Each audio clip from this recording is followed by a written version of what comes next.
What's up? Move some stuff around.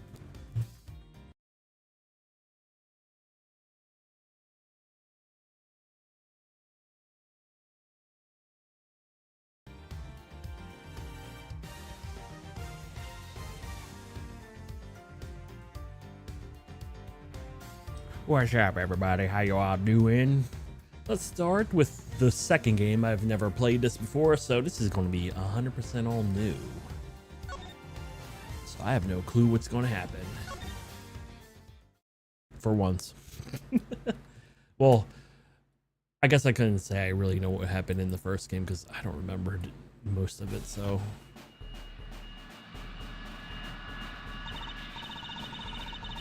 Here he comes. The professional plane descends from the western limb, making the final approach and lands right on the gourd lake.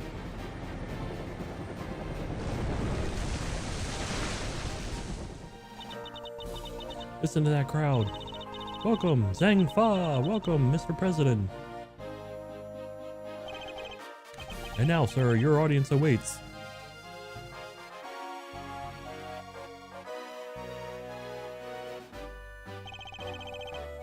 Honored friends and allies, I am here today to deliver a message. The odious criminals dodged Professor's country. Why can't this go slower? Oh no. We must heartfelt gratitude. However, our friends, do not forget. The battle against evil rages on. Today we're making this something. Shall we crush the wicked and righteous hammer?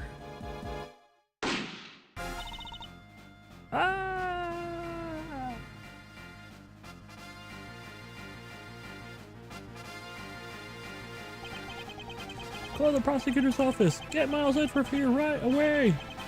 If anyone can solve this, he can. When did I become Dick Gumshoe? Why isn't he doing the investigation?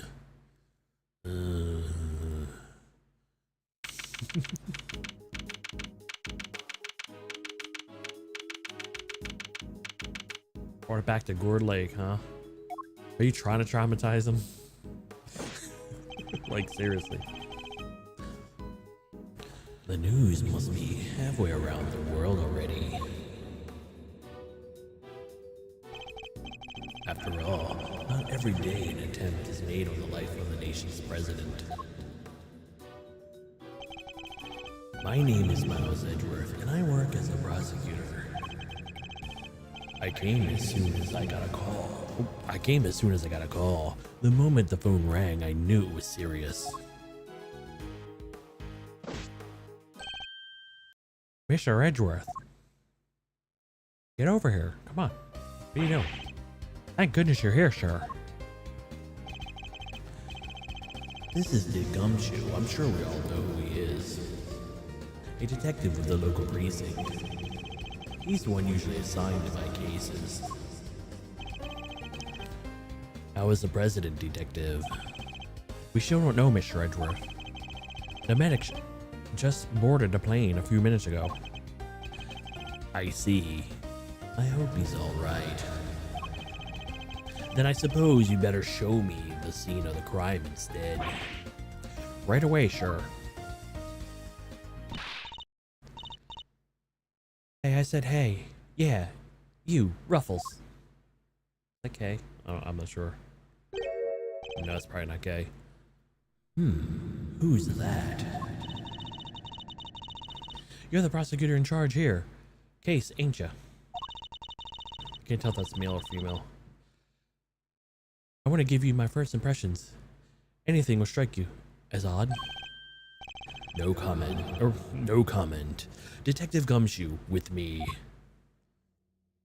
Hey, he just got here. How would he know? Come on now, Mr. Prosecutor. Don't be like that. Mr. Edgeworth, wait for me. Yeah, how would he know? He just got here. Now, detective, I need the facts of the case in as much detail as you can give me.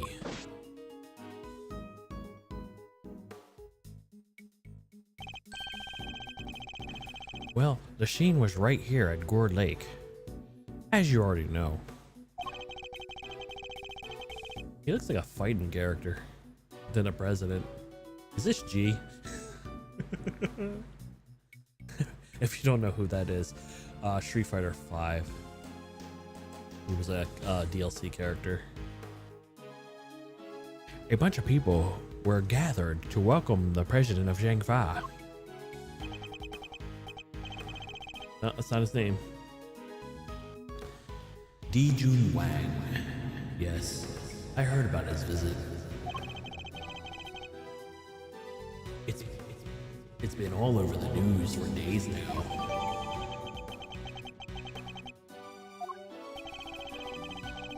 It was raining until just before he landed.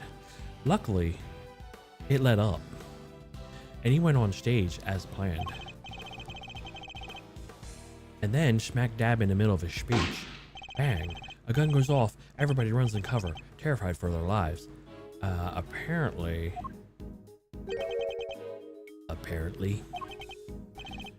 the truth is, I only just showed up myself. I don't know a lot more than you do, sir. You were summoned on a short notice as well. Sure was, right in the middle of my day off. I was at the office taking advantage of the peace and quiet prepared for my next case. And then the boss himself calls you Ajashin. Never at a dull moment, huh, Mr. Edgeworth? The boss? Yeah, Chief Prosecutor was right here in the park. Saw the whole thing. First chance he got, he yelled at the top of his lungs. Get me Mr. Edgeworth right away. He's the only man for the job, something like that. I see. Oh, they cornered the perimeter of the park off as it happened. You'll be happy to know. So our would-be assassin is still somewhere good.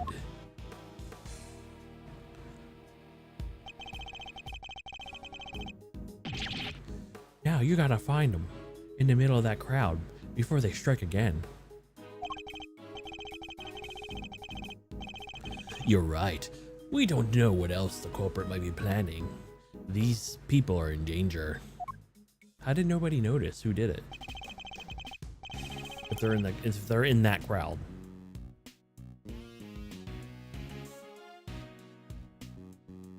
We don't have a moment to lose. Let's begin with the basics.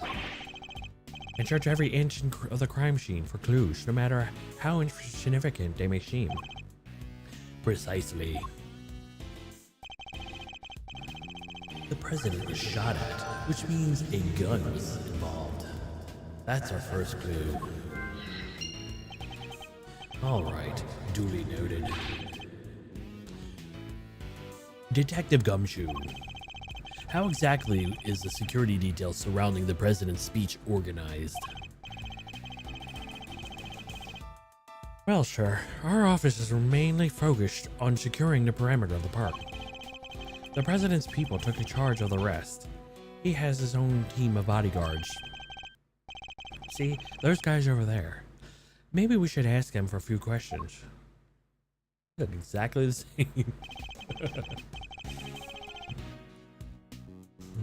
If I want to talk with them, I need to walk over to them and press X. I mean cross.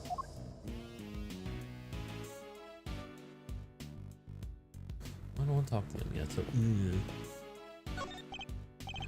Sure, the president's bodyguards are in front of the plane. Ah, so they are.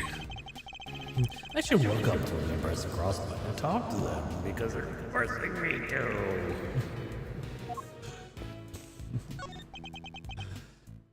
Can I help you? You're one of the president's bodyguards, correct?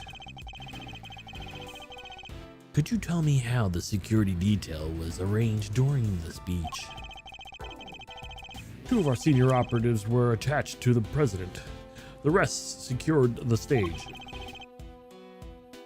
This isn't our first rodeo. Anything suspicious in that crowd, and we would have spotted right away. I see. So the president's security was tightly orchestrated for the duration of his speech. Let's investigate further. We should speak with the other witnesses and continue to look over the crime scene. We can't afford to leave any stone unturned.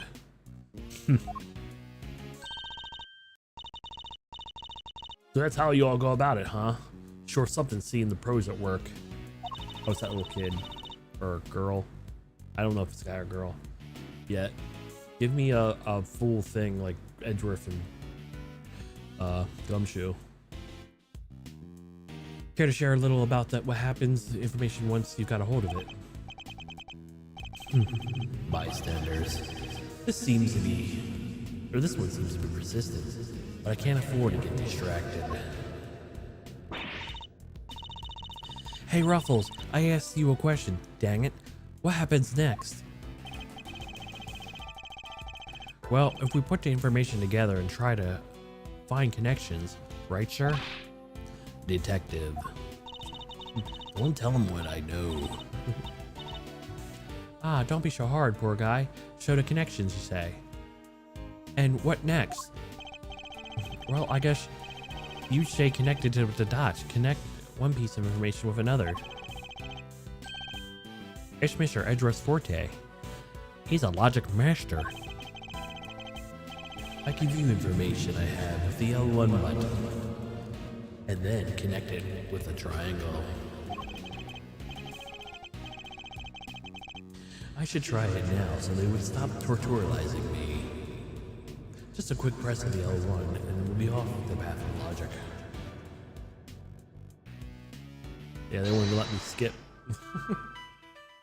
President was shot at event security.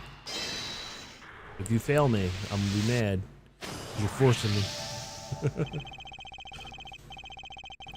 Despite the president's tight security, the perpetrator still managed to carry out their attack. Completely undetected by a cognate of highly trained bodyguards, no less. Is it one of the bodyguards? No mean feat. This would have taken some serious planning. In other words, the assassination attempt was almost certainly premeditated. That's the stuff, Mr. Edgeworth. The old logic never fails, huh? Indeed. All we need to do is find the right clues, then make it the right connections between them. Make a wrong connection, however, we only wind up further from the truth, and my health bar would drain. And then after when it depletes, I'm not sure what actually happens, because I haven't failed the whole bar yet. You just game over? That would suck. Which means I must make well-reasoned connections. I intend to draw logical conclusions. Begin investigation. Let's get this investigation started. Time to examine anything that looks suspicious. To examine things, I simply need to walk up to him and press across. If I wish to speak to the detective, I should use the triangle. Alright, you suspicious kid.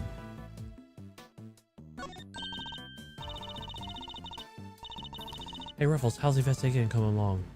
Anything you want to share?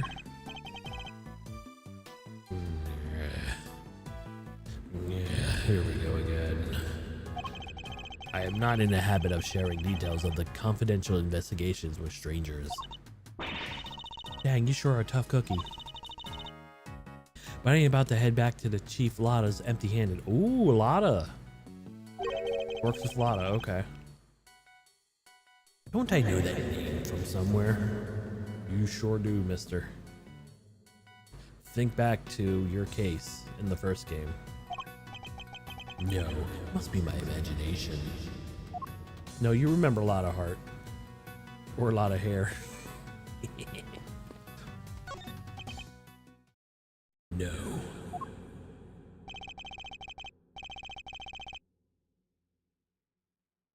I was surprised as you were, sure, but there's no mistaking it.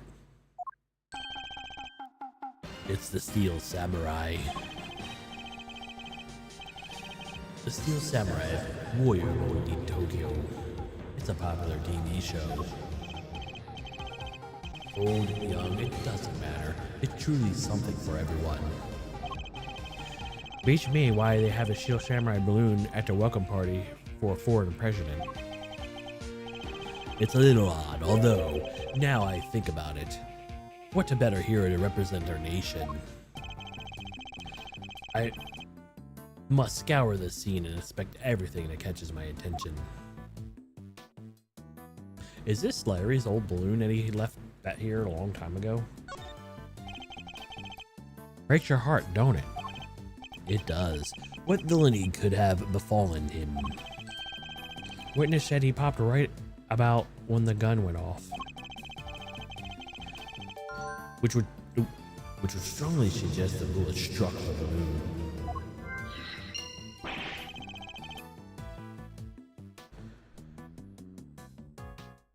Looks like we got a case of cold-blooded samurai murder on our hands. This is sacrilege. I won't rest until the culprit has been apprehended.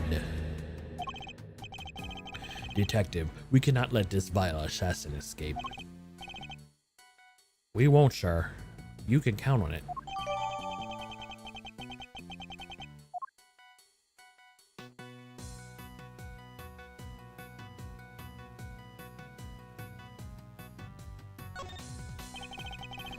It's the flag of Zhangfa. The key motif is a blazing red phoenix. Wait, what's this? Something the matter, sir? You don't see the bullet hole? You don't see it, detective? There is something unusual about this flag. Compared to the one on the other side of the stage, if you will. Oh, it's a beauty right there. Just look at it. It's flapping in the wind. It's immaculate. Exactly. Which is how the flag should look. And yet, here, a quite different picture. One thing in particular stands out, don't you think? Right, of course, I give up. Come on, spill the beans. You could lead a horse to water. I'll just have to move the cursor to the problematic spot and highlight the difference with a triangle. Take that! I'm getting a refresher on the things that we only just did. But they release these games as if you never played the series ever. That's why it's like, hey, guess what? Here's how you play it. Or, hey, here's Gumshoe, even though you've played every other game you've known him from. You definitely know who Gumshoe is. Look closely. Do you see the hole? Whoa, look at that. You're right, sir. And now I think I'm understanding why they make him a bumbling idiot. It's kind of like, I feel like discrediting his character. At least from Phoenix's story. Because after the third game, you don't see Gumshoe again, unfortunately.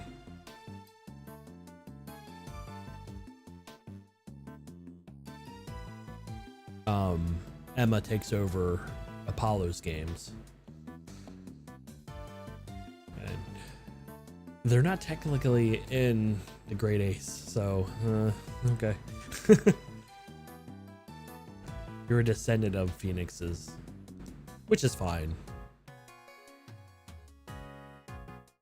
It'd be cool if they made some more games, but I don't know if the person who runs this is still playing.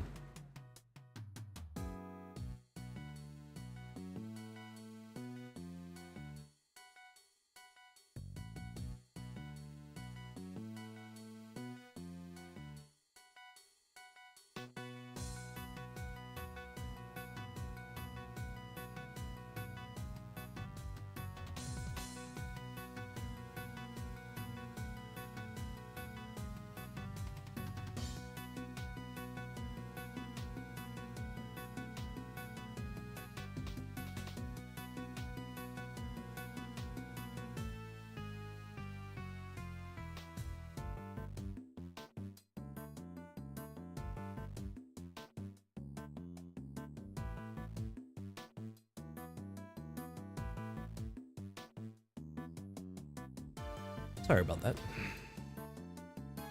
Alright.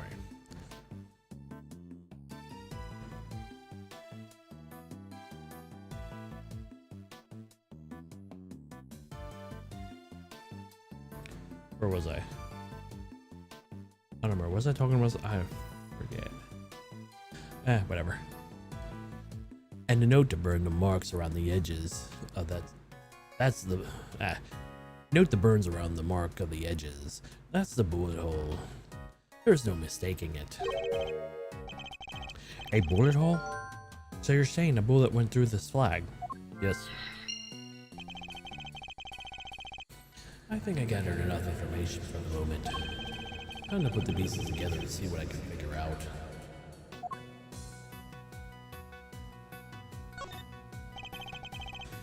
It's the flag of Zhang, the motif blazing a red phoenix. Wait, what is this? Something that matters? Or something that matters, sure? You don't see, detective, there's something unusual about this flag. The fabric looks pretty fancy, I guess. Must have been expensive. Even more expensive than the drapes in your office, huh? Or even more expensive than the drapes in your office, huh, sir? The price of my drapes is neither here nor there, detective. I am concerned with rather more important matters. For example, compare this flag to the one on the other side of the stage. Wow. Look closely. Do you see the hole? Note that the burn marks around the edges, that's a bullet hole. There's no mistaking it. A bullet hole? So you're saying a bullet went through this flag? Okay, the only reason why I did it because it wasn't checked still. Looks like they added just a little bit more to it. These flowers are in full bloom. They look exotic, but I don't know the species. My favorite flowers may be roses. Yeah, roses and lilies. Roses make me think of weddings. Ah, the romantic. And lilies, well, that's funerals, I guess, sad. Part of my life, you know? It's no coincidence that both types of occasions tend to feature a free buffet, I imagine. Come on, Char, that's not fair. Okay.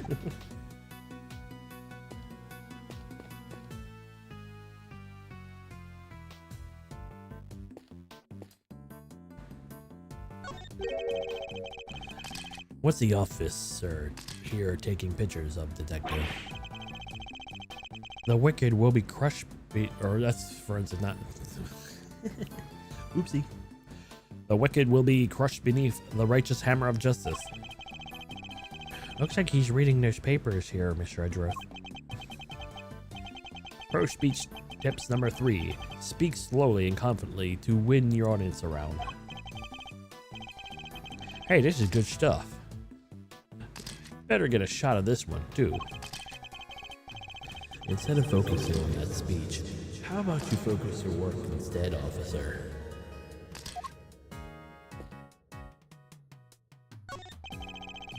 Have you found anything of note, officer? No, sir, not a thing. No fingerprints, no footprints, nothing. That is to say, none of that stands out, sir. Not after everybody touched and walked over everything. Detective Gumshoe, did he sound pleased about having no evidence to catalog? Speak to his commanding officer about it, sir. Salary reviews coming up and all. Coming up soon and all.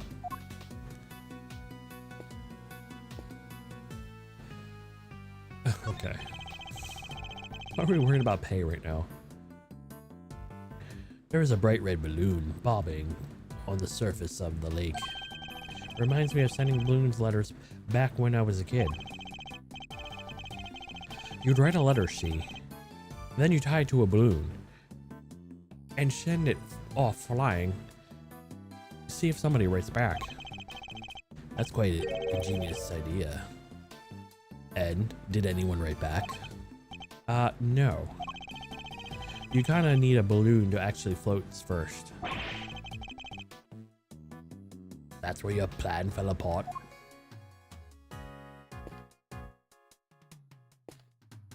Okay, let's talk. All right, we can look at this first. So the president had a nasty surprise, and he was giving his speech. While he was giving his speech. Same thing happened to me when I was a kid. Right in the middle of a public speaking contest. There I was, yammering away, when all of a sudden an earthquake almost jumped out of my skin. That sounds terrifying. Even the word earthquake makes me queasy. Were you listening, Mr. Edgeworth? I thought you were just ignoring me. Ignoring my little aside, like always. No, he listened to you. Gumshoe, get out of the way. Is the president okay? We're not at liberty to share information with the local law enforcement. What did you just say to him? Or that's what did you just say to him? Let us on that plane, pal, or you might just regret it. Sorry, we can't let you do that.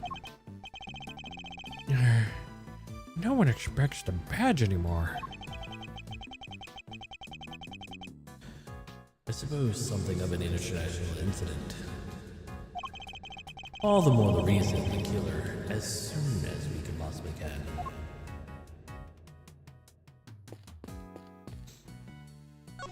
Oh. Same one. I can't go anywhere. All right.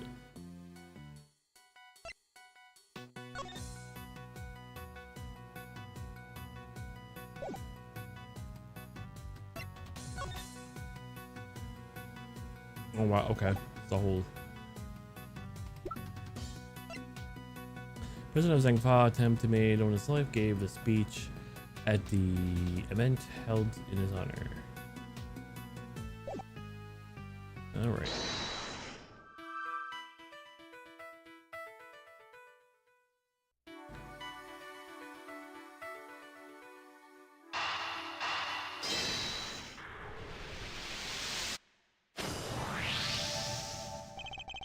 There's a bullet hole in the flag, and it seems highly likely that the balloon was popped by the bullet too. Which means 2 shots were fired, right, sir? Not exactly. Possibly even 3. The president was shot as well, remember? Equally, the hole in the flag and the hole in the balloon could have been made by the same bullet. What we need to know is how many gunshots were there. Investigation complete. Alright, with the Ruffles! Ruffles! Y'all figure out something out, huh? Care to share? Who exactly is she? And why does she keep shouting at us? Rubbernecker, I guess. Seems pretty interested in the case. Is that a bear trap? Are you camping here too, Vernesi? Come on, give me something here. We do need to speak with some witnesses to find out how many gunshots were there. Fine, let's see if she can tell us anything.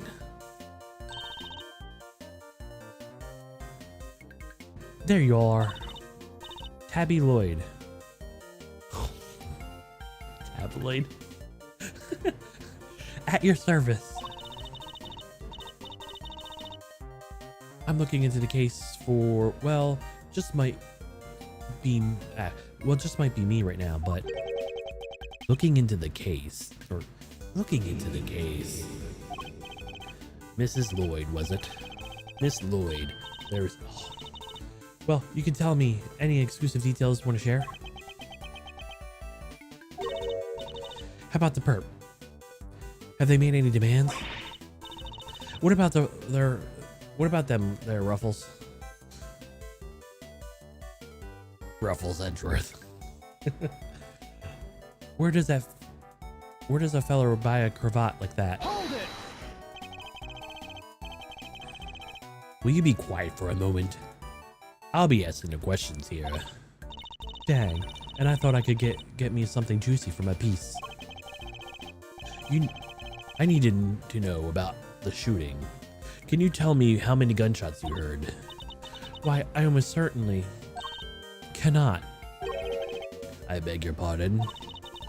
I can't just be handing out leads for free. That stuff is my livelihood. Aw, come on. Don't hold us out. We gotta share sometimes. Me? Hold out on you? Well, if you're gonna be like that, I'll be moving right along. Good. Bye. Wait. Wait for exactly, huh? Huh? If you good for nothing for me, I'm gone. We're fresh out of moves here. Out of moves? I wouldn't be so sure. What do you mean, Mr. Edgeworth? As you know, Detective, I like to play a little chess. And what does one do in chess when an opponent adopts a defensive position? Why, the boards offer any number of options, but some more effective than others. Sorry, sir, but this is going to be this is going to be way over my head. No matter how impenetrable an opponent's defense may seem, it always can be overcome. Watch and learn, Detective, as I shatter my opponent's resolve with the power of my words. You remember deducing? When attempting to draw out an entrenched opponent, one must employ certain tactics. Press and present. Let's picture the board and see what we can anticipate in our adversary's next move.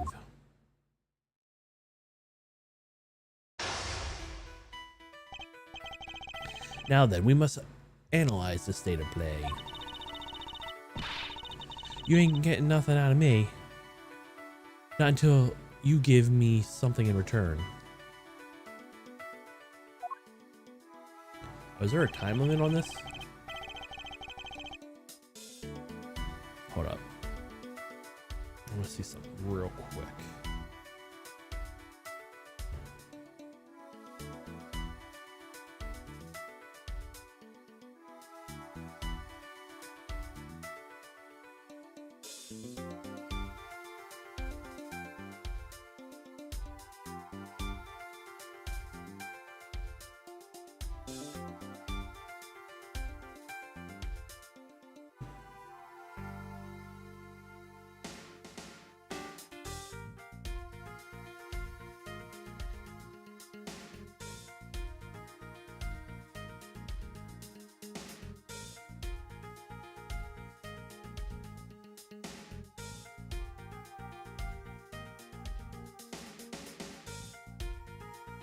Okay.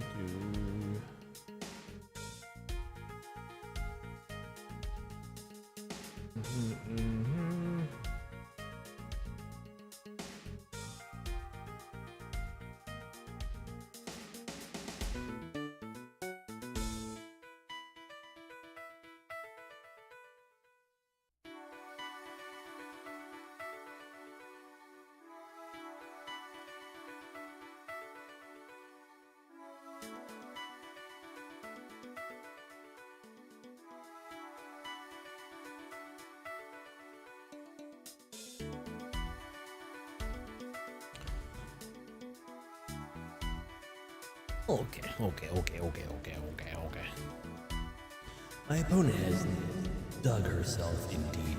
Her defenses won't be easily broken.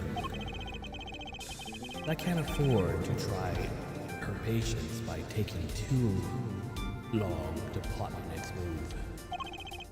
In other words, I must be conscious not just of my strategy, but also passing the time. That said, hey, what's up? That said, I can't afford to waste words either. In fact, it can't pay dividends not to. My opponent gets too agitated. If you're fixing to ask something, will you dang well ask it already? Ooh. I may be able to gain tactical advantage by calmly biding my time.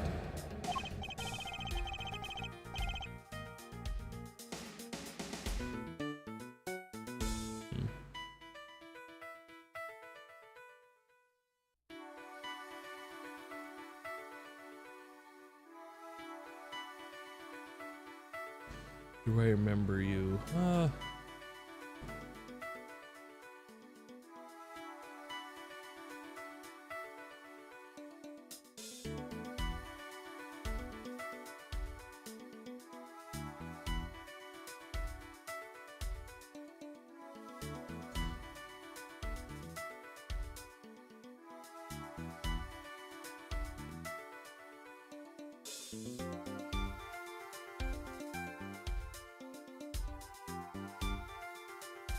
I might.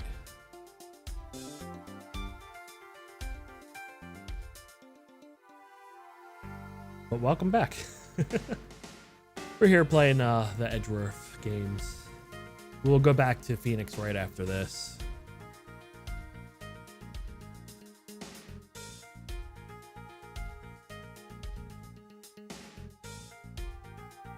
Gotcha.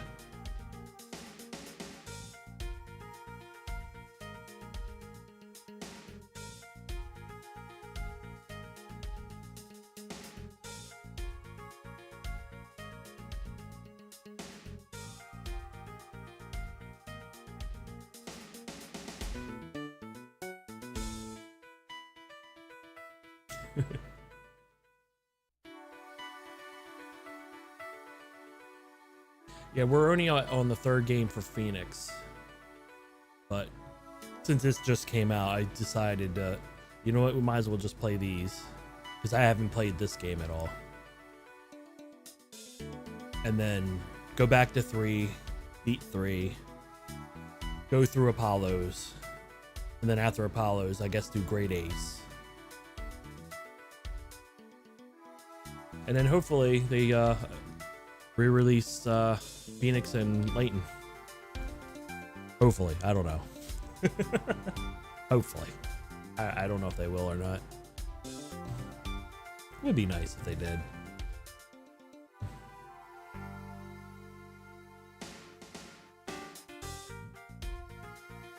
It looks like they're not going to do just the statements this time, because I see a time bar up there and it kind of gets me going, oh no, they're going to time me on this? That's even worse, I think, was just having it, thinking about it normally.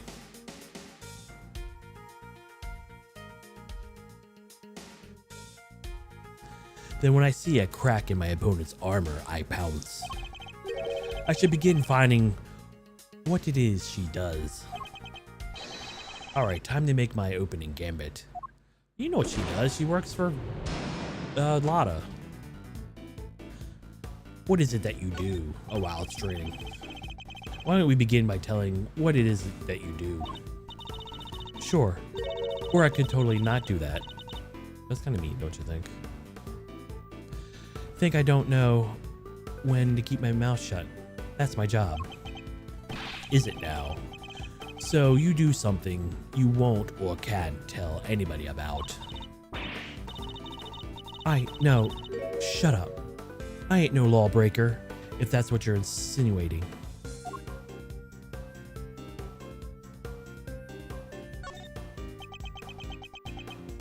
Did I pick wrong? I'm a law-abiding, everyday citizen, and I got no reason to say otherwise. Forgive me, I meant nothing by it. If there's something you can't tell me about, I imagine it must be very important work indeed. Huh? Well, sure, I guess. Leastways, is that even a word? It will be once I bag me a first big scoop.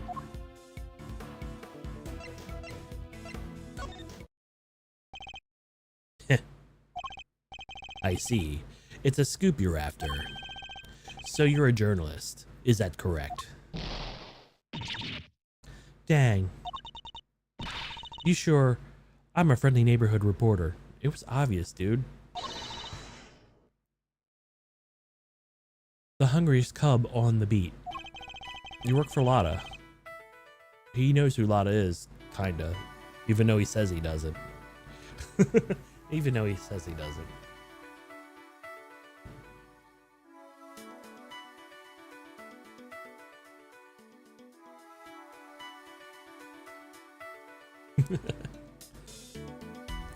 That's the mystery of what she does for a living solved.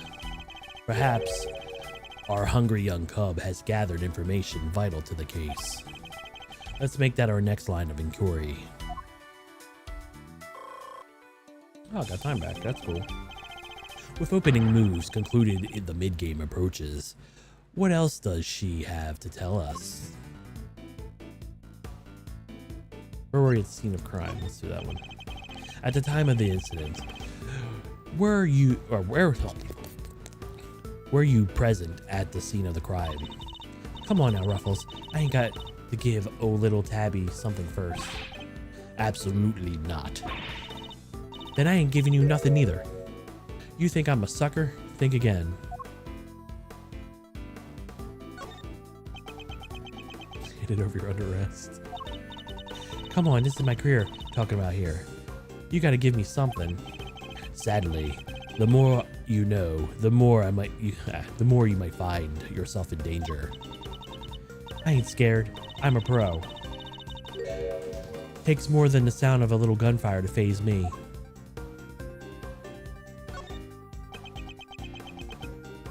Did I pick the first or second one? Hey, partner. This ain't no time for silent treatment, you hear. I'm a busy woman. Seems I misjudged that one. Oh, really? It's more efficient to bide my time, the more agitated or upset my opponent seems. Which one did I pick? It didn't even really... I thought I picked the top one, but maybe I didn't. I don't know.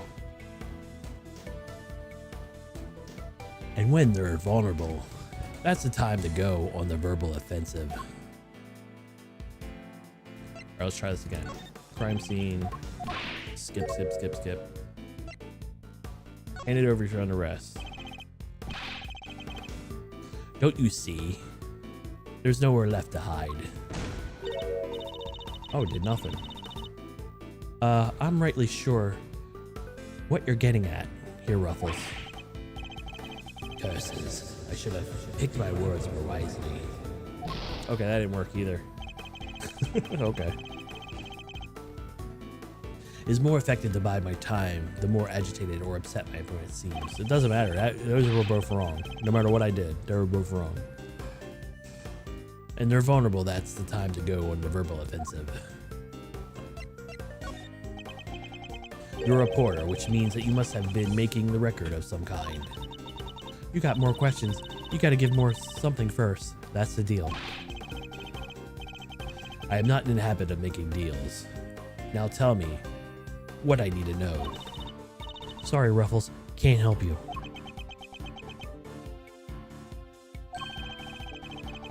I don't have a clue on how to push the conversation forward. I'll have to try another tact.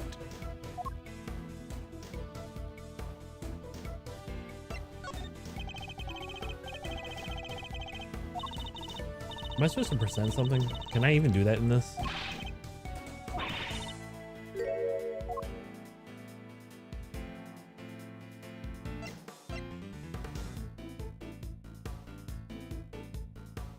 This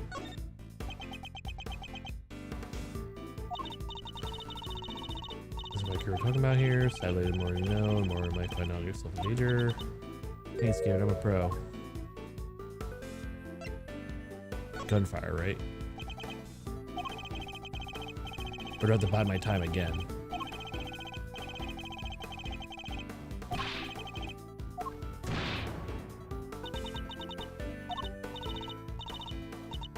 When I was here, I saw I came to report this big speech. Wound up reporting on shooting. And you won't get more out of me than that. I'm done with your tricks, Ruffles. If she came to report the event, she must have made some kind of record. A record that I'd very much like to get my hands on.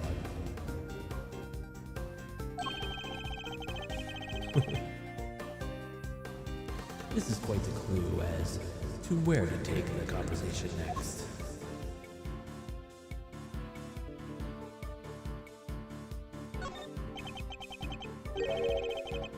So we did this one already. I don't think this one goes anywhere, right?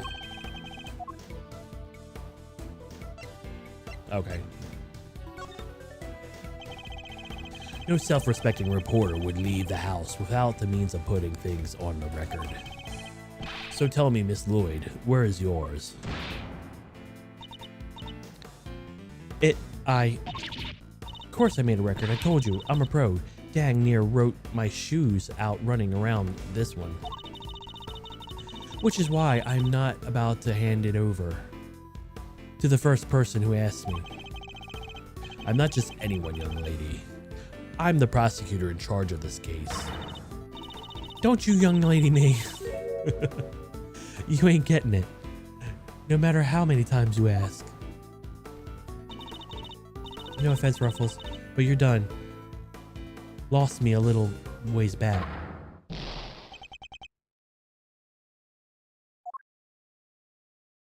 Okay. I can't give up now. I'll have to keep pushing. All right. Once more. Unto the breach. My chest. Commence. Alright, do I have to go through this all again? I don't like that they put a time limit in there. That's so friggin' weird. Okay, now Ruffle blah blah blah blah blah blah blah blah blah blah sucker blah blah blah. Buy my time.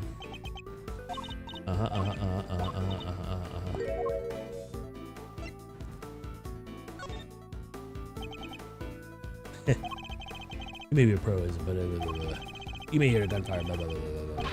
Therefore, you may double dang. All right, now I go back to the first one. Reporter.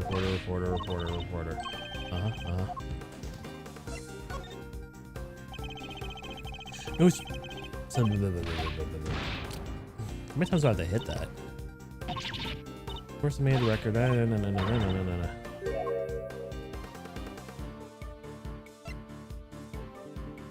No, let's bide. You understand, don't you, Ruffles? It ain't nothing personal. I understand that your job is a difficult one. You do? Well, ain't that sweet? And in such a competitive field, you must sometimes doubt that you'll ever succeed. Nah, I'll go plenty far. I'm sure of it, yeah. Just as long as I got my trusty tape recorder, I'll always be ready to nab me a scoop. Oh, there's two of them. Play me that tape. No, I don't want to. Give me information again. Intriguing. A young reporter hungry for success. So dedicated at her craft that to leave such an important event unrecorded would be unthinkable. And indeed, she did not. She committed the entire event to tape. Ah, we did it. Oh, dang it. This is my scoop. You're messing with my big break. Fine, sure. I recorded the whole darn thing.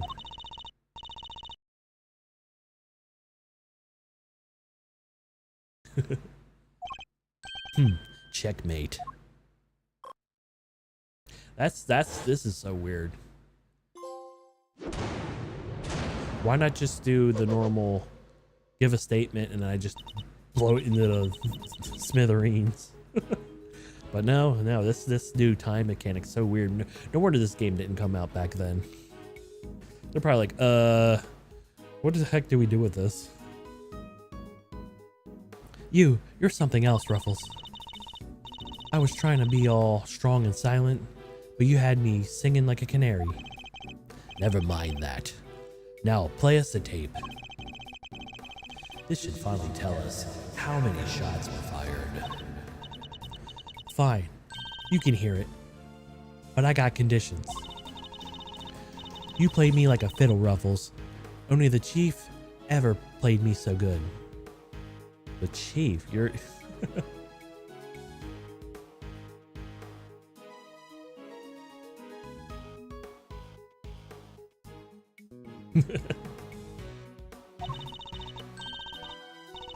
So you gotta agree to be Chief's number 2.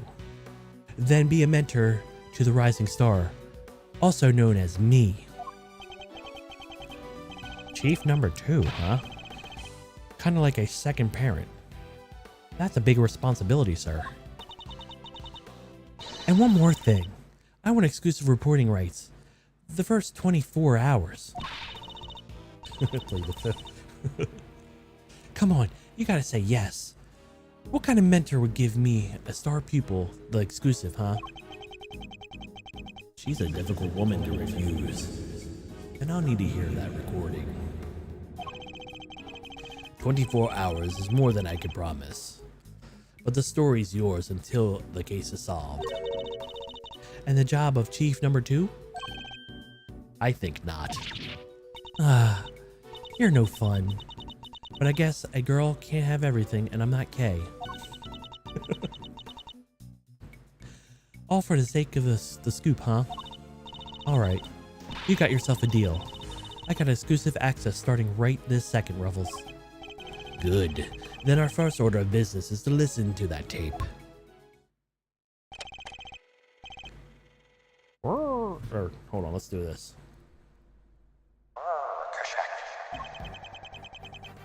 Honor friends and allies, I am here today to deliver thy message. The odious criminals that dodged my beloved nation into war. The president's speech.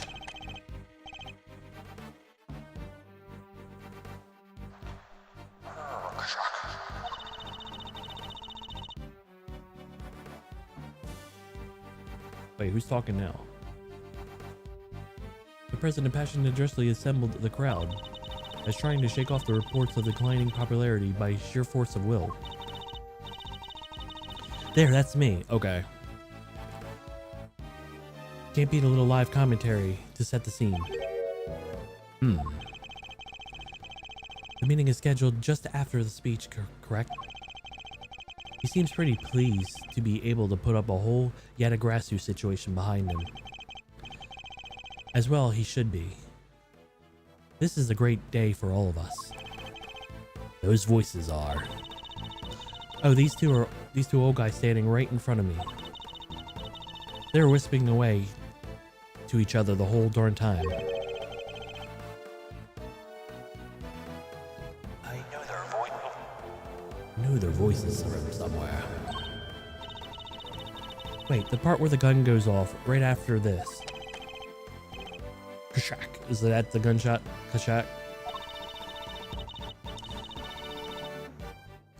The president thrusts his fist into the air. I said first, I'm so dumb.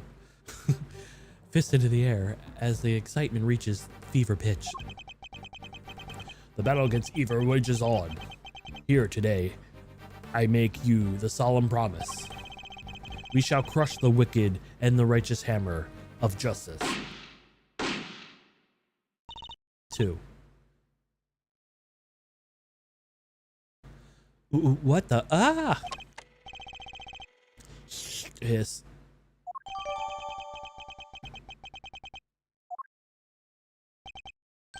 So 2 shots were fired. Yep, and that tells us something. That 2 shots were fired. Something very important indeed. It allows us to deduce the trajectory of one of our bullets. Of the 2 shots fired, 1 hit the president. Which means the other must have passed through the flag and the balloon in that order. Which, as you can see, allows us to deduce the position of their shooter.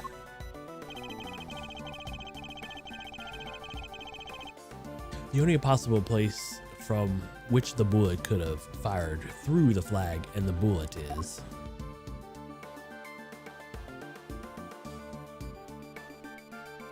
Is this a trick question? Because the flag could have flew over here and it could have been standing somewhere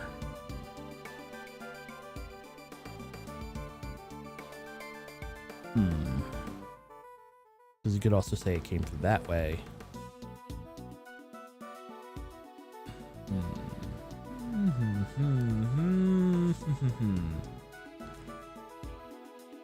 Kind of want to say, how about the flag was here at the time of the wind blowing here?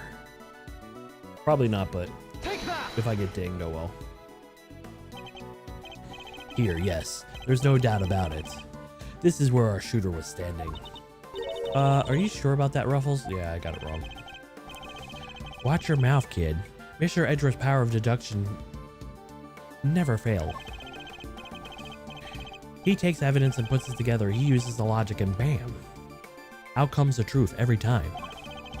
Can't wait to hear his next logic behind this one. Well, sir, how did you do it? Sure. One moment. Yes, It's alright, Ruffles. We make mistakes. So wait, how did the balloon and the... Because if there was only 2 shots... Did it just shoot the balloon on purpose? By itself? Yuck. I picked the wrong spot. I was assuming one of the shots got both the balloon and the flag, but I guess I'm wrong on that. 2 bullets fired. We knew that for a fact. If we draw a straight line along the path of each bullet. Oh, you want me to do both at the same time? Okay. Our 2 lines should converge in a single point. The point where the culprit was standing. Okay. Alright. We'll do that. Alright. Yeah.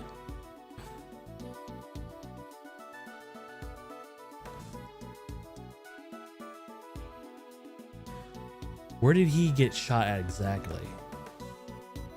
In the back, in the face, in the chest, in the arm. Okay, they were probably about maybe here?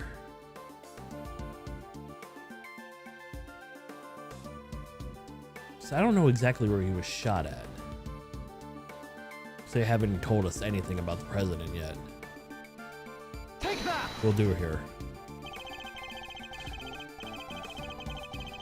Drawing a line between the flag and the balloon gives us the trajectory of one of our bullets and places the shooter on the left-hand side of the spectator arena.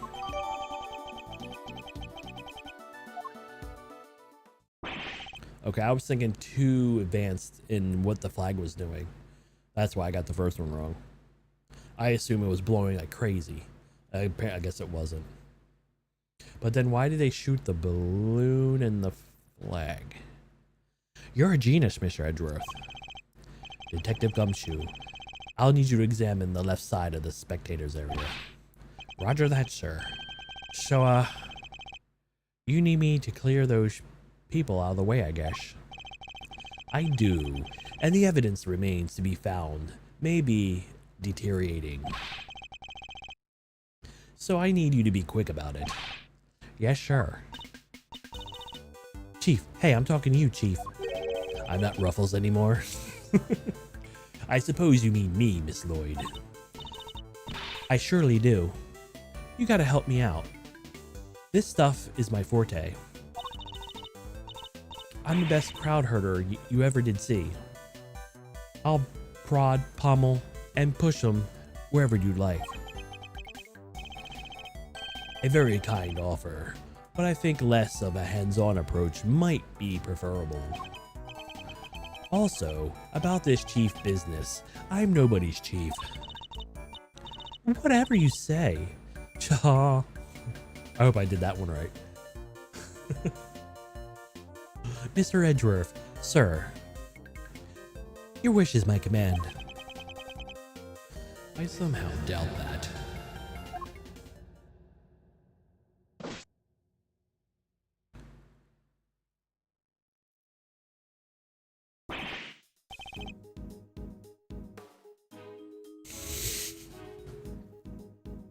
Winston Payne's to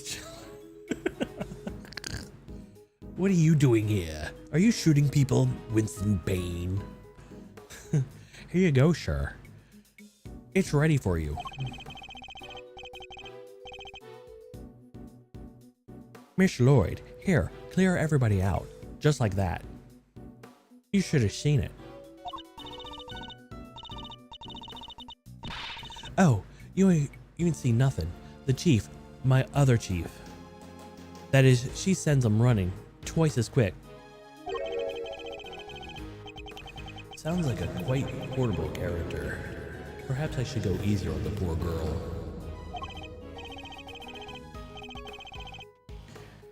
Thank you, but you really shouldn't have.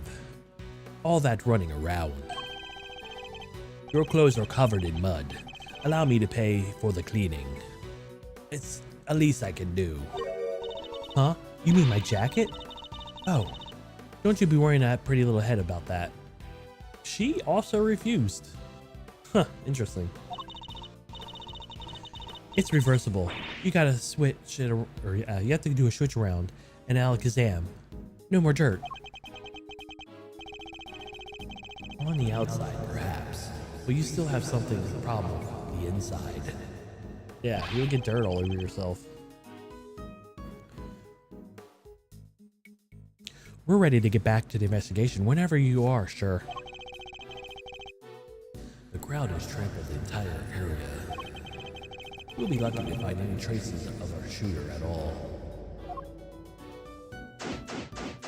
Begin investigation. Alright, Winston. What the heck are you doing here? Oops.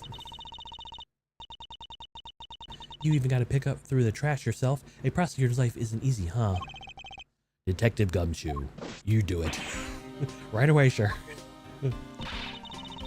I tried to talk to Winston, but apparently this is a pixel away from it, so okay. The faithful detective scrabbles through the garbage as the prosecutor looks on. His hands unblemished. There we go. Let's see now. Come to Papa. Little treasures. Is he enjoying himself? Bingo. A popsicle stick. You gotta love jokes they put on these. Detective. Sorry, sir. Relevant evidence, huh? I think we got something.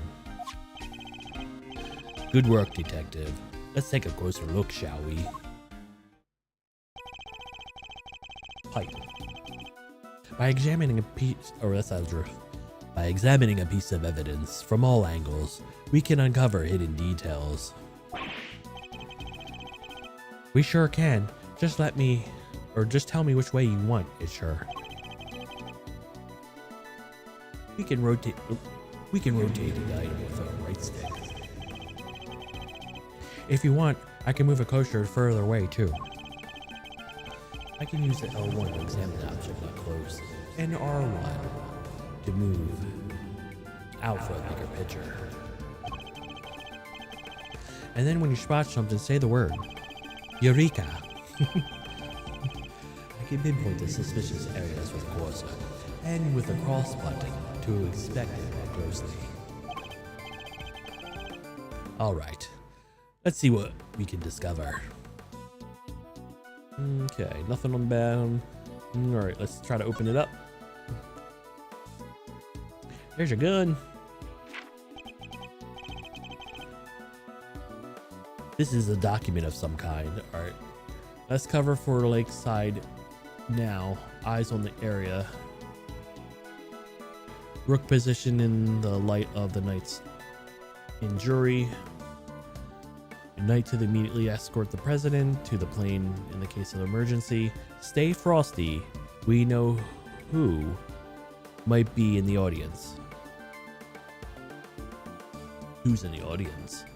Winston over there? What are we looking at here? The presidential security plan? It's a diagram of the president's security arrangements. It shows how the president's bodyguards were positioned. It even has the people's names on it. It does?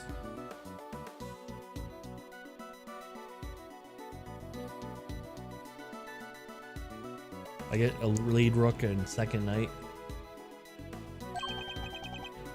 Rook and knight. So his bodyguards aren't natives to Zhangfa. I heard he uses some private security firm. But why not employ people from his own country? I know, why not? Y'all want to hear a little tabloid exclusive? Your name. You really know something. I sure do. I was over their embassy not so long back, sniffing out a story. While I'm there, one of my sources tells me that the president's got more enemies you got hairs on your head, including a bunch of bigwigs in the National Police Force. Interesting.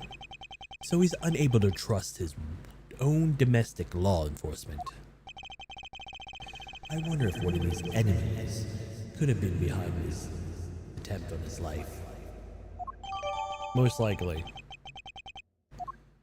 I'm wondering if it's part of his security firm that he hired outside of, because I could easily get people that hate him in that, I bet. Oh, we're doing it to dump there. Hold on, let's go, let's do that again. But what was it doing dumped there in that bag? You raise an interesting point. It's a document relating to the matter of the national security. It would surely be highly classified. Huh? Hey, there's something else in there. Here.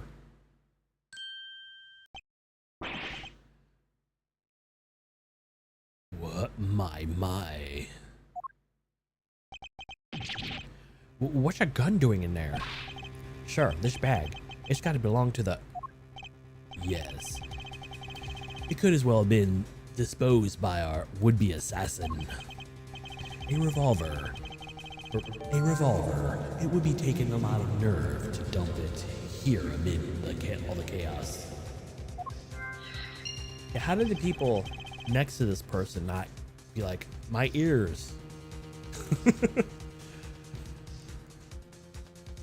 Could this be the work of a professional?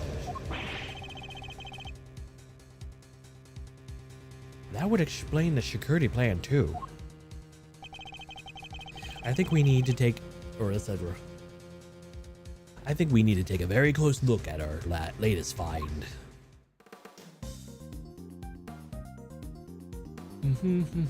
I don't see any fingerprints.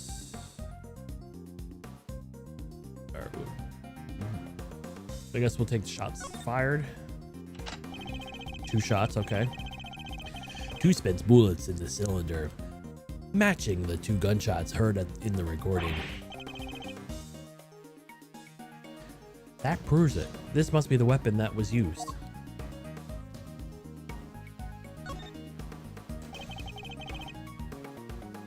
This part is called the grip. I've held a few guns in my time, though they never felt quite right in my hand. This one is no exception.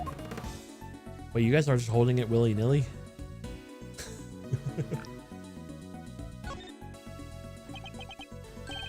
This is a laser sight. It can be lined up with the target to make aiming a bit easier. Or that's gumshoe. I'm sorry. If I press this here. Yep, definitely a red laser. Could the assassin use the laser sight to target the president?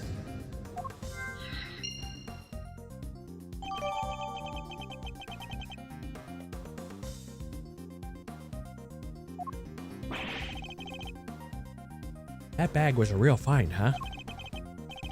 Just goes to show, a bag in the hands is worth 2 in the trash. Nice work, detective. Now, there's something else I'd like to ask you of, if you don't mind. I need to take the bag and the gun to forensics and see if they can find any prints. On it, sure. Good set of fingerprints could really help this investigation along.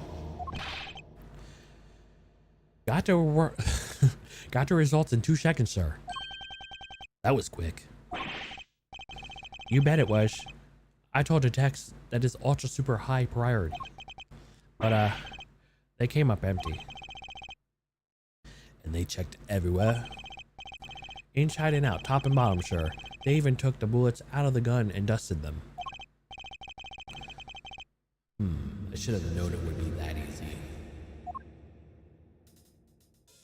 Okay. This wooden sign looks almost brand new. It imagined being placed here recently. What does it say? 50 yards to Gordy Museum? And 70 to the, never mind. What's the matter, detective? Just read it, will you? 70 yards to the boathouse. Remember? Remember that? It feels like a million years since the whole sorry affair unfolded. Fond memories, detective. Yeah, fond memories, sure. Okay.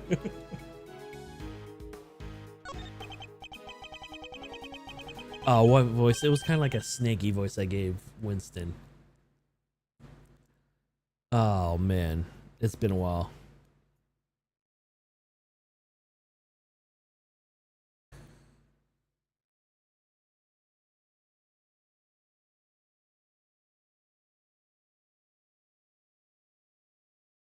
What's up?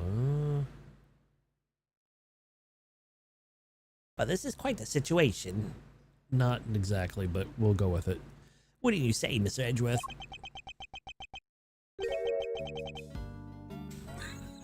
This jerk. Who is he again? It's Payne, Mr. Edgeworth. Winston Payne. We work together at the prosecutor's office. He's a prosecutor? What brings you here today, Mr. Payne? What indeed? Why, is only the invitation of the chief prosecutor himself. His voice. I recognize him from the tape recording. He was one of the men who was standing in front of Miss Lloyd. And where is the chief prosecutor?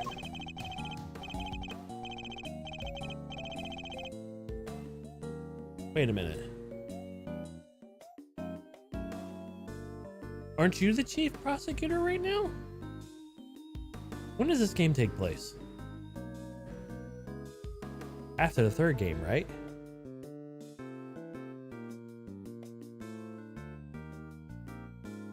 Edward, weren't you the chief prosecutor in the first game? Because somebody did some stuff who then null and voided her chief prosecutorhood, and you became the chief prosecutor?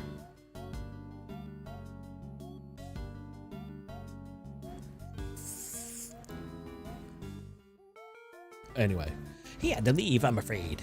He was a busy man. They let him, and only him, through the cordon. So he had me summoned on short notice, and then left there before he even showed up. What are you doing? I thought it wasn't working. I turned it on normally. I said don't worry about it.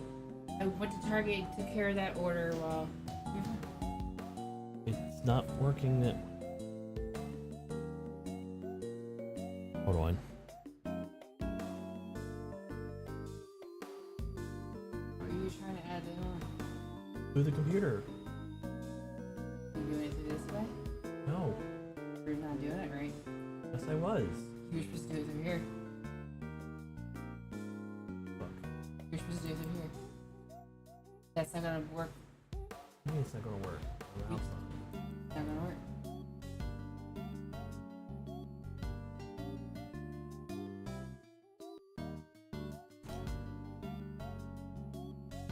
You're mad at me. What are you doing? Trying to get it done.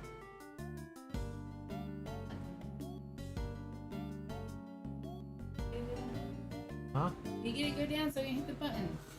There's no lever for it. No, if you go like this, it goes down, right? Or is it this one? That one might be already all the way down. I'm not sure.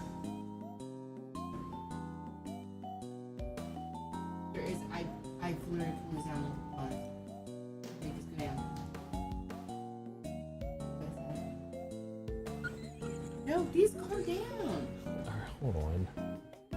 Hold on. Not there.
All right.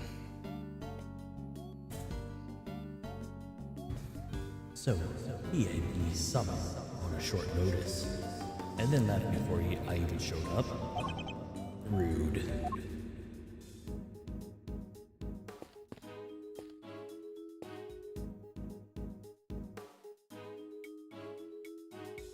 What the heck?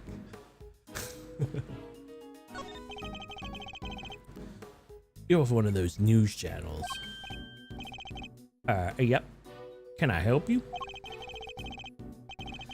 You must have footage of the event. Do you mind if I take a look? I wish I could help you, but that might be a little tricky. And why is that, huh, pal? You got a problem with the dang doing your civic duty or something? No, it's just my camera was knocked over in all the panic. And now I can't even get it to work. That footage would have helped immensely. Just our luck. I don't know who's laughing. What the? You look like you need a little help, Edgeworth. I know that voice. Okay. Okay.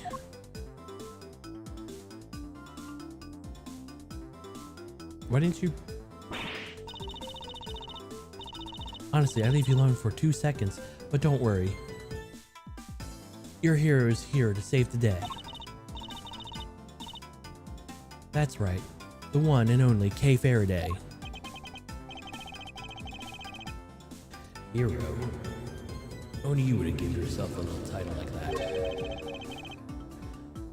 So you're not the great thief anymore. Not right now.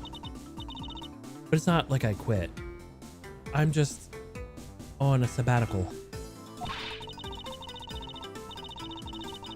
I'm taking a time out of our intensive training. Being the second Yatagarasu doesn't come easy. Kay helped me out on a few occasions. About 2 weeks ago. When I was working on a case. So it's only been 2 weeks. And yeah, you're still chief prosecutor. What is going on in this story?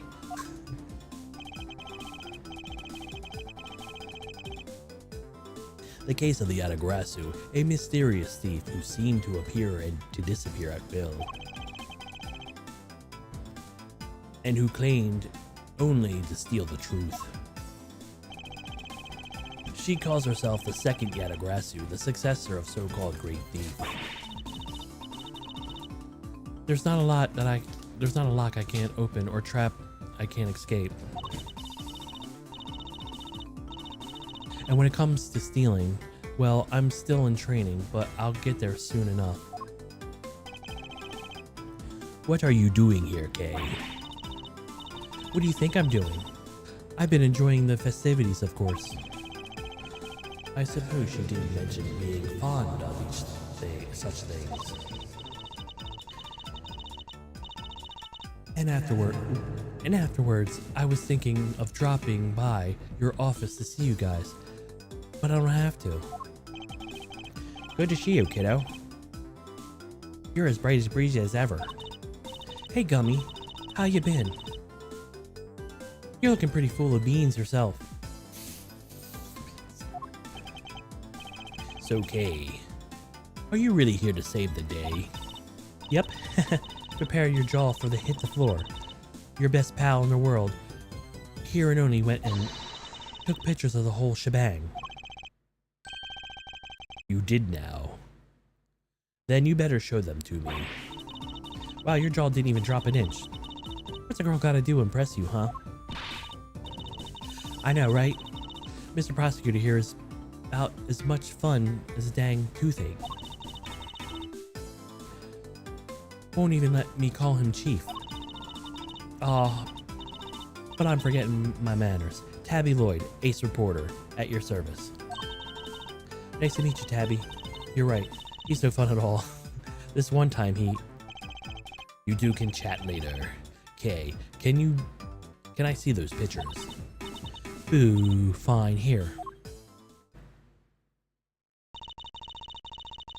Wait, who's that? Or who are they? Are they Knight and Rook?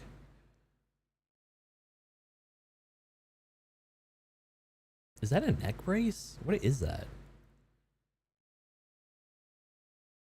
Oh, is he the knight? And that's the little bottom part of the chess piece. Oh, that's so weird. It's on his forehead? So if it hit him in the forehead, he's got to be dead. I took this one right when the gun went off.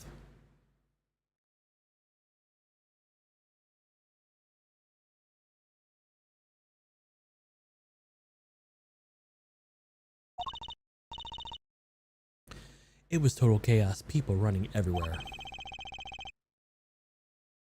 The president and his 2 bodyguards. The names of the security plan were Knight and Rook, I think.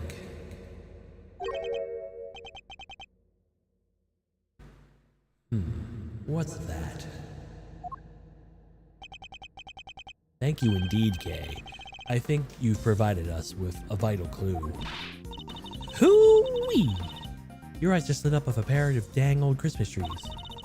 Well, Mr. Edgeworth, care to tell the readers what you spotted? A contradiction. Huh? What now? I don't see nothing strange. Allow me to show you. This picture shows the moment of the incident, but another piece of evidence shows something different.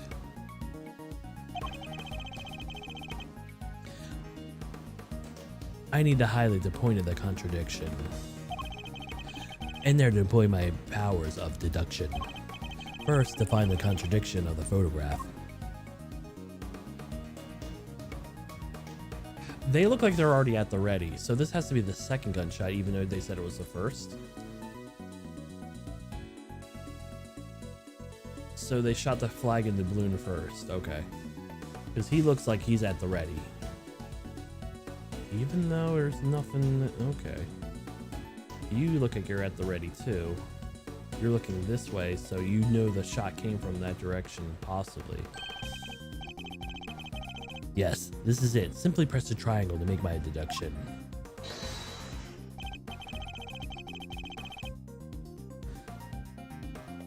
Now, to the present, the evidence that proves the contradiction. Ooh, okay. Started floating around on the lakeside, but has since been popped. Okay. According to President's speech, 2 gunshots can be clearly heard. That could be it, because extrapolations for the bullet trajectory suggest that 2 shots were fired from the left side of the spectator's area. A diagram of the president's security arrangements, almost certainly classified. Found in a trash can on the left side, spectator's area, fitted with a laser sight, 2 spent bullets. Honestly, all these are like plausible. Well, maybe not this one. I don't know.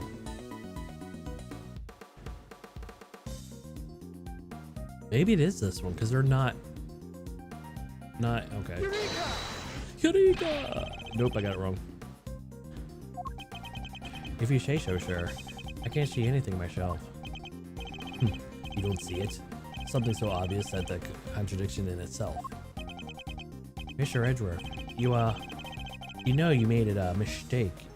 You can just tell me, don't you? A mistake? I have done no such thing. I'll prove it to you. I've already located a contradictory between the photograph and this evidence. I thought it was their position. Okay, never mind. That's not it. Alright. It's not their position.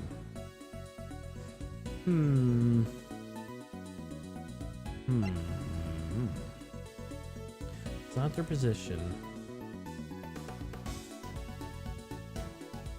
Maybe... Huh.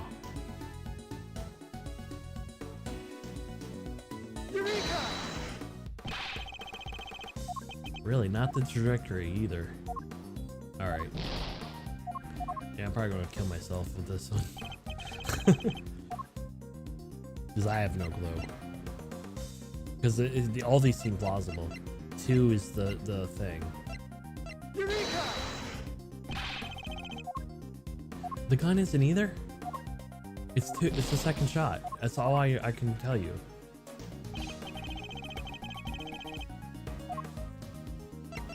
Eureka! Oh my god, really? It's the balloon?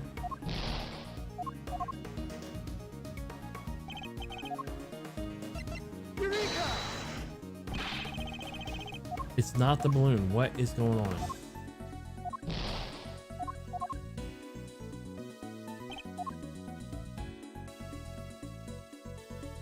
Holy shit. Eureka! I'm about to die. Look closely at the picture of the president in this newspaper clipping. It would, if you would, Miss Lloyd. Now look at the case photograph compared to the two carefully. Huh?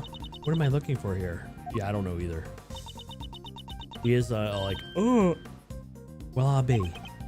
Indeed, there's something on the president's forehead. Oh, that's not the laser sight scope? How was I supposed to know it was going in that direction? Okay, alright, sure. Well, if you say so. Indeed, there's something on the president's forehead. Something that wasn't there in the other picture. What is that? Or, what is that? Some kind of birthmark? Yeah. Guy's got a big red birthmark. Right in the middle of his forehead. Okay.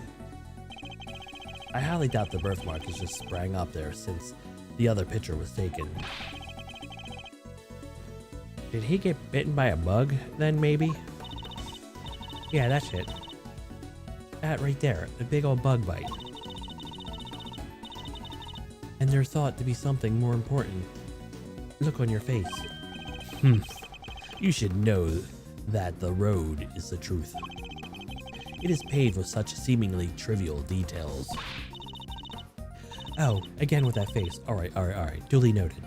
Chief. Oh, that is not the laser sight. Okay. Oh boy.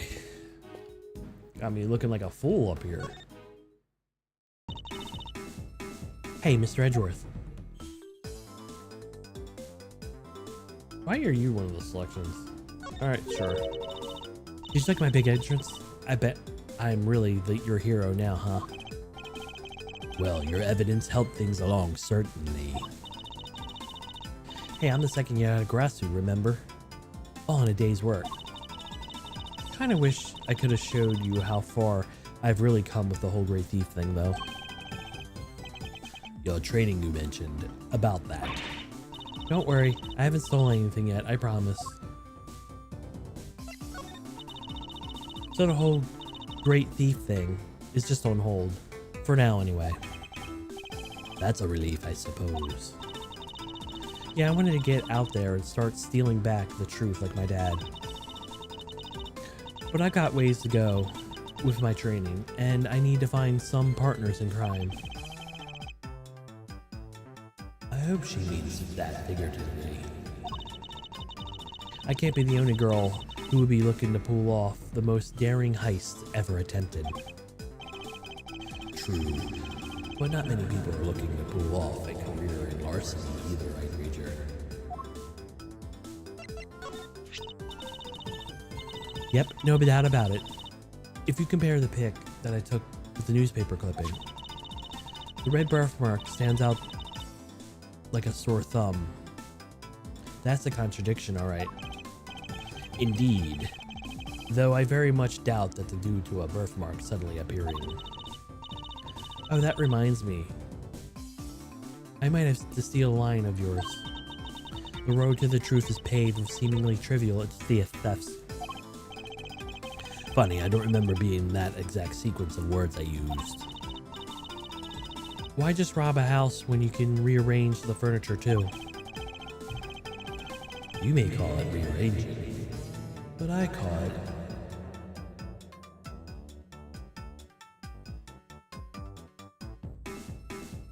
irretrievable corrupting. Didn't want to say the word wrong.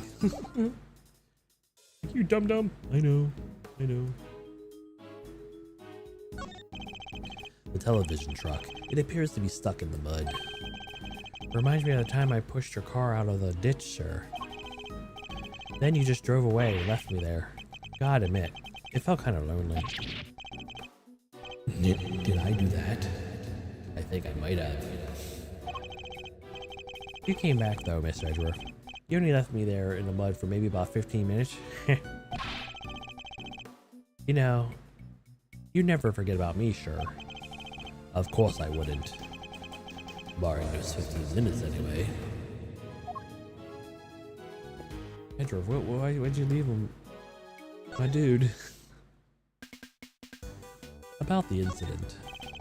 You say you attended today's ceremony in order to gather material for the article of some kind. You bet I did. It ain't that kind of thing that happens every day. And when did the ceremony begin? Right after the rain stopped. We got lucky. It was raining all morning before that. Anyhow, the president's plane touched down right around 1:45. And his speech started about 2 on the nose. What about the shooting? Must have been about 20 minutes after. So 20 minutes after the ceremony began. Yeah, shots rang out, tearing through the air. The only moments right before had been alive with cheers. Then tragedy, the president dropped on the floor, fell by an unknown assassin's bullet. It was 2:25 on March 25th. And I've been reporting to the live from the scene here at Gourd Lake. What was that all about? Sorry, just making some voice notes. Gotta get those ideas down the second they come into my noggin, you know. It ain't every day that you get to report on the assassination of the president after all. It's dramatic, it's emotional. It's got everything you need to write an article that puts the readers right there on the scene. And did the president really drop to the floor? Officers at the scene said his bodyguards escorted him straight into the presidential plane. Hey, you can't blame me for getting carried away, now can ya? I better take this testimony she gives me with a good-sized pinch of salt. Local reporter. Stop it. Calling me a reporter and all. It's kind of weird when somebody else says it. Still, tabloid reporter at large. It does have a kind of ring to it, don't you think? But you are a reporter, correct? I'm sure I am. A reporter in training. Wow. Have you ever had any articles published? Fixing to look up my work, huh? Well, that might be tricky. And yet you call yourself a reporter nonetheless. Well, soon will be, won't I? This is the big old scoop, no mistakes about it. And I got the whole thing on tape. Didn't miss a second. And it's all thanks to my trusty mic. And even trustier tape machine. I'm about to set a journalistic world on fire. Just like my mentor before me. You know, the chief, Ruffles. My mentor, my inspiration. No. But you have mentioned her repeatedly. Did I? I can't really say I remember. What kind of reporter forgets a thing like that? Well, it's just the chief always says. You gotta treat information as irresponsibly as you can. And what kind of manners is that? Oh, you should have heard her the day that she gave me this tape machine. You sure bag yourself a juiciest, sleaziest scoop you can now, you hear? Wonderful. So you're the kind of reporter who sees fire under the faintest trace of smoke. Nah, I'm kind of a reporter who puffs up the fire till the smoke is about to choke you. How's that any better? Okay.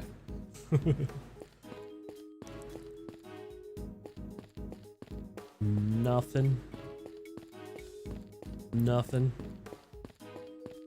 Hey, that's Larry's old samurai dog thing.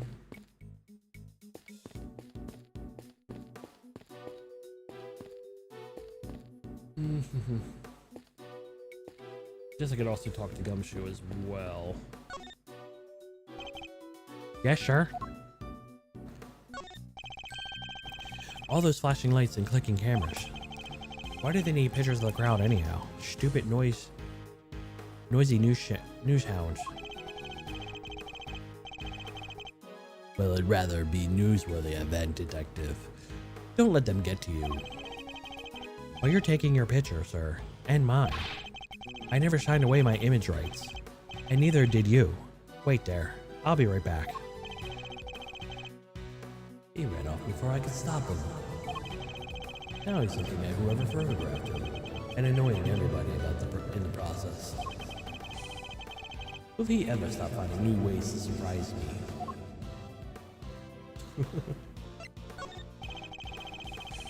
You know, you can check your information gathered by pressing L1, right? But let's say you've forgotten your first name. You could look it up in your organizer. What exactly are you insinuating, detective? I know your first name perfectly well.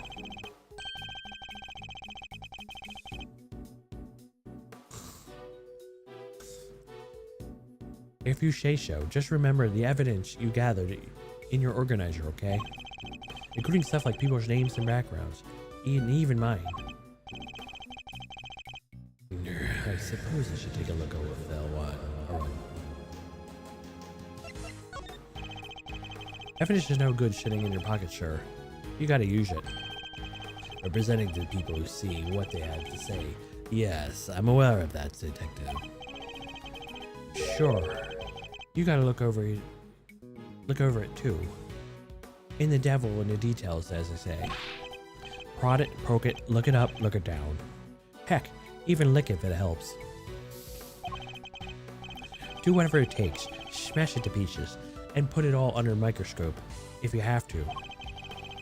I admire your spirit, detective, but I'll stop short of the destruction of evidence, if it's all the same to you. I guess my joke, sir. You got a little carried away. Exactly my worry. If you ever met a man who would pulverize a piece of evidence, it's you.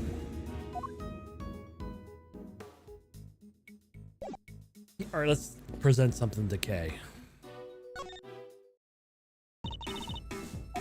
Hey, Mr. Edgeworth. I assume this would be the most logical. That red dot, wait, I know. What is it? What is it? Some prankster must have snuck up while he was sleeping in. So you're saying that this picture is irrelevant? That is a worthless piece of evidence. Hey, it's anything but worthless. After all, I took it. And taking things is what I do best.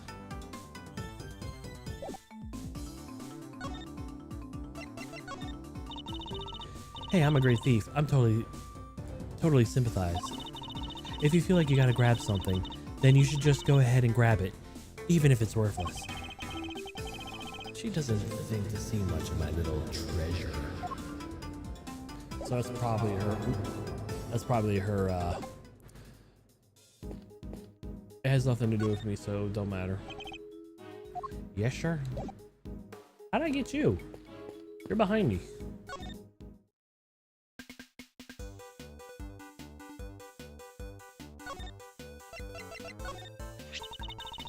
Well, this ain't the work of a pro. I'll tell you that. No, paper's gonna run some snapshot over a real photo. I think the photograph would beg to differ. Nah, you gotta have more drama. You gotta capture a moment. The president fell by an assassin's bullet. And no, the petrified screams of the crowd. So the president fell by a bullet after all. You tell me, Ruffles. I ain't just painting your words, pictures is all. Then I suggest you leave the word pictures to the actual pro and stop muddying the facts any further.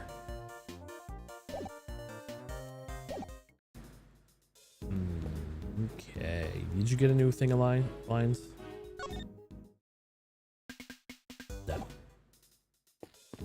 I wonder.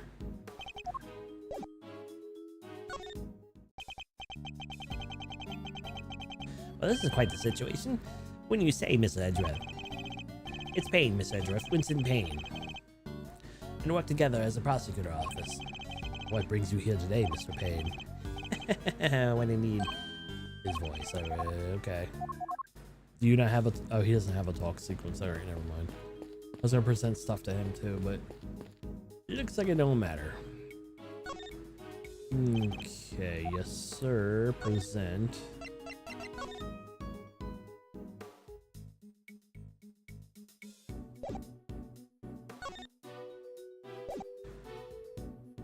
Oh. Good one, Mr. Edgeworth, I think. You weren't showing me that for a reason, were you? Wouldn't you know the first thing about it? And yet that doesn't seem to bother you at all. Okay. Do I logic now?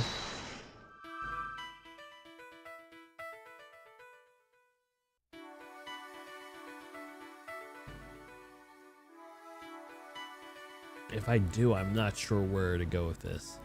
How about 6-shot revolver and red laser sight? Because they obviously go together. No, they don't. That's not quite right. Even though it's attached to the damn thing. I need to reconsider information at hand.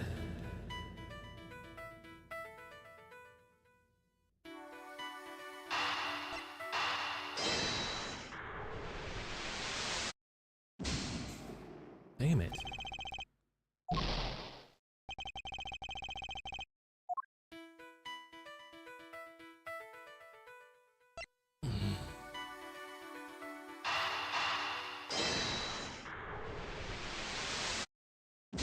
No, what?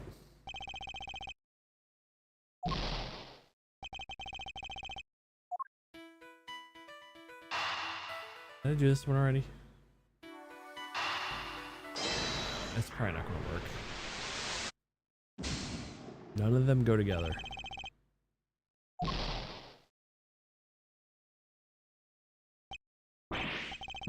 No, it can't end like this. And yet, there's nothing more I can do. None of them go together. And with that, the truth receded into the darkness.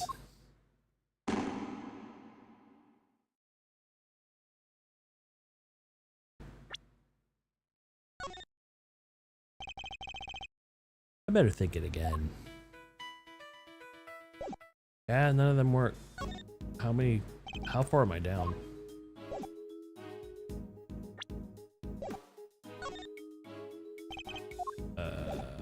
Can I not see that at all?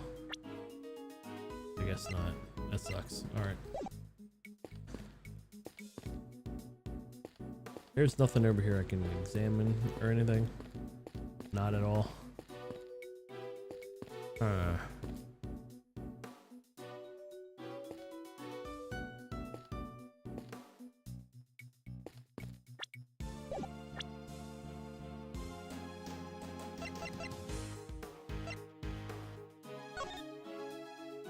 Oh, I can't flip these around. All right. Nope. You have no flipping around. All right. Mr. Edgeworth, present. How about the gun? Oh yeah. All right. How about the plans? Nothing. Nothing goes to you? The Steel Samurai is great and all, but everybody knows it's all about the Gem and Ninja these days. Running around the old-timey Japan, having amazing adventures, singing cool songs. He's the best. Is he one of the one who isn't even an actual ninja? That's him. He used the power of amazing ninja songs to become a superstar. Maybe I should give it a try, the singing thief. What do you think? A singing thief would be arrested in a heartbeat, which is a good reason not to stop her, I suppose. I'm a great thief and I don't have anything to say. Okay. You know what? Why not? That's cool badge. Very severe. As it should be. After all, it symbolized both the sanctity and the strictness of the law. Yeah, my badge symbolizes love, justice, peace, courage, and duty and compassion. And what about your beloved truth?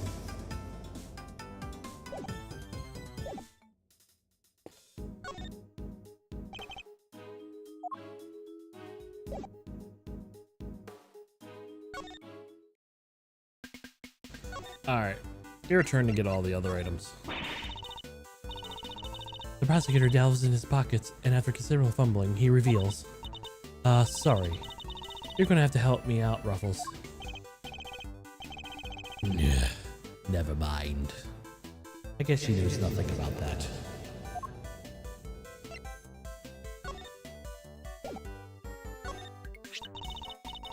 The way I heard it, that the president got enemies, and there's some in both in and outside his country. I figured he's going to get shot someplace, somehow. It was only a matter of when. Wait, you're not telling me that you came here accepting him to get shot. Hey now, don't be putting words in my mouth. I came because the president's a great man. I figured there's a scoop in him being here. Doesn't seem like much of a scoop if you ask me. Aw, come on, Ruffles. Cut me some slack, will you? And nothing.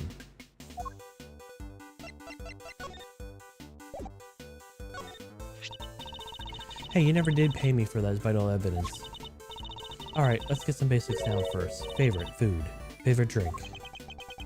Oh, it's gotta be tea. Mr. Edgeworth loves tea. Even has his own special blend at his office. Well now. So our prosecutor likes to put on airs and graces. Airs and graces? And why is the detective answering on my behalf? Who's the better, sir? There's nothing I don't know about you, after all. Ho ho ho. Is it so? Tell me more. Don't you dare, detective.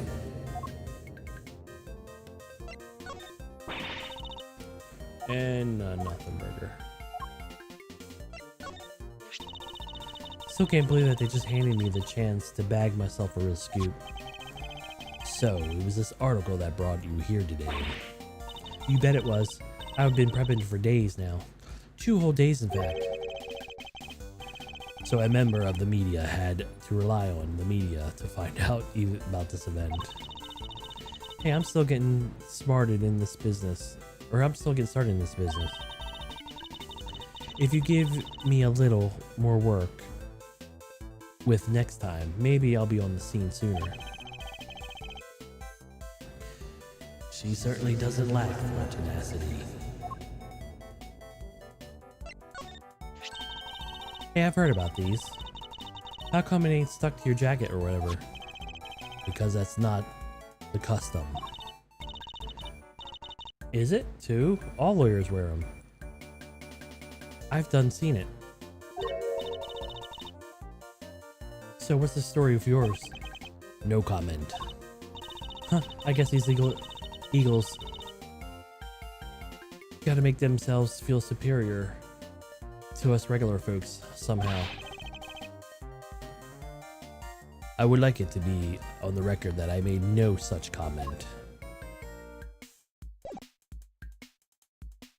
Nothing new, so okay. What am I missing is what I'm wondering.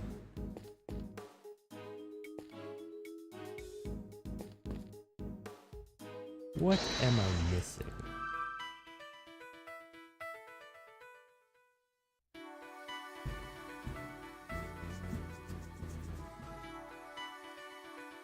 The president was targeted during his speech and a premeditated attack. Found in a trash can, not easy to acquire in this country. Okay. Lasers attached to the gun was used in an attempt to shine a red laser. Photo shows red dots and prints forward during an attack. Alright, I'm gonna do these two. I don't know if I already did it or not. There we go. I've solved the mystery of the red birthmark. Really? Show wasn't a bug bite? No.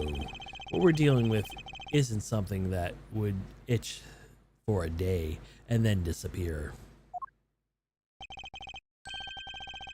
It is in fact the beam of the laser sight. Then our killer was aiming to shoot the president square in the forehead. And shortly after this picture was taken, the second shot rang out. Yeah, that's gonna do more than an itch. Indeed, I fear that the president may be even more danger than we thought. And that the gun was found as a weapon used in the crime.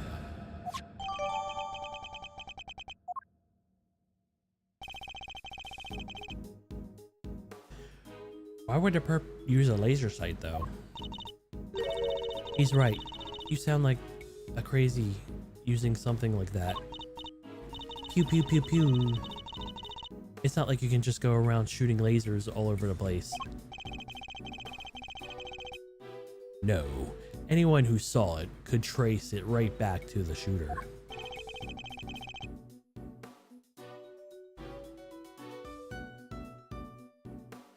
Seems like a pretty bad idea all around. Oh, I almost forgot. I took a couple more pictures. Maybe these laser sights in one of them. It's a long shot, but it's worth a look, at least. Alright, Kay. Let us see those other pictures. Yes, sir. Right away, sure. Yes, right away, sir. Let's see, first up, here's one I took just before everything started going south. Ah!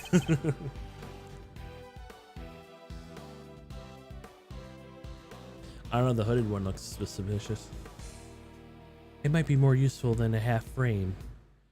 Wasn't taken up with your... or this is Edgeworth, oh crap. It might be more useful if half the frame wasn't taken up with your face.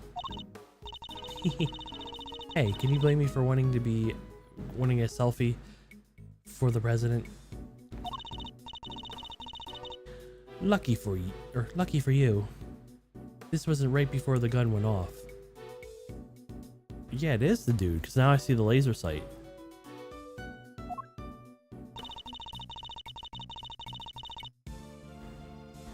And this one showed up before I showed you before, just after the first shot was fired. Then the second shot came just seconds after this. Then there's...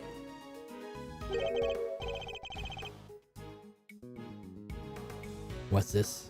I can hardly see anything. I got knocked over when everyone started running after the last picture. I guess I must have pressed the shutter by accident. Not sure if this one's going to be much use, kid. I don't know, that red coat's still there. And that's all of them.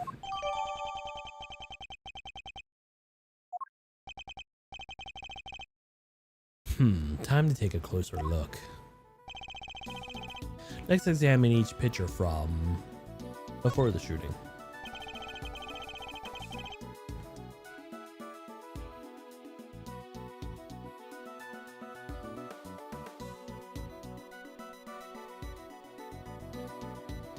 Wait, where's the reporter at? Because there's Winston right there. And they said Winston was in front of her. Oh, are they saying she's the shooter? Ooh. Is there any hint of the laser sight here in this picture? Yes, there is. Take that! There, I see it. What is it, sir? Look closely at the person with the red hood. Whoa, there it is. Indeed, that's our laser sight right there. So that's our perp. The one in the red hood must be the shooter, yes. We found him, all thanks to yours truly. Indeed, led us right to the greatest treasure of all, Miss Great Thief, the truth. You may have captured our would-be assassin in one of your pictures too. Let's take another look. Our red-hooded suspect could be in another of these pictures from after the shooting. Is the person in the red hood here somewhere? Yes, right? But take that! Look, right there. A red jacket. Must be our suspect. Looks like they took advantage of the confusion to make their getaway. Luckily, we can see exactly where they were headed. Ah, the samurai dog stand. Precisely, which means they escaped towards the right-hand side of the spectators area. Detective Gumshoe. On it, sure. Consider it cleared. Good, I'm counting on you.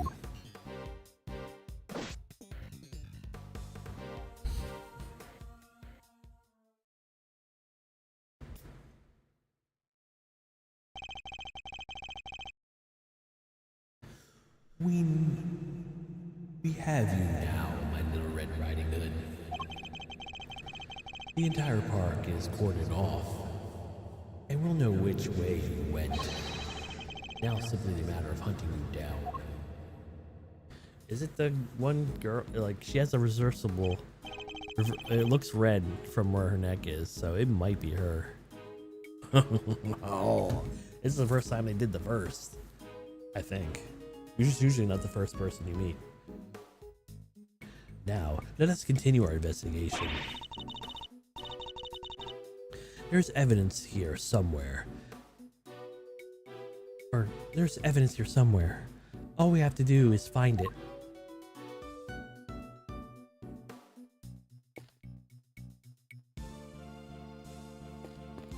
Get out of the way, sure.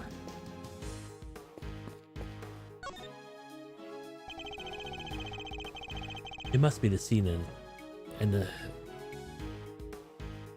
I must scour the scene and inspect. There we go. Anything that catches my attention. We'll do the button first. What's this? A red button. Hey, do you think... Could have been dropped by our red hooded suspect. Yes, it certainly seems likely. There's something red down there. There's something red down there.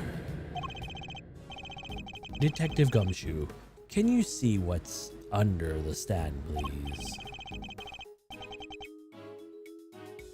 There's something down here, alright. Let's see.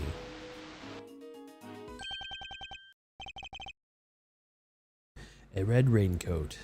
This must be the one the suspect was wearing.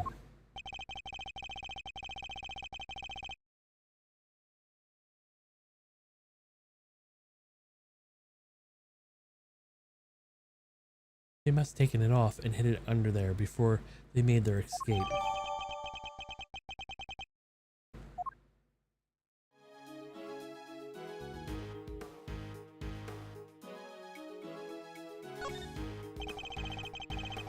It's a flimsy looking food stand made of plywood and sells samurai dogs. Hey, Mr. Edgeworth, I've got 150 if you know. We're not actually suggesting I subsidize you eating on the job. Oh, I didn't mean to. Oh, that's it. Maybe when we're done. Fine. When we finish the investigation, you can have one. And only one, understood? Why would that matter? I need as many as I want. What is going on? Sorry, sir. I never should have. Wait, did you say I could have one? Yes. Why? Is something the matter? No, it's just, I wasn't expecting you to. Thanks, sir. If they're $3 each, you don't have enough, unless Edriff is buying. Whose random shoe is this?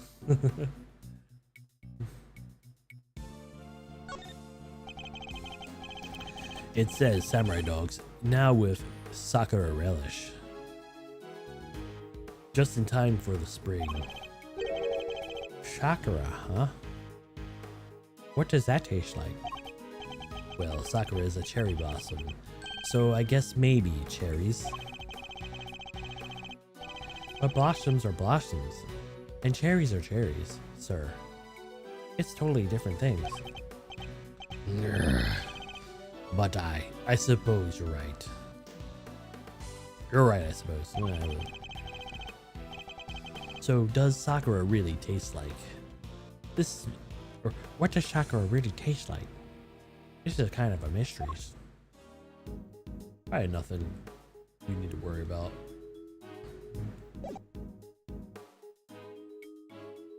Oh, something's not done.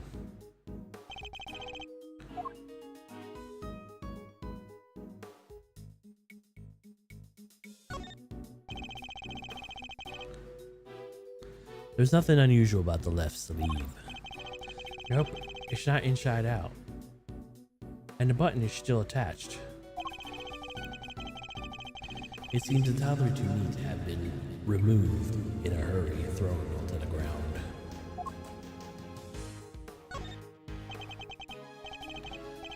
The sleeve, it's inside out, and the button is missing too. Do I really have to logic those two together?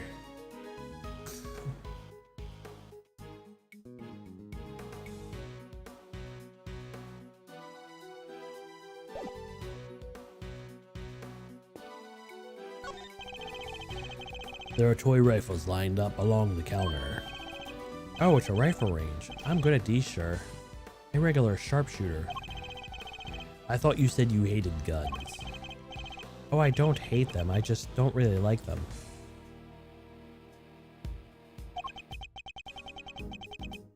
Isn't that basically the same thing?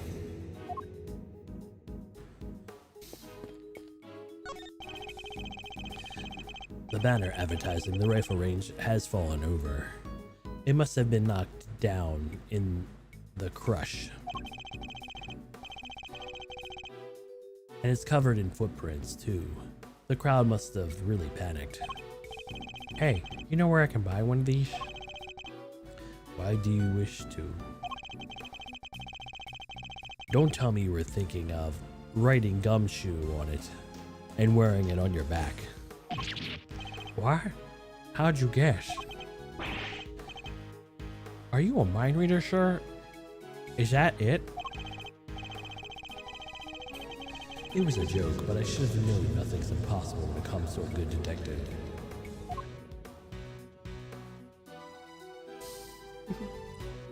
Alright.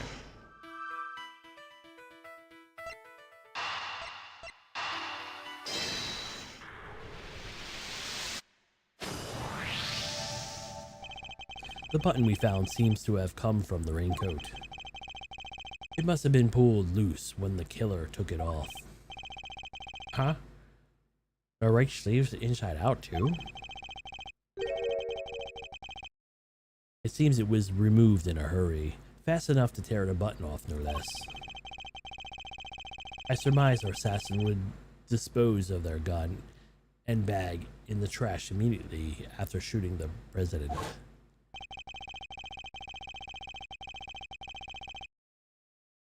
Then they slipped in the panicked crowd and moved from left to right side of the spectator area. This is because they knew the trajectory of the bullet would point the shooter on the left side. Finally, they removed the raincoat and hid under the samurai dog stand. The killer would have needed to get rid of the coat as soon as possible, hence the hurried removal. The fact that the right sleeve is inside out is a testament to how quickly it was taken off. Yep, that's the mission button. The question is, of course, why didn't the same thing happen to the left sleeve? Oh yeah. Only the right sleeve is inside out. Indeed, and the button on the left sleeve is still securely attached. So, what does that mean, Mr. Edgeworth? If we were to answer that question, Detective, we'll need to inspect the raincoat in more detail.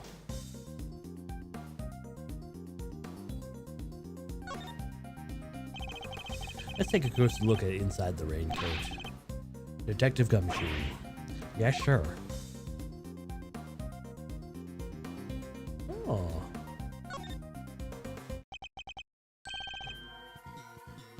This is a bloodstain. And considering where it's located, I'd say it belonged to our would-be assassin. So, we're looking for someone with an injury. Not just any injury, Detective, an injury on their left arm. Huh? How do you know that? It's simple. The right sleeve is inside out, suggesting the suspect removed the raincoat in a hurry. Conversely, the left sleeve is just as we would expect it to be. Therefore, the suspect's left arm was never in the sleeve in the first place. Once we understand that, nothing else falls into place. Now, Detective, there is a bloodstain on the left side lining of the raincoat because the suspect's arm is too injured to fit through the sleeve. Precisely, or at least we can say that there is a good probability in that case.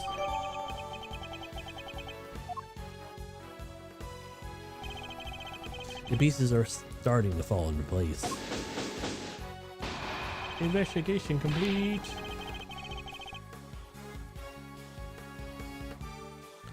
Detective Gumshoe, I need you to go and search for the crowd for likely suspects. Yeah, sure. Suspicious characters with injured arms. Coming right up. You're even smarter than you look, Ruffles. Chucking all them itty bitty pieces and putting them together like that, you'll have your man in no time. That's Mr. Edgeworth for you.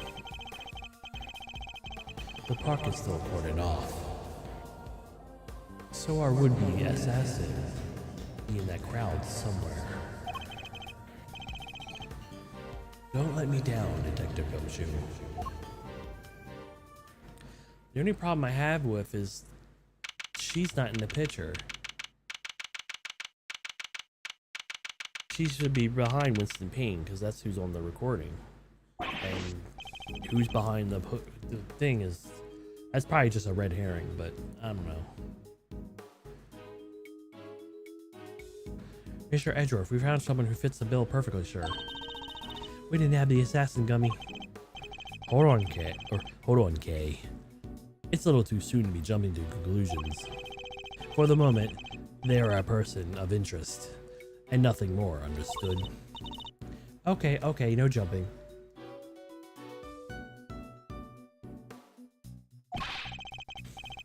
But he's our shooter. Sir. I'm sure of it. He's a guy who tried to take out the president. In broad daylight, surrounded by a crowd of witnesses? This is no ordinary assassin. Bring him over here, Detective, carefully. Yes, sure. Come on, boys. You heard him, Mr. Edgeworth. Or you heard Mr. Edgeworth.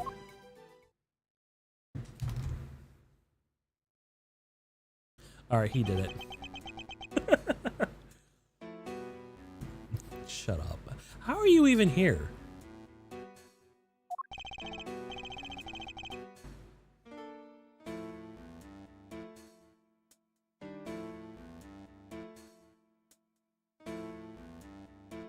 Alrighty then.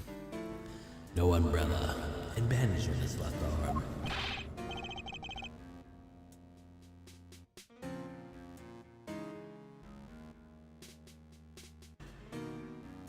Well, pal, state your name already. Doe. John Doe. Charmed, I'm sure. John Doe. That's a name you often hear in real life. I actually knew someone who was named John Doe. It is not a normal name.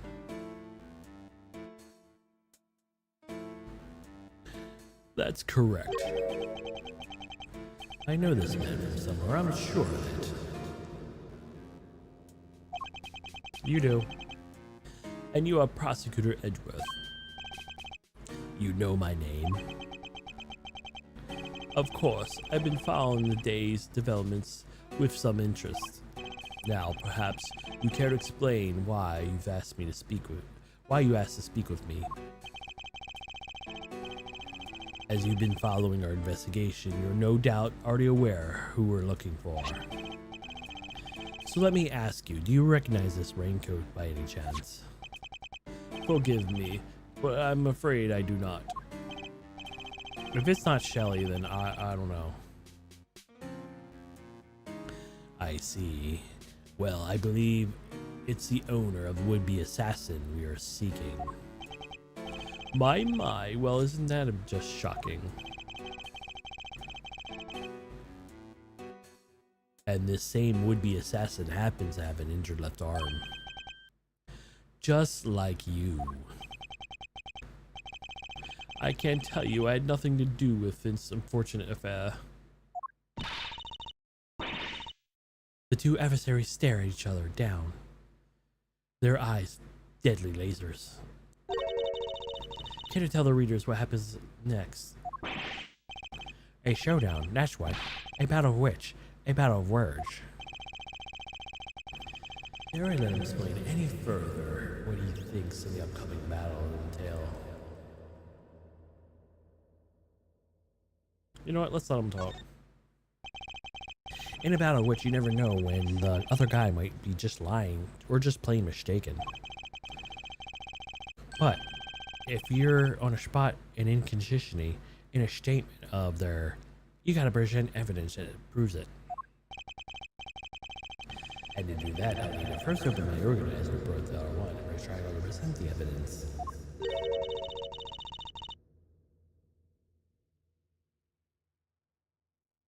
And what if there ain't, inconsistencies to find? You gotta change tack. Press for more information and see what you can shake loose. Indeed, I can press my opponent with L1. Why don't you show us how it's done, Mr. Edgeworth? Stepping up to bat, our nation's top prosecutor. Once I'm able to quietly gather my thoughts, yes. Oh, I didn't realize I was explaining the tutorial option. I thought he was going to let Shelly spit out information, or he was just going to let him talk. I could understand why whoever with the raincoat. I can understand why whoever wore that raincoat would be of interest to you. But you have no proof that the person is injured as you claim. My left arm may be injured, but I can still use my right.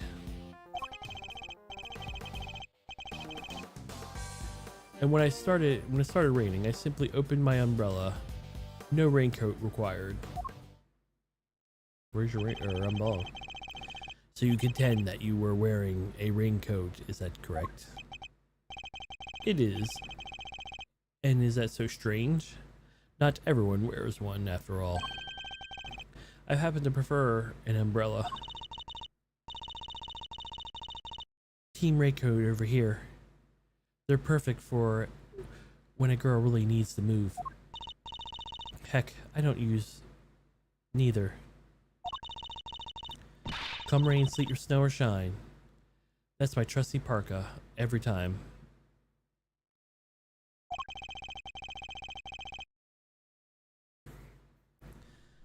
Not exactly an inquiry I'm hoping to pursue. So you see, I am not your would-be killer.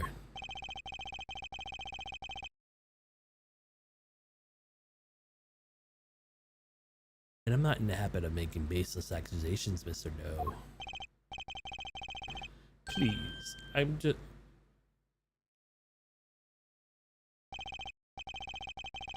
Forgive my wound. It seems I've begun bleeding with all the excitement.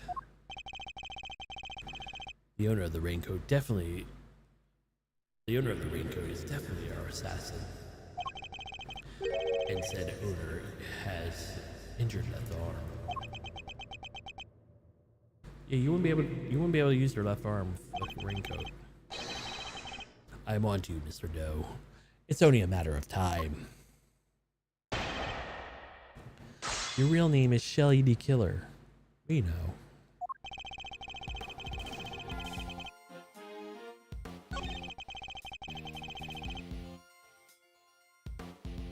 Do I present the raincoat? Let me press it. So you would like to see some proof from the owner's raincoat had an injury? I would certainly expect such a renowned prosecutor to have some. I still don't understand how you know who I am. Come on, Mr. Edgeworth, you're famous. He probably read about you in a newspaper. I've also been observing your work and your least you forget. I don't believe a word he says. Edgeworth, you were literally in a case with him. Remember the radio? You probably don't remember what he looks like because you probably never actually seen him.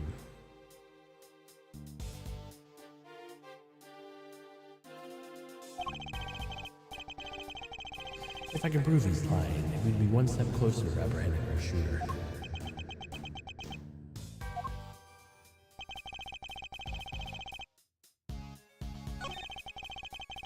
You have no proof that a person is injured in his claim, so I'm going to present the raincoat. If I'm wrong, which I shouldn't be, because we got the bullet, we have the blood right there.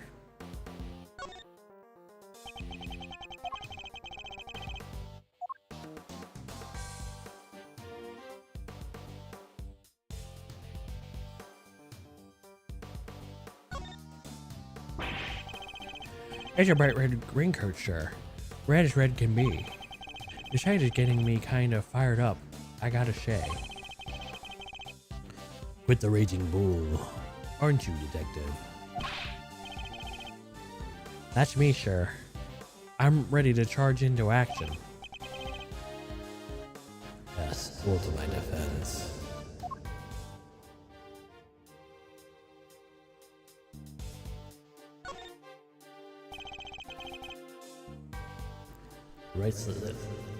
The right sleeve is inside out. And you can clearly see where the button torn off. Yes, whoever discarded this raincoat did quite a hurry. Okay. Objection! Okay, good. You seem like a careful man, Mr. Doe. But not quite careful enough. After all, you left something behind, something vital of importance. I'm afraid you must confuse me with somebody else. The coat does not belong to me. Or did you claim to have some kind of proof to support your accusation? Your arm isn't troubling you too much, I hope. Your wound seemed to be bleeding again. I'll survive, although I can't pretend to not have something of inconvenience. Like, how is he removing the blood? With another... no. You have my deepest sympathies. Because if it wasn't bleeding quite so badly, you could have perhaps made it clean getaway. What exactly are you insinuating? As you've already established, whoever wore the raincoat is injured. And now I can prove the person was you. With this decisive piece of evidence. Why is ice cream cone sweating?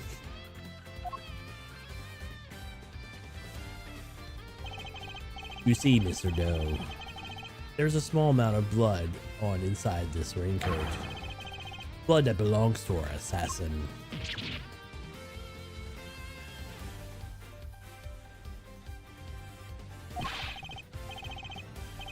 Attempted murder of a foreign leader, causing a diplomatic incident. There, throw you in the book at you. You can give us the silent treatment all you like, but we don't need you to talk. A simple blood test will give the answer we require. All it takes for us is to compare the blood on your bandage with that on the coat, and that will be that. We have the evidence. Why don't you make it easier on all of us and come clean? Admit that you were the one who attempted to assassinate President Zhang Fa. I am not your assassin. You're stubborn, I'll give you that. But if we're a game of chess, you've already been in checkmate. Now do the honorable thing. Admit defeat.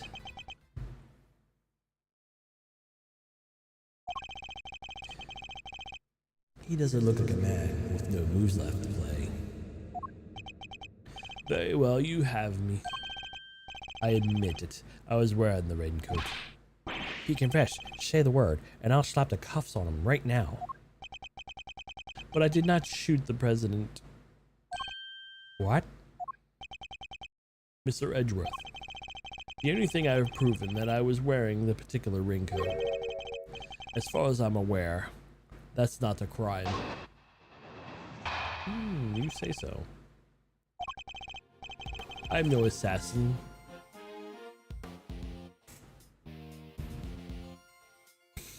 This man right now. We know you're Shelly.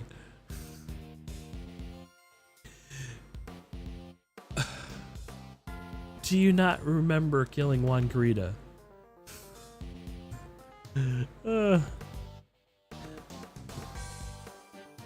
I am no assassin. I'm a simple ice cream seller. One who happened to be wearing a red raincoat while watching the president speak. Remember, you shot Von Karma too. So you escaped.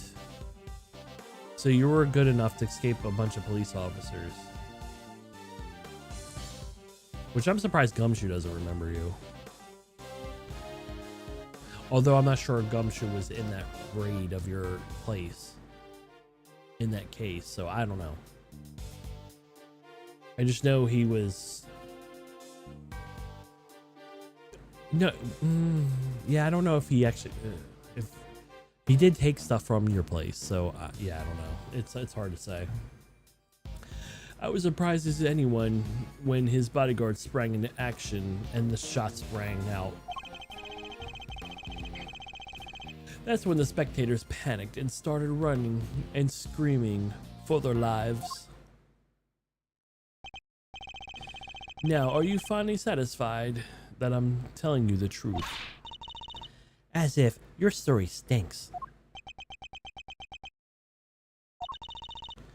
You don't scare me. The evidence on our side, you know. Look, right there, plain as day. The assassin, and wearing the red raincoat. Intriguing. But that's not me. Oh, come on. Tell me, Mr. Edgeworth. Do you really think I was the only one in the entire park wearing a red raincoat today? I do, actually. But then why? Why does he seem so sure of himself?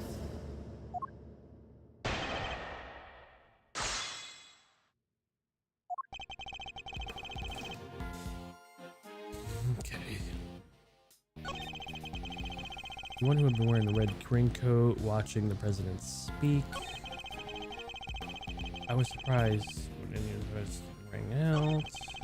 That's when the spectators panicked, screaming for their lives. Let's do this one. Hold it! So yourself didn't start running and screaming. I was hardly in the position to. Oh yeah? And that position you were in? One of extreme pain. Somebody bumped into my wounded arm hard. It was excruciating. I thought my eyes would pop out of my head. Yeah? Well, they clearly didn't. Of course they didn't, Kay. It's not a thing. In any event, the shooter was wearing a red raincoat. We have photographic proof, and yet Mr. John Doe here swears it wasn't him. The guy is lying through his teeth, I tell you. No one gets away with disrespecting Mr. Edgeworth, pal. Not on my watch. Calm down, detective. We will get to the truth of him by catching him in a lie. Yeah. Yeah. So let's keep at him. He'll do something to slip soon enough. Okay, alright.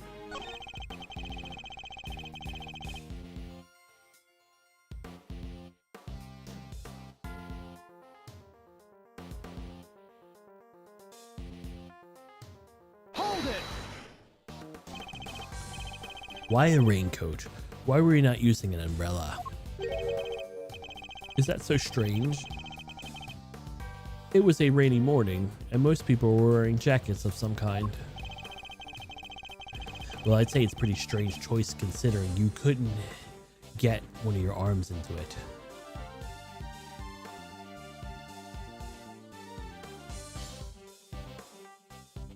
What's up? You said went down in case they had issues. Nah, I don't think so. Okay, night night. No, I didn't go offline, I don't think.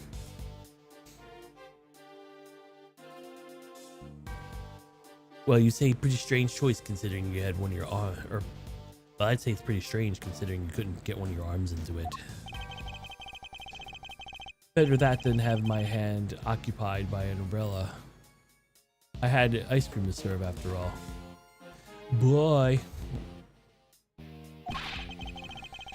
Then why go to such lengths to avoid testifying to that effect in the first place? Forgive me, I simply hadn't remembered until now. It's been an eventful day after all. Eventful. Well, I hardly know what else to call it, Mr. Edgeworth. The president of Zangfa was shot at.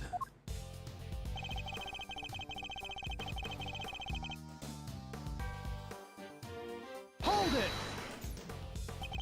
So you saw the bodyguards move before you heard the gunshots? Yes. If I recall correctly, they moved first. At least one of the left did. You're rather observant, Mr. Doe. I am blessed with keen eyes.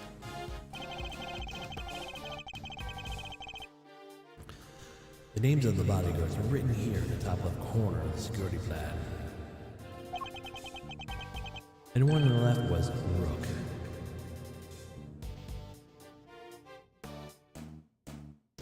Oh, he's not Knight? Huh, okay.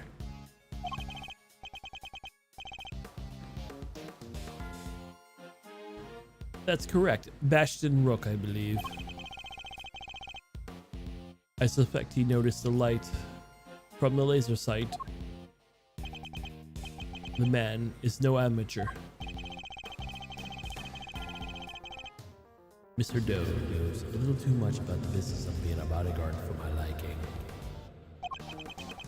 I'd say our friend here is no amateur either. I'd like you to append what you just said to your testimony if you don't mind. As you wish. The bodyguard on the left, Bastion Rook, was it? Was especially quick to respond.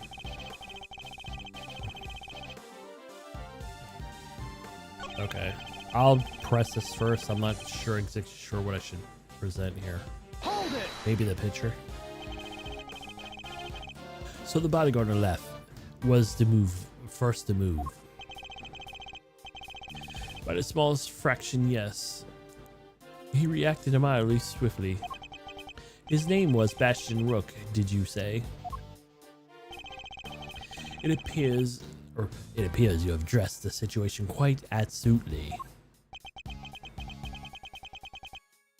No, more so than anybody else, I'm sure. He's good. He didn't even flinch.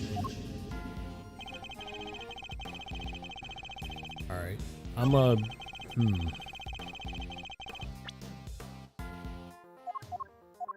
Oh, let me look at case pictures.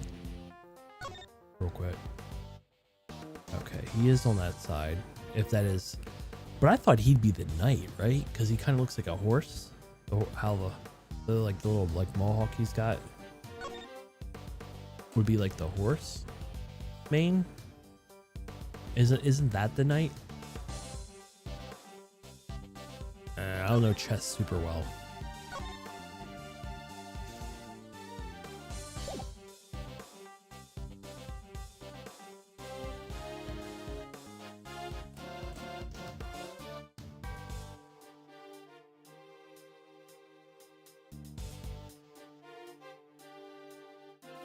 See, I'm not sure which one I'm supposed to present.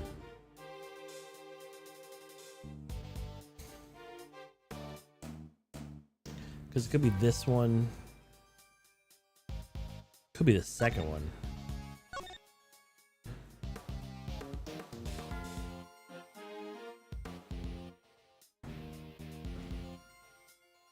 It looks like he might be able to see a shooter, maybe.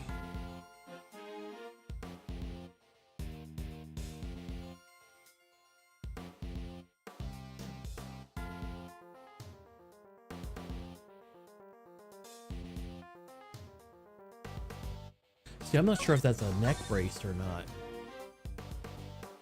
It might just be I'm a chess piece, or I'm modeled after a chess piece, or something. I have to look like the horse. But that could just be a thing, or like they look like the pieces of chess pieces, but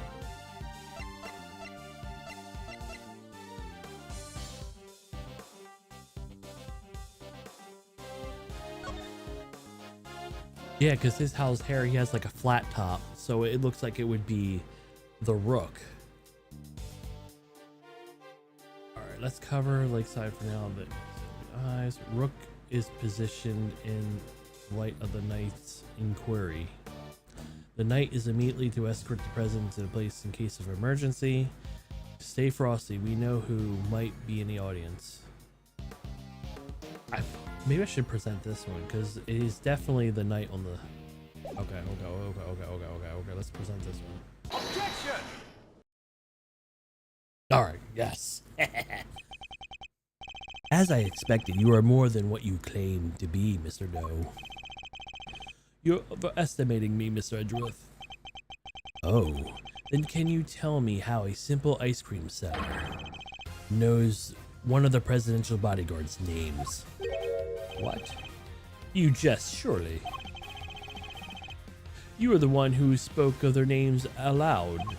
Rook and Knight, was it? Objection! Only we know the names thanks to the security plan. But look closely. Only their surnames appear. And yet we clearly heard you say the name Bastion Rook. How did you come to possess such information? Information we ourselves didn't have. It seems pretty darn suspicious to me. Well, how did you know? Explain yourself. It was merely a I was about to mix gumshoe and somebody else. It was merely a slip of the tongue. Another lie. He is the assassin, just like we said. Come now, miss. Are a little soon to be jumping to such conclusions. Actually, no, they find you out pretty quick in both games. If you're a really good assassin and can just shoot Franziska and get away through all these guards, but you get tripped up here and in the case where the doofus easily blackmails you, it's like, how are you so easily befuddled? Like, I don't know. I don't know their names. I did know their names, yes, and the reason for that is, well, I know Mr. Rook, and he and I are acquainted. What? We have something of a connection. And his is a name I could never forget. You think we're so stupid, pal? Stop lying. I am not lying. I am, as I always been, a simple ice cream seller. And accusations of Bastion Rook, yeah, an acquaintance of Bastion Rook, yes. Objection! And I suppose Mr. Rook will confirm that. It should be easy enough for him to remember his good friend, the slippery ice cream seller, correct? Please, are you more than welcome to ask him, although I think he might be difficult right now. I would imagine he's rather busy ensuring the president's safety. But I suppose you're able to speak with him, and he does deny that he and I are acquainted. How will that help you prove I was a shooter? Objection! If you want the shooter, then why take off your raincoat? Because it was no longer raining. In fact, it had grown quite warm. Far better to let my wound breathe, no? Or would you rather I left it to fester? He's actually going to worm his way out of this.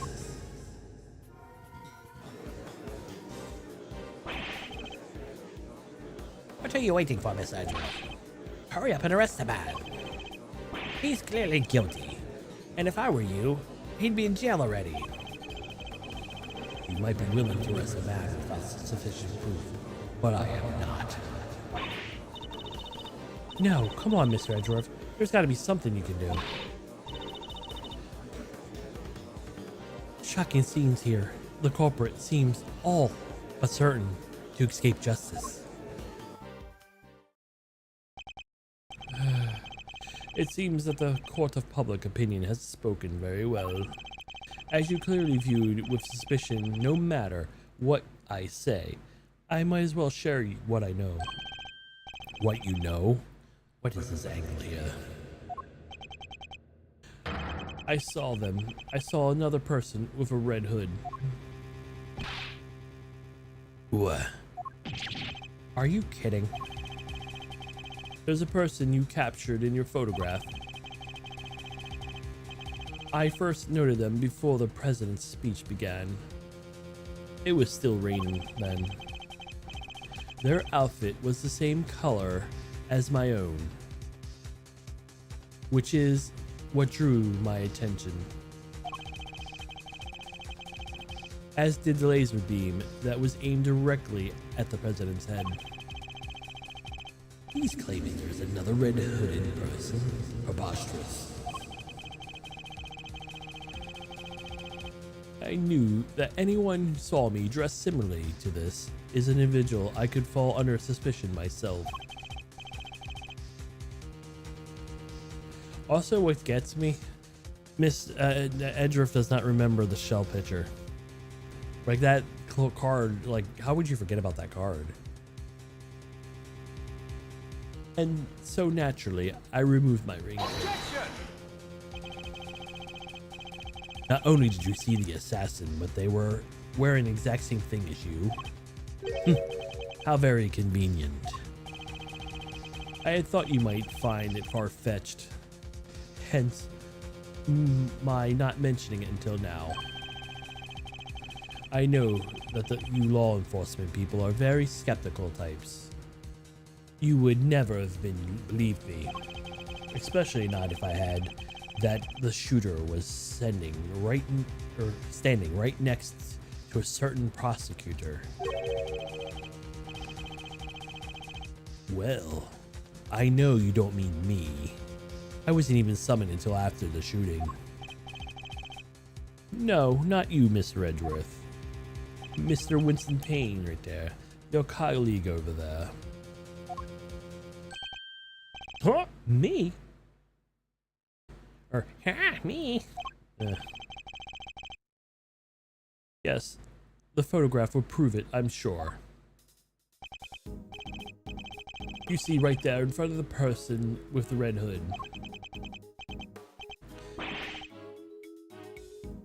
That's me, yes, but why exactly are you saying? What's his endgame here? As I mentioned, I have been following your investigation with some interest, Mr. Edgeworth. And while pondering the details, I've noticed something strange. Strange? What exactly? Come now, a man of your talents should be more than capable of spotting a contradiction such as this. I'm afraid I don't follow. The picture shows the chief prosecutor, Mr. Payne, and the shooter. But there's nothing weird about that, is there? Think carefully. The picture was taken right in the middle of the president's speech. One another piece of evidence you've gathered is inconsistent with what you see here. What is Mr. No talking about? Which piece of evidence is inconsistent with what's in this picture? Take that!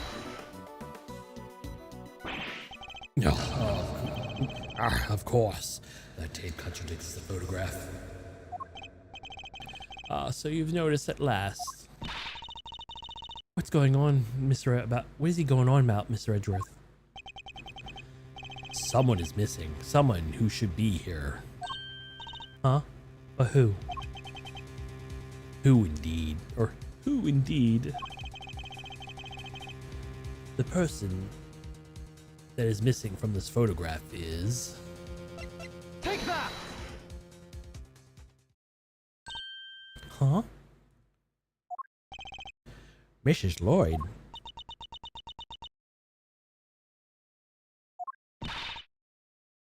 How do you figure that? Mr. Payne's voice is clearly heard on Miss Lloyd's tape, considering that he was conducting a private conversation with the chief prosecutor. Oh, and there's two guys standing right in front of me. They were whispering away to each other the whole darn time. She must have been very close indeed to capture it on tape. You're right, but she's not in the picture. Precisely. Well, Mr. Edgeworth, do you still believe that, or do you still believe that you have been hounding the right person? Miss Lloyd, would you mind answering a few questions? Whoa, you're all fixing to put me under the microscope now. Alright, sure, knock yourselves out. I got nothing to hide.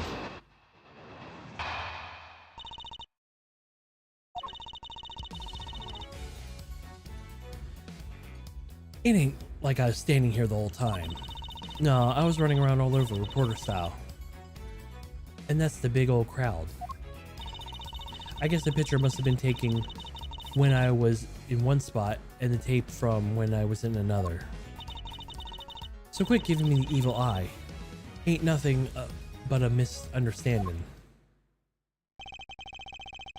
There is no doubt about the voices on the tape. What Mr. Payne and Chief Prosecutor, I'm certain of it. Tabby wouldn't lie to us. I know she wouldn't. You've already met her like 2 seconds ago. What are you talking about? But if she did, that would mean that she's our perp. Will you quit messing with me? As if I could have done anything like that. Little old me. We don't know you very well.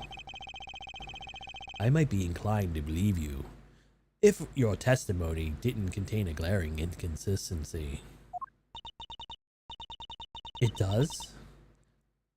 I thought it was pretty good. It seems I have no choice to present her with the evidence and expose the contradiction.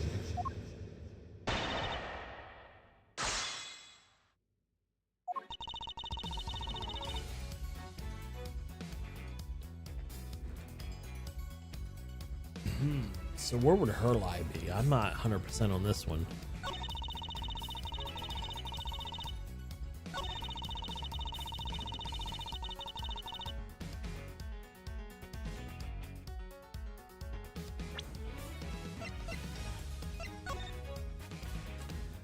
A monitor for analyze the president's procession. He addresses some of the crowd. Try to call for reports. Kind of publish.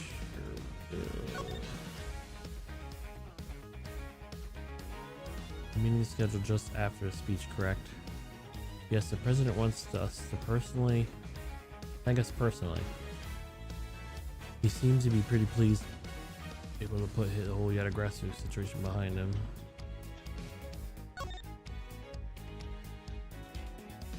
The president is just in the air, statements pitched. We shall crush the wicked with the righteous hammer of justice. Bang bang. Honor friends and allies. I am here today to deliver a message. There was 2 shots and he's still talking? The president passionately addresses the assembled crowd as we're trying to shake it all. Hello. The meeting is scheduled just after a speech, correct? Yes, the president was sing his personal. Okay. Alright. I'll press this one first. Hold it! You were running all over. Where exactly? Here and there, everywhere, I guess. What? You don't know what all over means? You think I remember exactly where I was when the crowd like that? What do you know what do you want from me? The way she says what is so weird.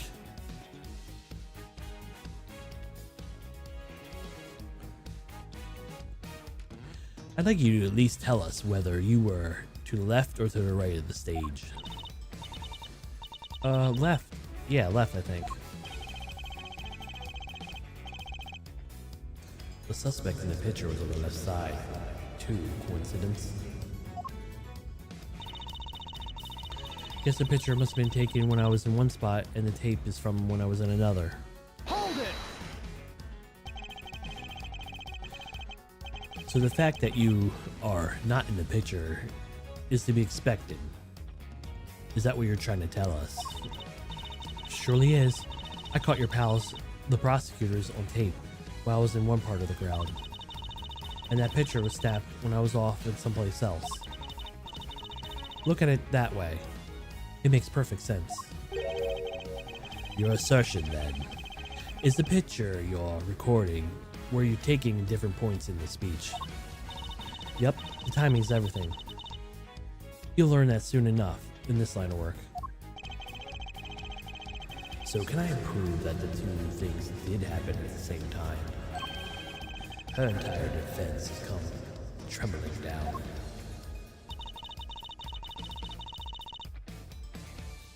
Let me press this one too.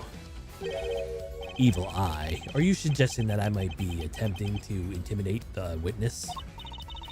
No, I'm just suggesting that you lighten up a little. Frown that way for too long and it'll stick. Ain't nothing so bad, and a little smile can't make it better. What'd you think, Ruffles? No, I don't think so. I'm investigating the shooting of a president, Miss Lloyd. A smile is highly unlikely due to help with that. But the story is getting a little odd because he's supposed to be the chief prosecutor, but there is a chief prosecutor already. It's like, wait a minute, what happened? How did you not be? What happened? They didn't explain any of that. Did he just step down and then I just never mentioned it? But it's I don't know. Maybe an inconsistency. Maybe they didn't fact check themselves or whatever. I'm investigating the shooting of a president, Miss Lloyd. A smile, highly unlikely to help with that. So proclaimed the prosecutor, all while beaming from the ear to ear. Paragraph ends. Perhaps I will to do to point even an evil eye on her next time. I just can't get a read on her. But I don't feel like she's hiding anything super bad either. I agree that she doesn't seem to be ill-intended. But who knows if that means something much worse is lying underneath. Regardless, we must put aside our immediate impressions of our actions on the record. We'll have proof that contradicts our testimony. Alright, which should I put? Now as we move around all over the crowd, I guess the picture must have been when I was in a spot and taken from another. This is probably the one.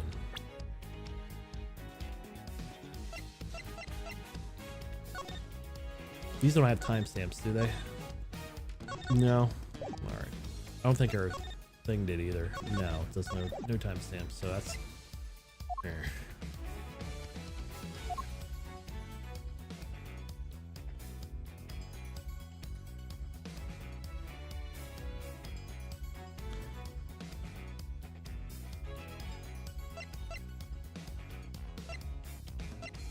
What should I? That's probably not it. That's probably not it either. Yeah, I'm not sure what I'm supposed to present.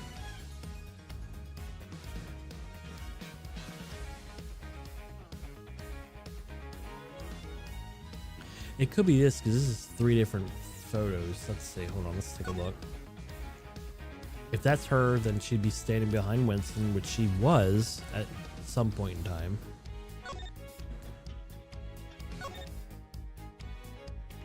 And this would be the right side.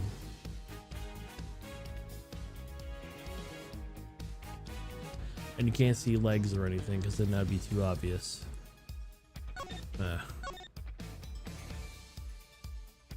I'll try this. This is probably wrong. Gumshoe did it. Objection! That'd be pretty sad. Okay, this was the right. Alright. Miss Lloyd, it is imperative for a reporter not to lie. Wouldn't you say? You're dang right it is. And I don't lie. And yet the photograph and the recording were definitely taken at the same time. What? You can prove that?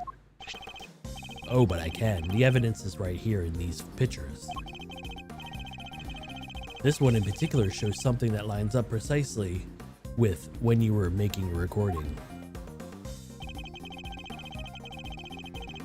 What part of the picture indicates that it must have been taken at the same time as Lloyd's recording?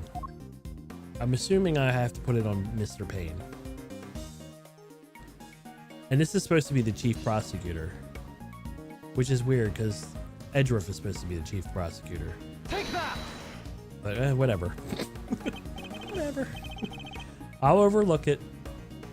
Here, look closely. This is an answer to all of our questions. Because they even mentioned that in the first game that he took over Lana's spot.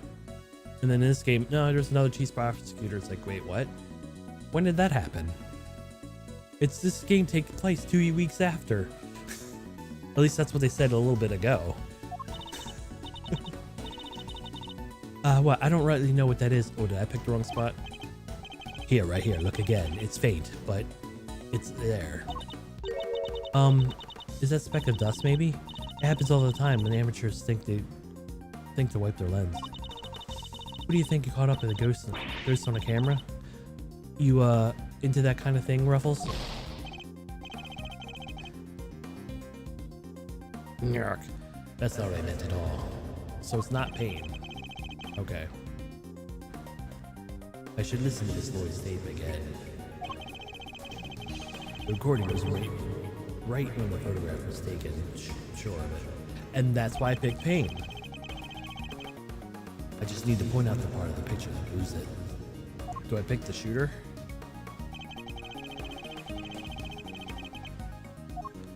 Alright, we'll do this. Take that!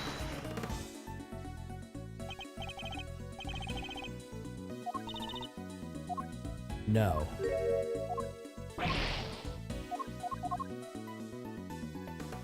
Okay, maybe I'm a dumb.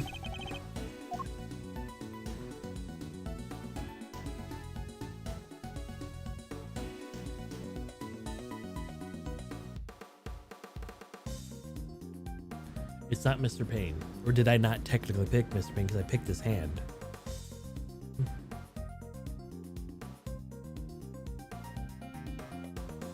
Take that!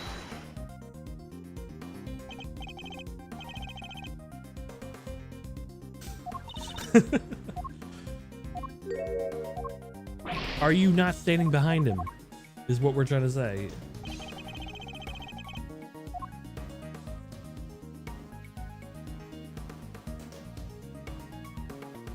Do I pick K? Take that! Nope.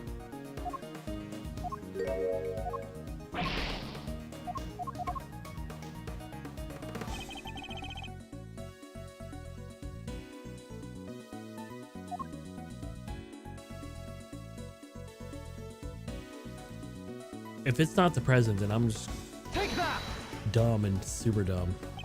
Okay, it was the president the entire time. All right, fine. See here, this is when the president first raised, or see there. The president has his fist raised. And what about it? Would you kind as to play us the tape again? No, I see. It ain't that simple. What if I were to tell you that that you don't have a choice? You don't have to make it easy, do you, Ruffles? Remember, we are concerned with the moment that the president raised his fist. No criminal organization, no matter how big, is above the law. The president thrust his fist into the air as an excitement reaches fever pitch. There we go. Not fever. There. That is your moment right there. Correct. We now confirmed when it has occurred in the recording. Which means Tabby should be in this picture too. And she is right there for all of us to see. For Miss Lloyd, in fact, is a person with the red hood. What? So you're a shooter, huh? No.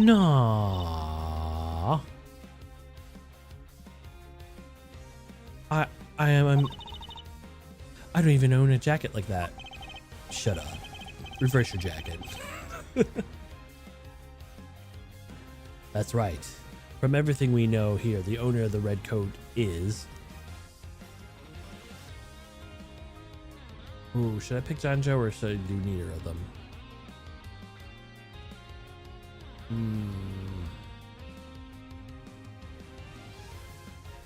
I'll do John Doe for now. We've already proven that the raincoat belongs to Mr. Doe. You, Miss Lloyd, were wearing something else, something that also happened to have a red hood. So there. We're two people with red hoods all along. Indeed, Mr. Doe's last statement was true. Wait, but we only found one raincoat.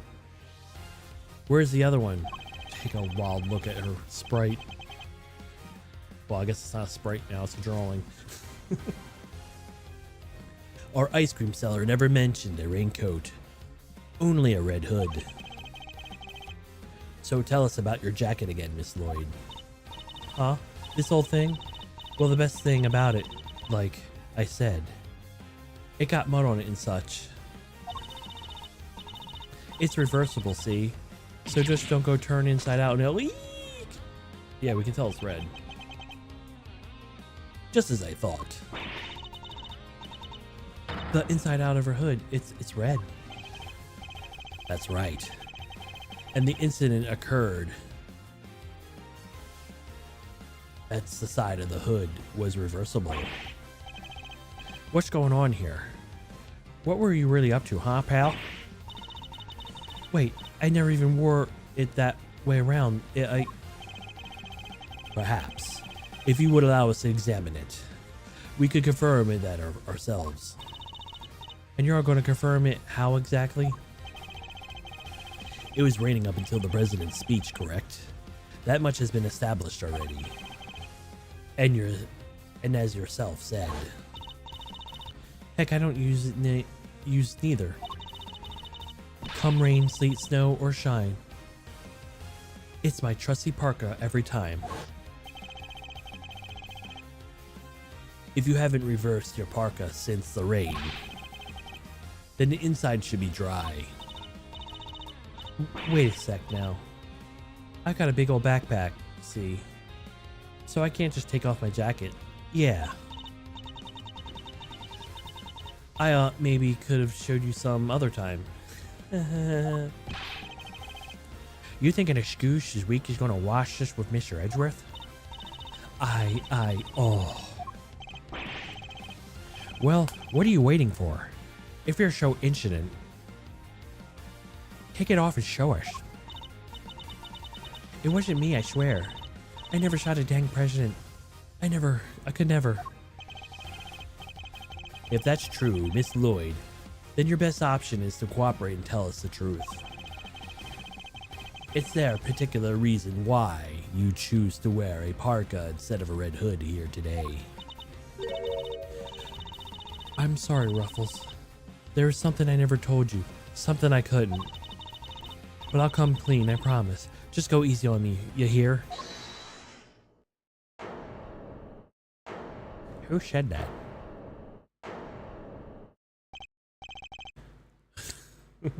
Who said that?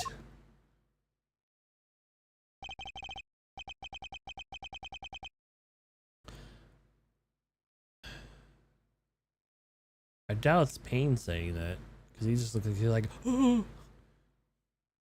Hold your horses. It's a little soon to start for the end game. Oh, is it him?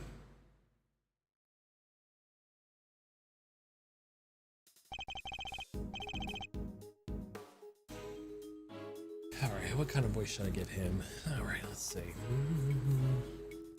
That goes for you too, Mr. Prosecutor. You lost this one moment you made your opening move. That's one of the men from Kate's photograph. Guess you better introduce myself.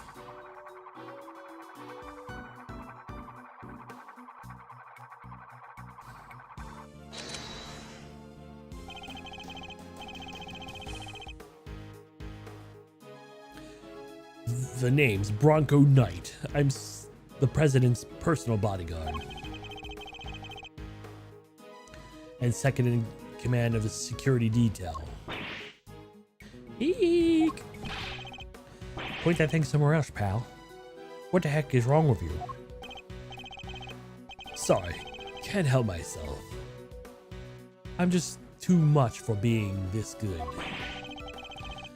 You're not a member of law enforcement, so how did you get a gun?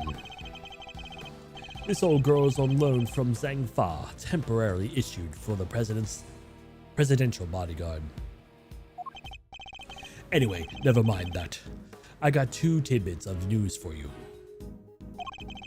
You want a good or bad first? Choice is yours. I'm indifferent, whichever you prefer. Really? You're giving up the first move of advantage, just like that. Whatever, you lost. I guess I'll push out the first pawn then. So play your little chess, I take it. Ah, fellow fan, are you? Mr. Red Suit. The name's Edgeworth. And you could say, I dabble. Duly noted, Mr. Edgeworth. Alright, I'll start with the good news. The president's okay. Didn't suffer much as a scratch. He didn't? That's a relief. Particularly for the young lady here. That means there's no longer a murder charge on the table. That's good news, huh, Tabby? Yeah, 'cause I'd never. Now for the bad news. The only reason the president is alive is because we, the bodyguards, did our job. One of us did, Anyhow, our boss put himself in the line of fire. You're referring to your colleague, Mr. Rook. Yeah, it's game over for him. No way.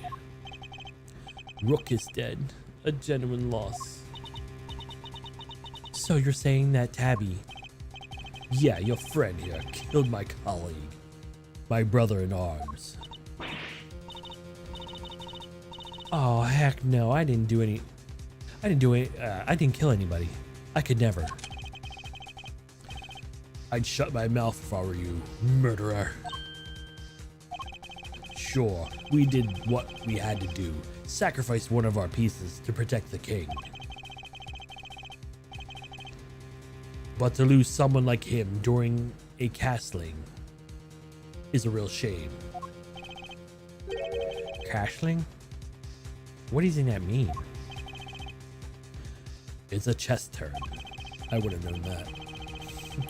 Very simplicity speaking, it's a move where a rook switches place with the king. Then why did he just say so? Mr. Knight, was it? Yeah, what? We'll need to see the victim's body right away.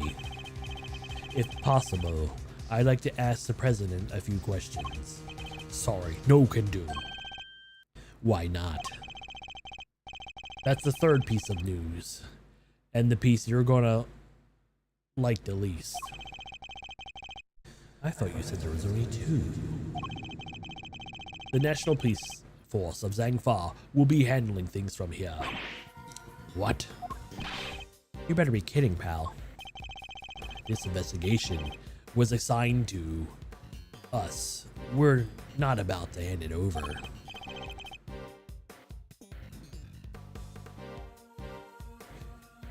You're the Edgeworth, right?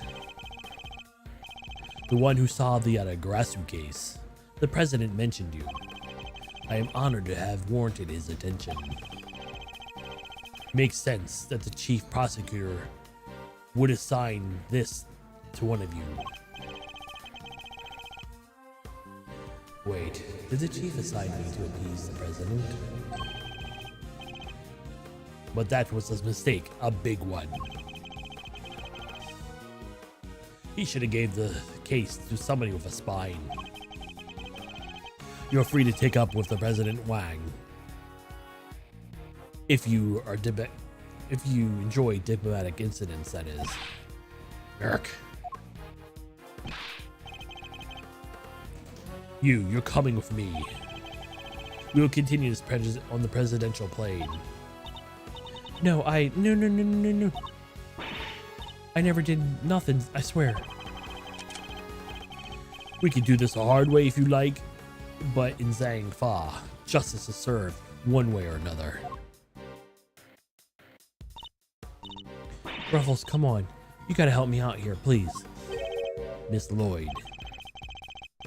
She was the one with the red hood. There's no denying that now. But I can't help feeling we still don't know the whole truth behind this case. I'm innocent. You gotta believe me.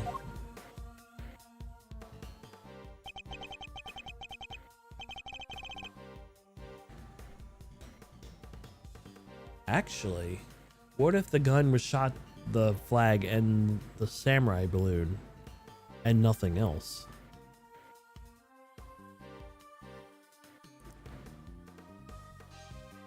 He has a gun. He could have shot Rook.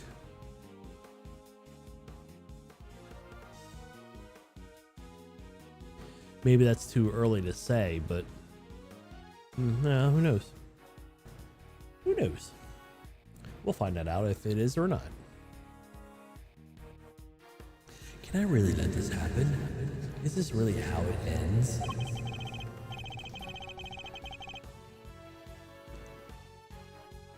The look in her eyes, the crack of her voice, as she begs me to help her. This is no act by a criminal. She's genuinely scared. And if I let him take her, we'll never know what really happened.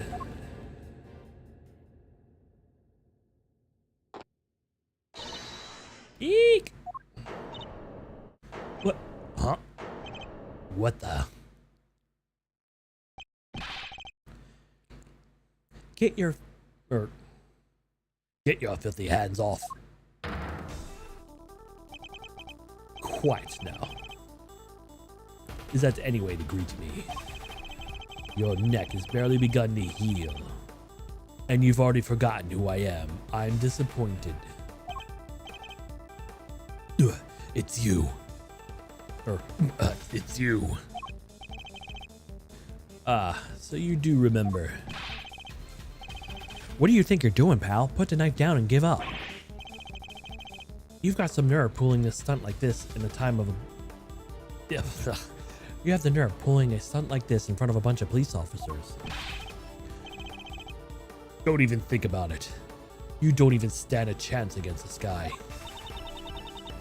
Who are you really, Mr. Doe? Shelly the Killer. Let's just say I'm no simple ice cream seller. This guy's a pro, a hitman. His name is Shelly the Killer. The Killer. Oops, I didn't mean it to go. The Killer. Now you remember? There is not a legal profession in this country who doesn't know that name. An assassin capable of taking down any target, any place, any time. This isn't the first time our paths have crossed. He didn't actually see him though, so that's probably why he's like, I don't know who you are. Because he saw him as a radio. In court. It's been a long time, Mr. Edgeworth. But of course, this is the first time we've met face to face. There you go. You're the assassin we've been looking for. In a sense, yes, a certain someone did indeed hire me to carry out our contract. And that contract did indeed specify that I was to assassinate President Wang.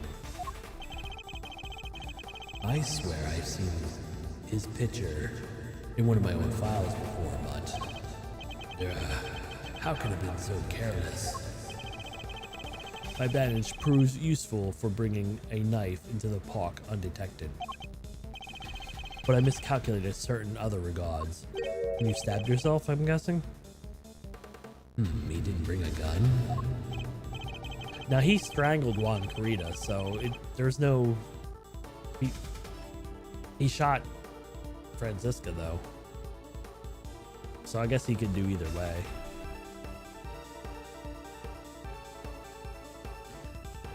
Now, shall we play a little game, Mr. Wright? I know how fond you are of such diversions. Its stakes must be high in order for it to be fun, of course. Shall we wager, say, your life? What do you want from me?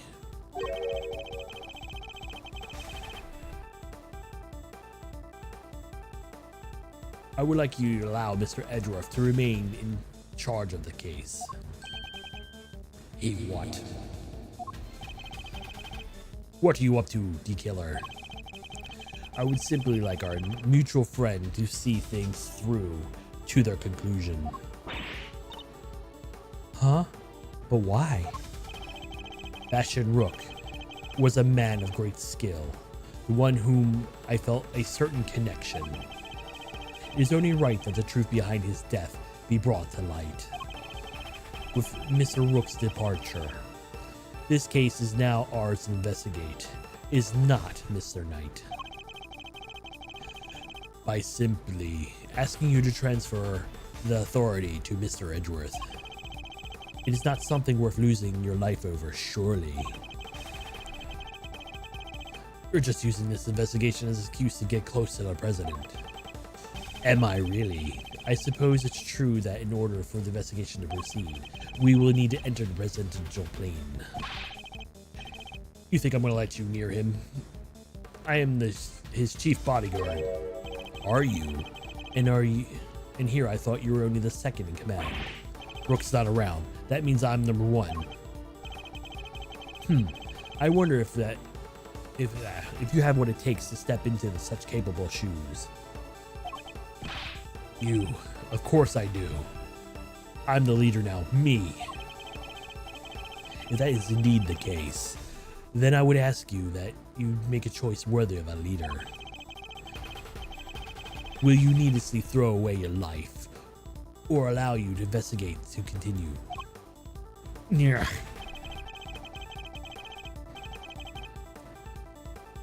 Is he really doing this to gain access to the president? Does he even need to? What is he plotting? You have no objections, I trust, Mr. Edriff. Come, let us continue the investigation.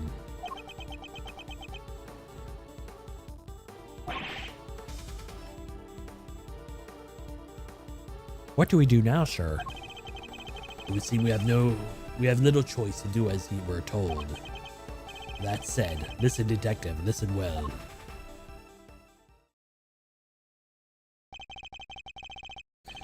I'll buy us some time and investigate. Meanwhile, you gather the other officers.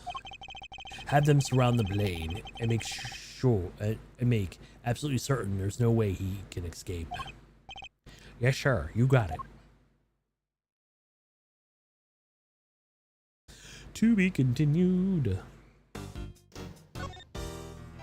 That was actually a long to be continued. Since I accidentally made 2 saves on the first game, I'll just do this one. Even though I don't really need a second save completely.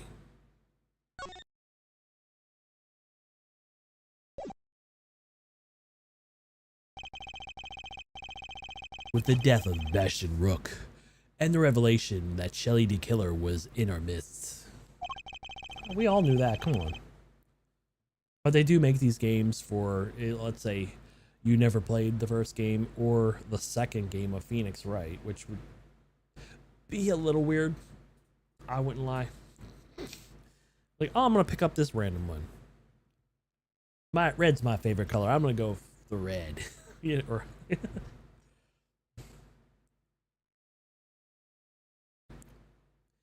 the case had taken the turn we could never predicted. Mr. Knight ordered that door to the presidential plane to be opened. But then they also make references to the old game, so it's kind of like, why should you not start from the beginning?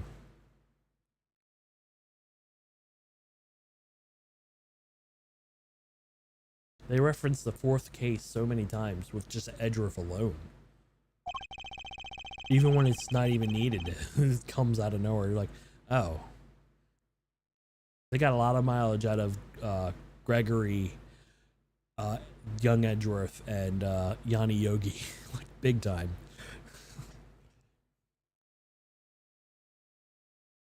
And the emergency personnel attending to Mr. Rook's body were asked to leave. With the scene cleared, we stepped cautiously aboard.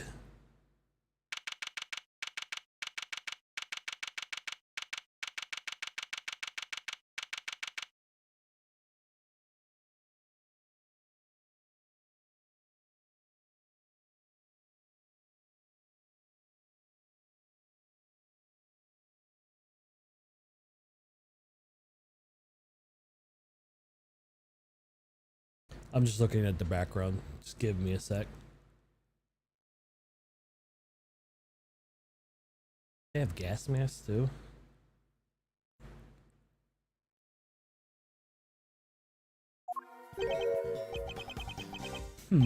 No presidential in sight. Now, where could he be? Yeah, that door. Who knows? Ah, so he's hiding beneath the bulkhead door over there, is he? As courageous in the face of danger as ever. Sorry to disappoint, but...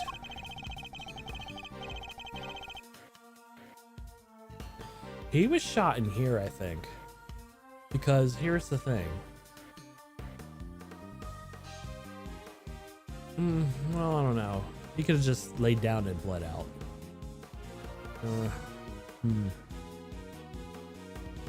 See, we didn't actually see him get shot, so... I don't know. Did you seriously expect him to be standing here waiting to meet an assassin?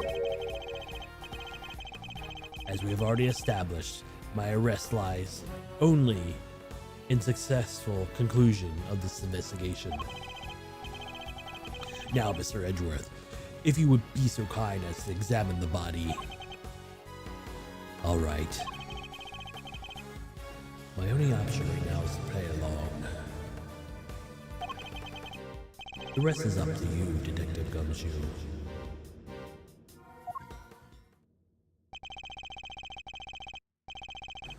So the attempted assassination of the president has become... Oh, oops, sorry. He's not thinking to himself right now. So the attempted assassination of the president has become the murder of the bodyguard. You look like you could use a little help here, Mr. Edgeworth.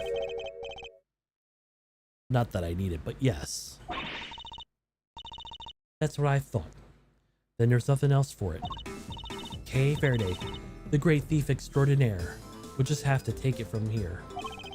Oh, really? You mean you're going to solve this case for me? Nope. I thought not. Edgeworth is going to use a little thief. But I'll prove vital assistance. Now, let's go scouring the crime scene top from bottom. Or maybe not yet, she won't do it. Maybe we gotta do some stuff and then she'll be like, alright.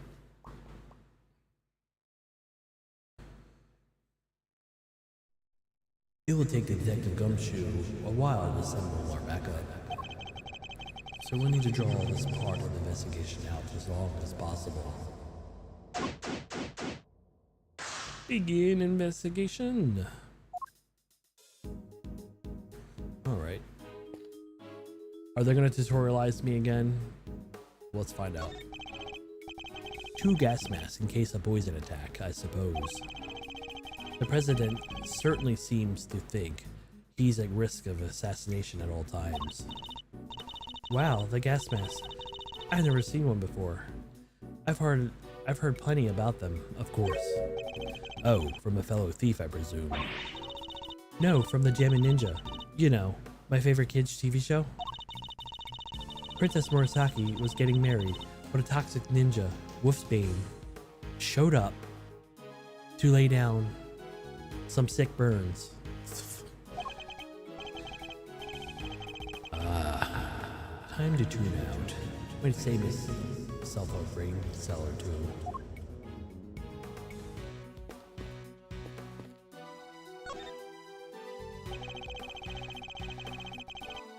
I must scour the scene and expect anything that catches my attention.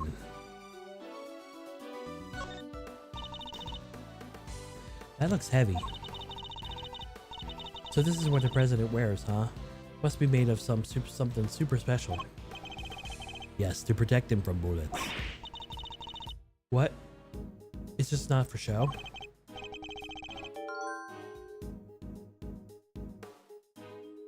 Found on a desk, has a bullet lodged in it. Is this the president's?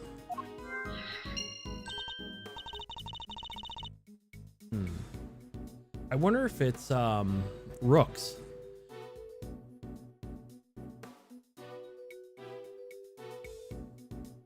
I'm not sure if that's exactly where he's been shot.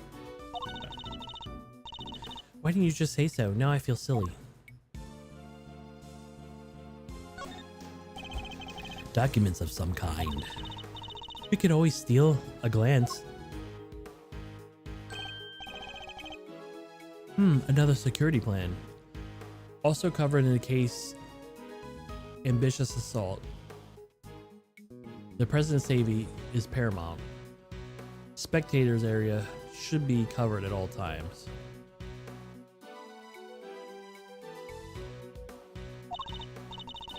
Oh yeah, looks like one of the trash can. Oh, looks like there's one from the trash can. Precisely. But wait, something feels off.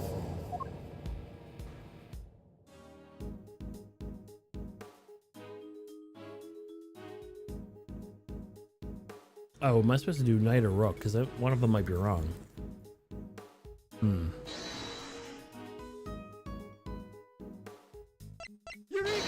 Eureka! The two plans are different. The security detail reorganized at some point. Huh? Oh, you're right. Yeah, we made some last-minute changes yesterday. President's orders. Why the urgency? Because of what happened days before the killer here tried to take him down. He infiltrated the security detail, posed as one of us. Rook figured it out first, but not before the guy got within striking distance of the president.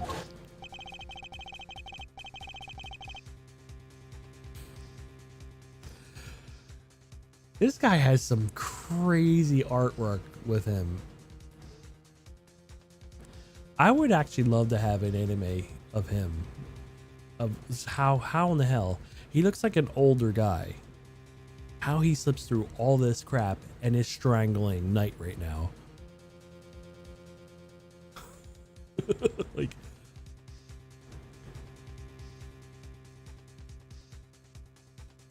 if our leader hadn't stepped in just then, we'd all have been out of a job. But he made it, and our friend here wound up with a seriously twisted arm. Is that how you're bleeding?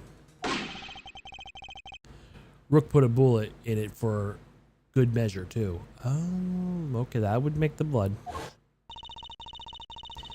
And you were where you while it was happening. You were the first one I overpowered. Were you not?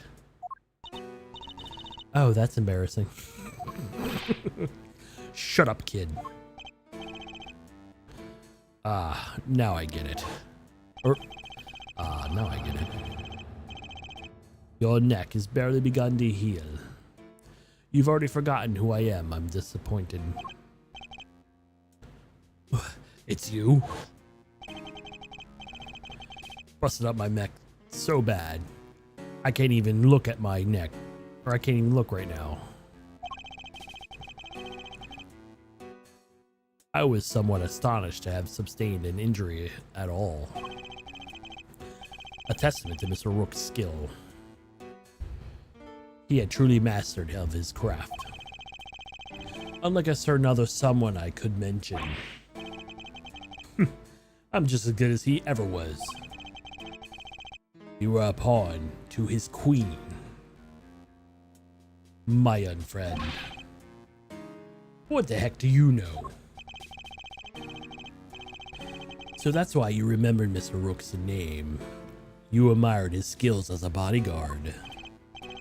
Indeed, I was serving on the team. I learned the names of all the operatives, but in particular stayed with me. It joined the very short list of those who have ever successfully wounded me. So that's the connection he was talking about. And that's why that's Knight. I guess I saw the K and immediately thought K. I gotta stop doing that. And that's why he changed the security plan. He had to be there. Were any more assassins in the ranks? The president didn't want anybody on stage he didn't trust. And he only trusts two people. Me and Rook. Did you shoot Rook? Because if he had that body armor on and then got shot again in the same spot. Or maybe it doesn't have to be the same spot, I don't know. How does it explain your change of position? Oh yeah, he switched over to the right side. I told you, I can't turn my neck to the right. Can you turn it to the left? I told... could you only cover the president's left side? So I wound up moving to the right side of the stage.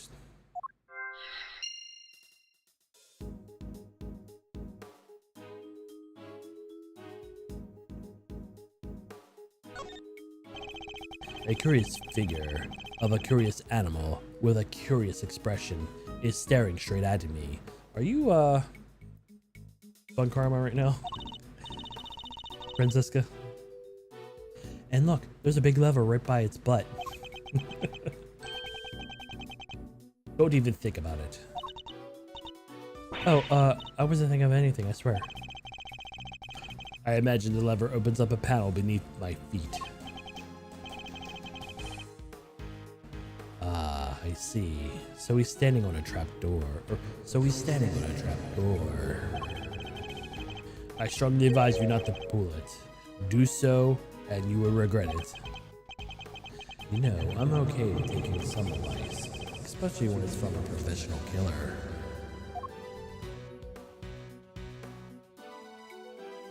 These Tamagotchis? What are these? These personal safety alarms are very colorful. Looks like they get a lot of use as well. I like the president. He seems like a thoughtful guy. Buying these for his kids. Maybe his wife too. Why would they all be here if that's the case? No, these are for his own personal use. Objection, Your Honor. It is simply not possible for one person to use that many personal alarms. Why, you ask? Because he is human, and therefore possesses only 2 hands. 20 hands wouldn't be enough to count the number of objections, but I have no objection.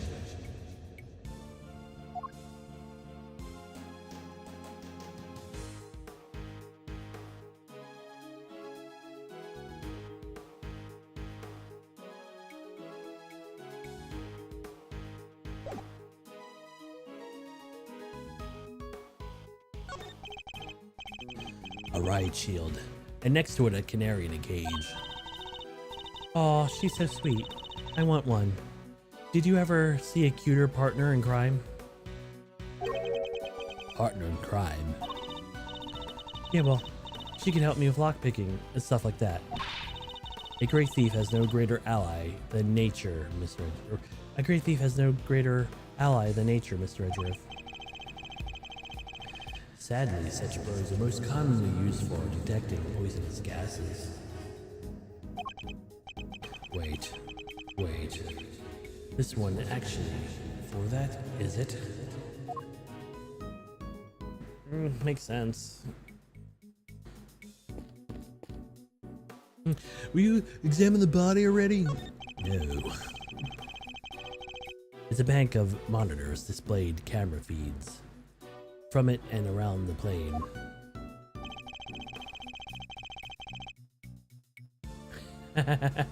I like how it shows us where we at the thing. That's cool. I must scour the scene and expect anything that catches my attention. What is this one?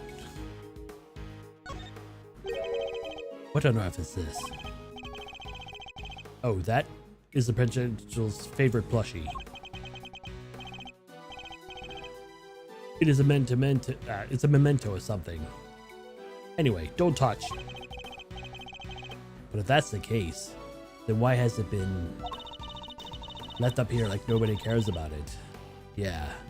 Or left up here like nobody cares about it. Yeah, that's pretty weird. It certainly wouldn't be the first place I would think to display a loved item.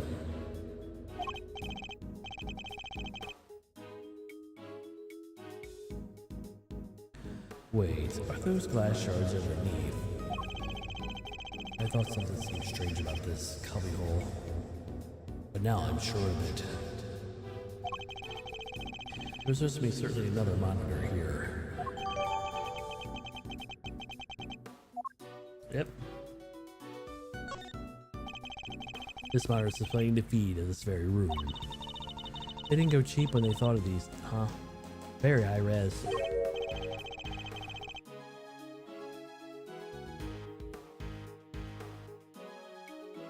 Oh, I'm afraid I can't quite tell myself, but I can't even see the little crow's feet around your knees.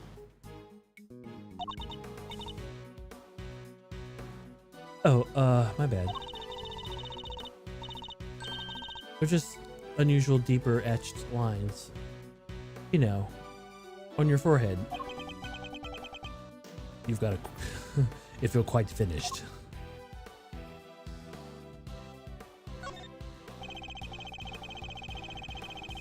These monitors are displaying the cockpit and parts of the plane's exterior. But I don't see anything out of the ordinary. That's outside of the plane. Most intruders could not hope to approach it without being spotted. But such measures would be mere child's play in my case. Whoa, you're saying you can pass cameras like these without being seen? Of course, with ease. You have to teach me how, please. You are taking on a presence by any chance. Okay, do you realize who you're talking to, don't you? Sorry. I had to ask though. With a great skill for a great thief, you know. Unfortunately for you, I am not the type to take on understudies. You're not, huh? Shame. Shame? In what way exactly?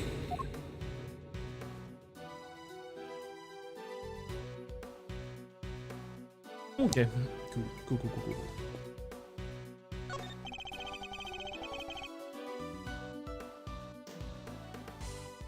The president is on the other side of this door. And what a door it is. I bet I could get the better of it though. Get the better of it. Doors aren't to be beaten. But look how heavy it is. Look at that lock. It's just sitting there begging me to try it. Calm down, Kay, and think. Why might this door be locked?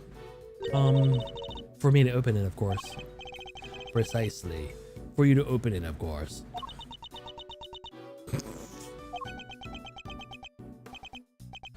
Wait, what is the right answer anyway?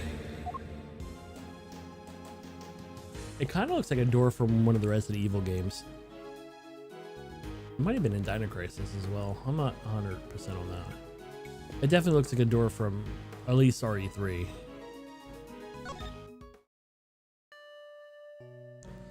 Suspicion of murder. I didn't do it. I'm a reporter. I bag scoops, not souls. But then why lie about your jacket and the laser sight? That was... I just...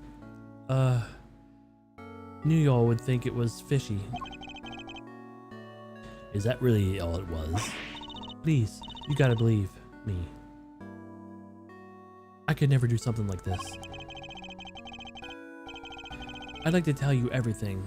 We'll be alright, but try not to worry too much. If you really are innocent, then prove it. One way or another. Thanks, Chief. I believe in you.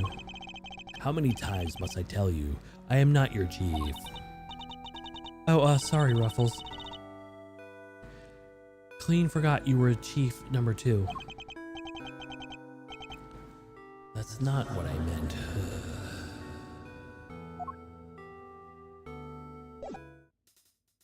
Alright, time to inspect the body. We lingered long enough. Oh, wait.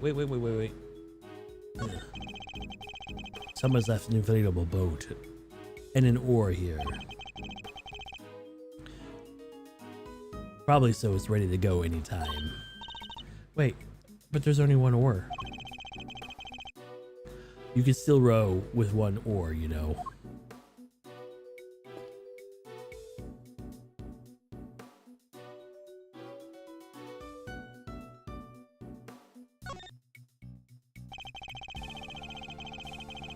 Alright, no, that bullet is in, okay, under his arm.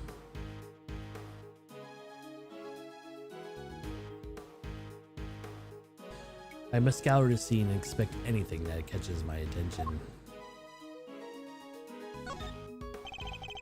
The bullet seems to have entered under his armpit and went clean through his body.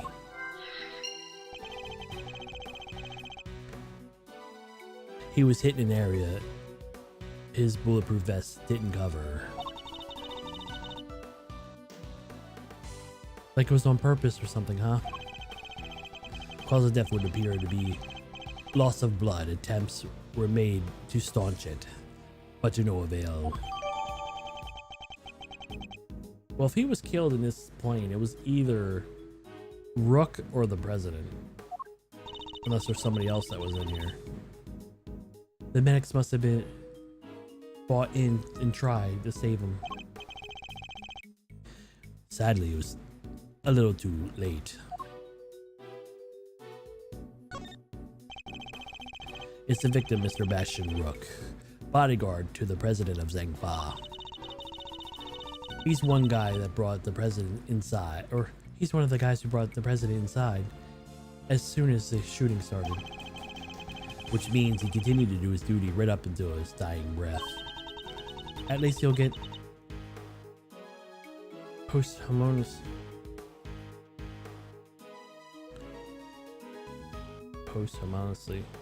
Am I saying that right?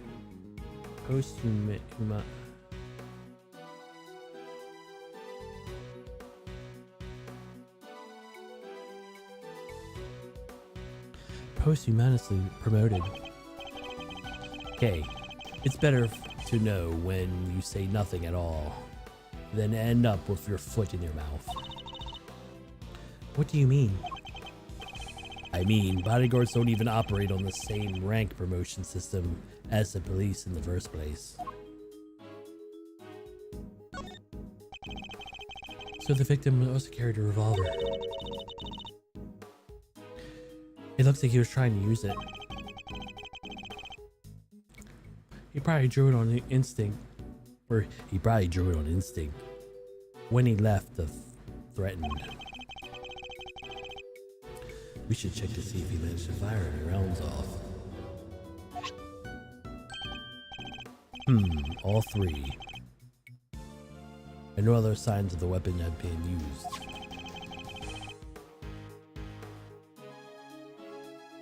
Was this on loan from Zhengfa too? Yup, sure was. We were always issued with the same modeled gun.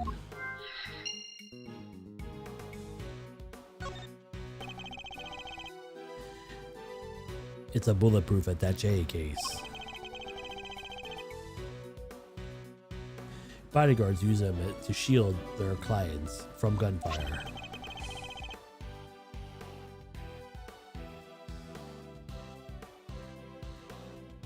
There were some in case photographed too.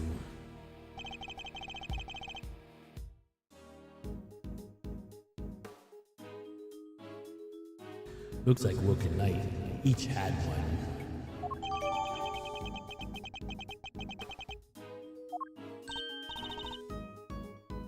Oh hey, that's the photo I snatched. You can hardly steal a photo of a public event, Kay. But I'm snatching it up as a moment in time with every picture I take, you know? I take snatch is your favorite new is your new favorite word. Maybe.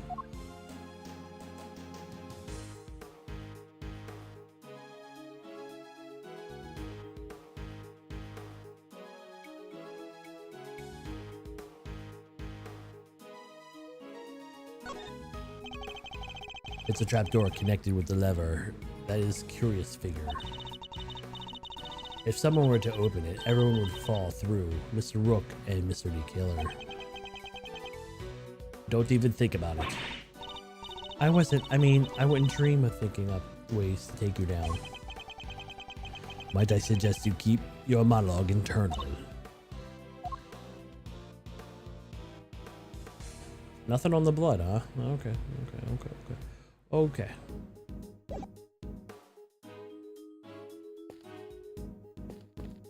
Do I have everything? It's a solid circular life preserver, designed to be used in a case of emergency on the water. Or rather, the sea. to be more precise.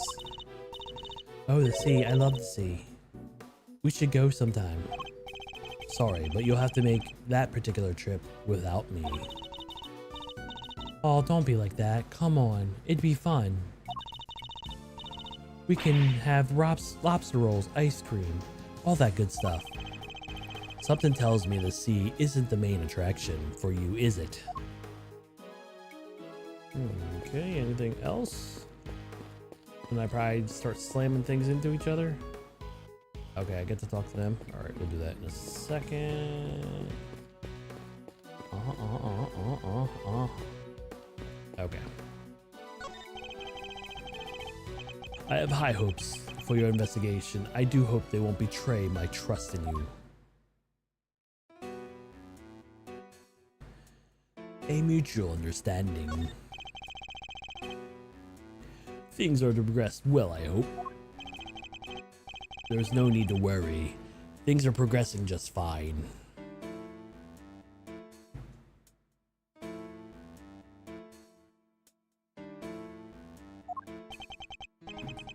Remember, I absolutely despise betrayals of all kinds. Yes, I know. Indeed you do. So please do take care to not double cross me. Accidentally or otherwise. I really have no choice but to do as he says for now.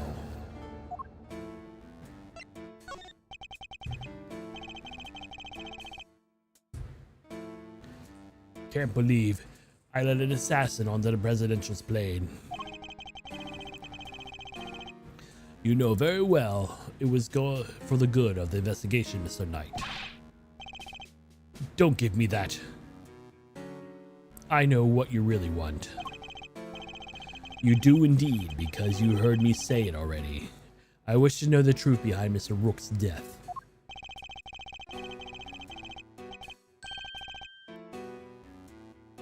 But you did also say that you were asked to assassinate the president by certain someone. You seem to have forgotten that there were more than pressing matters at hand. Ugh.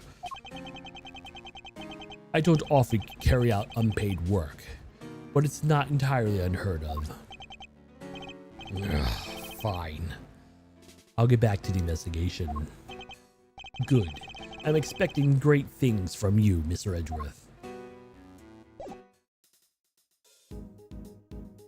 Who would be your client? It's not Rook, is it? Because why are you going after him? Because you do have a clause in your contract, if they betray you in any way, they're your next target. So him being your next target would not surprise me. What is it, Mr. Edgeworth? Notice anything? So there were two red-hooded assassins. Well, I don't know if we can say that with any certainty just yet. But Mr. the Killer is a professional assassin, right? And Tabby was pointing a laser sight at the president. I give up. This one's a real mind-bender. If the truth cannot be discerned, it's because something is obscuring it. I got you. If we can swipe something that is the next treasure, we beg that it will be the truth. Yes, I suppose you could put it that way. I've been studying up on how to investigate like a pro, you know. Have you really? That's good to hear. Yeah, so basically you examine stuff, and that helps you figure out what evidence and information to bag. Then you can connect some info picked up by the president, evidence you've pocketed. The proof suddenly you're making off with the greatest treasure of all, the truth. Well, can't say I've been putting the work in, can you? I applaud the effort, Kay. About the case. I can't believe a real-life assassin is asking us to investigate a real-life crime. Indeed. Just what is his game? Either way, all we can do now is push on ahead. Let's do this, Mr. Edgeworth. For Mr. Rook. A sidekick's role. It's hard to be somebody's trusted sidekick. I don't remember ever asking you to be one. And how come you get to do all the detectiving? And I have all the fun. It's so fair. I don't remember becoming a detective either. But you've got the brains for it. All you're missing is the pipe in your hand. I'm not sure I know what you're talking about anymore. Sherlock Holmes. Are you kidding? We're talking about how to be the perfect sidekick. Or is she talking about Watson? Whatever. I don't remember. No, I don't remember. Huh. Maybe I should keep the database where I can store all the vital information we find. And then I'll be doing up on what you already do, huh? I should never have bothered asking. That didn't go really anywhere. Okay.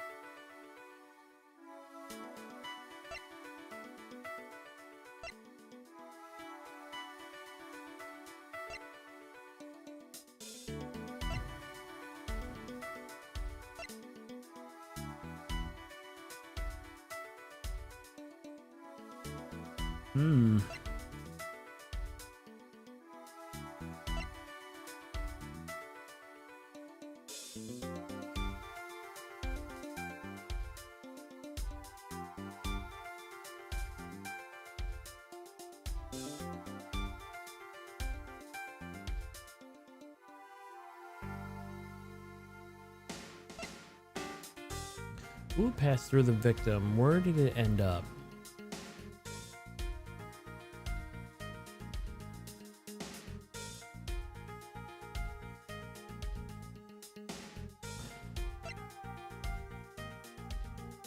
Found on the desk, the bullet is lodged in it.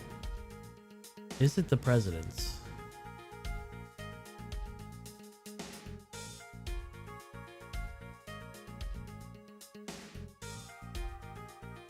I don't know if it's the president's, to be perfectly honest.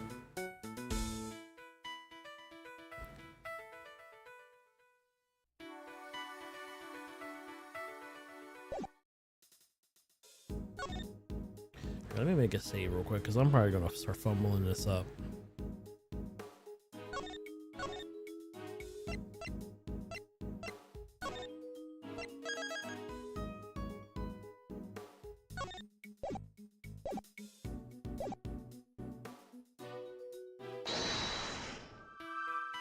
There's a lot of things here.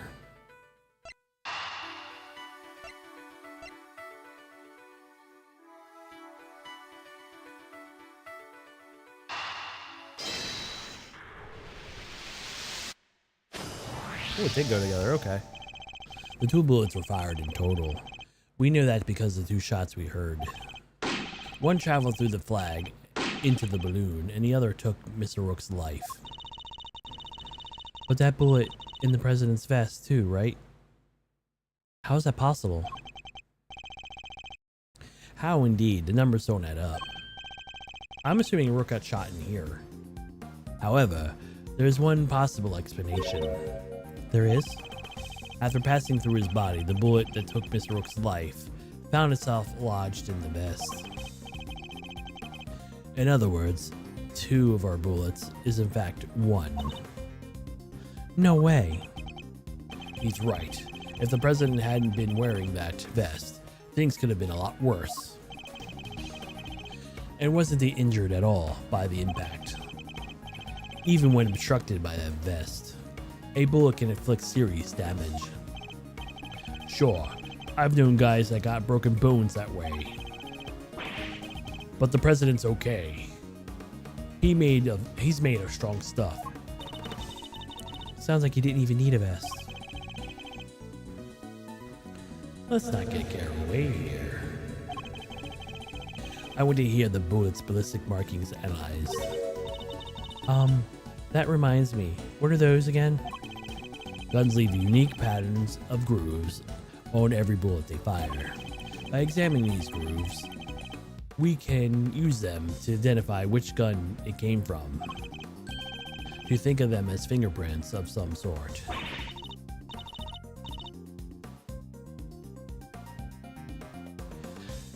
You think you can tell all from that bullet? Then what are we waiting for? Analyze away.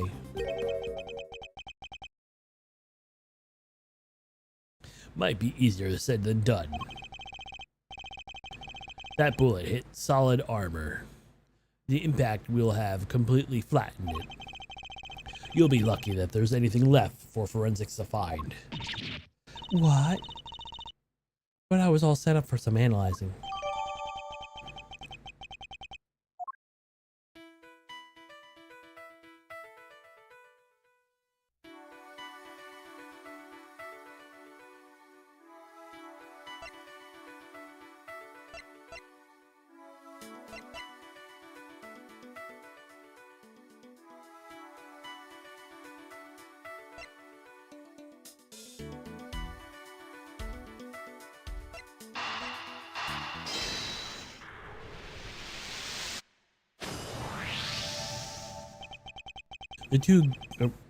The two guns are exactly the same. Meaning it's likely more than one is found also from Zangfa. The bodyguards got all their guns from Zangfa authorities, right? Yes. Are they like super rare or anything? No, I don't believe so. This model isn't exactly easy to come by. This country, it's certainly not impossible either. Ooh.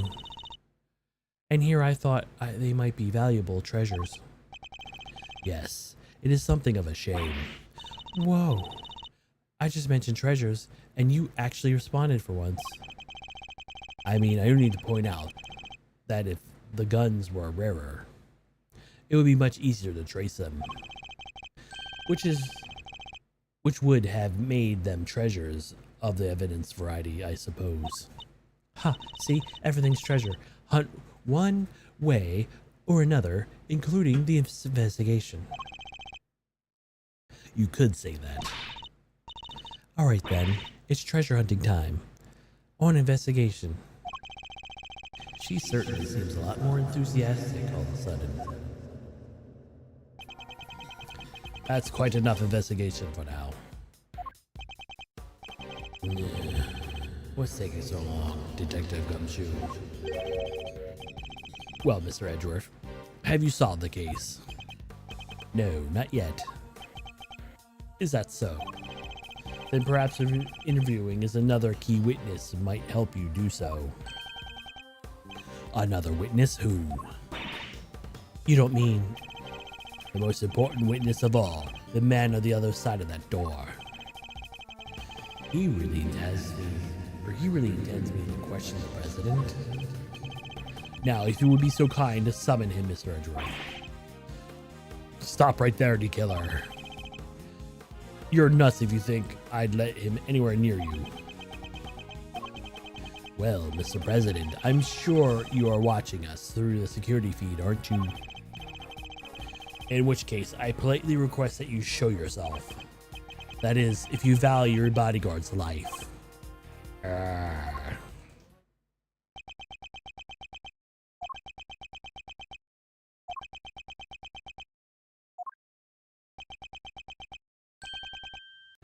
Well then, if nothing else, we now know that what kind of man you really are.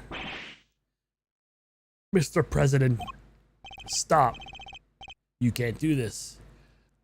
Let's all just calm down, all right? Come on, Detective. What in blazes are you?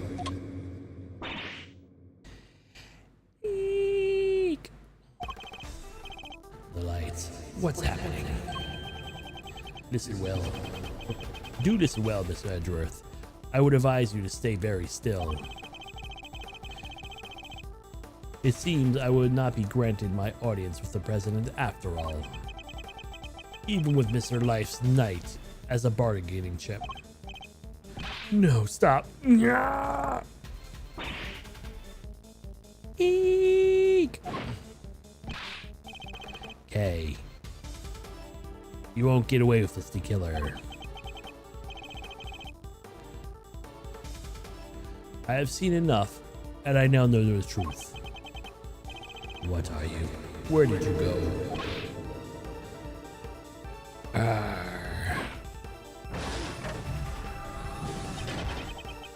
I leave the rest of your capable hands, Mr. Edgeworth.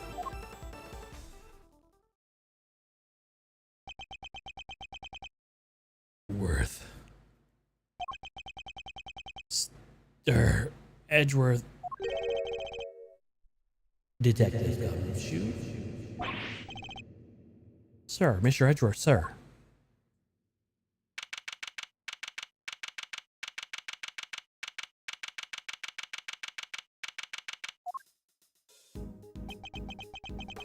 I must have been knocked unconscious. Sir, you're okay? Are you alright, Mr. Edgeworth? Never mind me. He didn't hurt you, did he? No, I'm fine. I only just woke up myself. My head will be sore for a while, but that's about it. So, you can stop worrying. Detective, did you manage to stop the killer? Well, see, Miss Lloyd came running out of the plane. She told us he'd flown the coop. We were too late. I'm sorry, sir. Bodyguard over there tells us something too. Seemed there was an inflatable boat missing from by the window. The killer must have stolen it and rowed himself across the lake. What about the cordon around the park? I called everybody back to stake out the plane, including the guy stationed around across the water. No. So he's completely slipped through our fingers. Not the best look for the apartment, but yeah.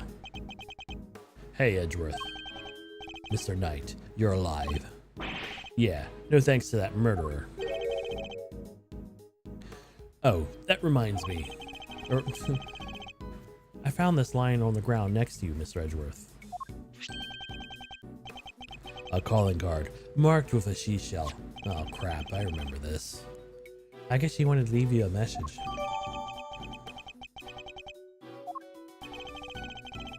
The killer usually leaves these next to the bodies of his victims. Ah, but you're not dead, sure. But I could have been. Maybe it's the message. I can't stop thinking about this parting word. I've seen enough, and I know the truth. I'll leave the rest in your capable hands, Mr. Edgeworth.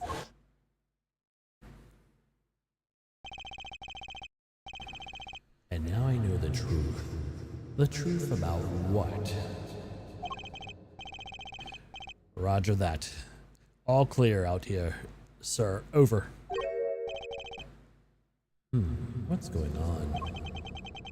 That was the president. He's coming out. Now.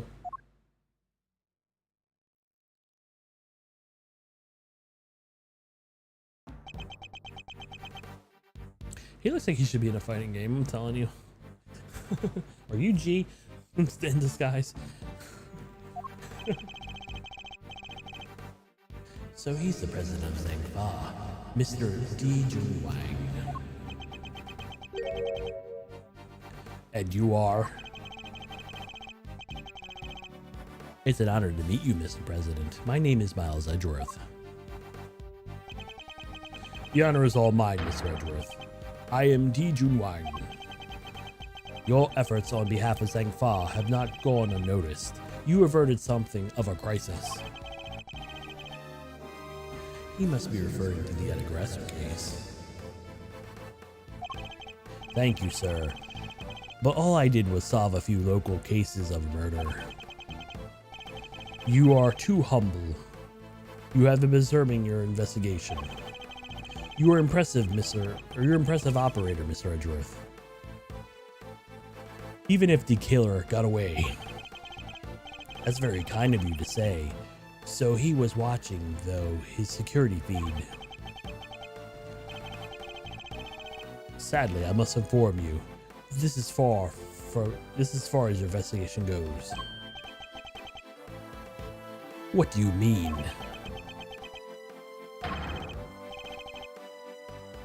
Hear me, foolish prosecutor, for I shall only say this once. Knight has appraised in me for the state of affairs. From this point forward, the case will be handled by Zangfa Police Force. The finest in the world. Even with the killer out of the picture, they're still looking to get me thrown off the case. What do you think you're doing, pal? Nobody talks to Mr. Edgeworth like that. If it hadn't been for him, the killer would have... Detective.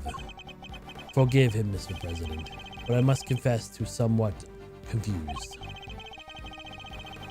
I fail to see how or why the case falls within Zangfa's jurisdiction. You failed to see. Enough, puny prosecutor. You seek explanations from the head of state. I say no. 1,000 times no. I will not explain myself to you. Now hand over the evidence you have gathered and remove yourselves from this plane. What if the president killed Rook? Huh.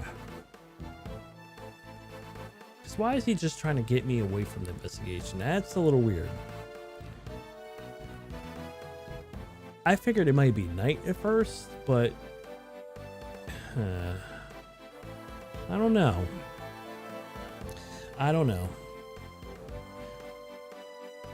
Do as he says if you were, Mr. Edgeworth. This can't really be the end of the line, can it?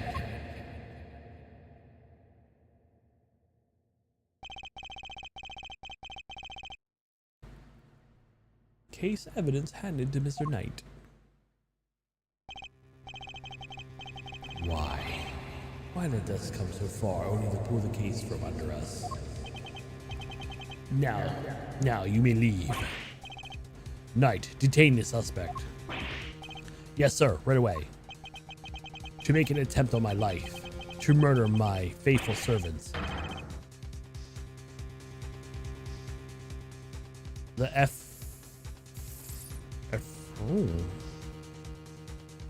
effrontery? Effrontery. I don't know if I'm gonna say that right. The villainy.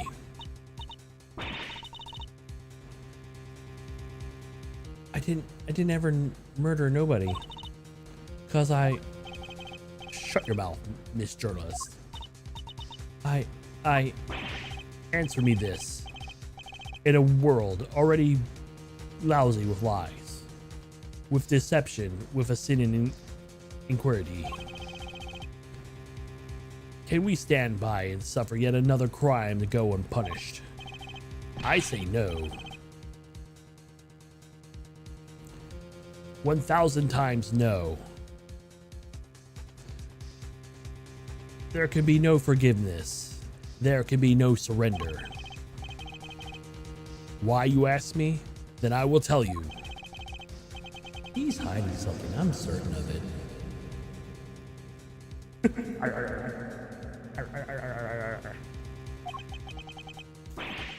And I leave now. We'll never know the truth. Mr. Edgeworth, sir. Mr. Edgeworth, there's got to be something we can do.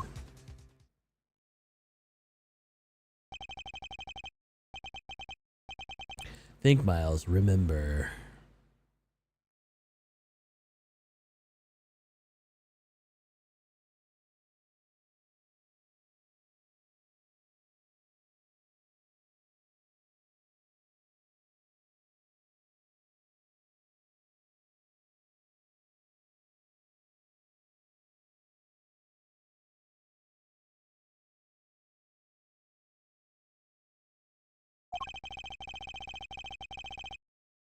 How many times have you faced situations like this in courtroom?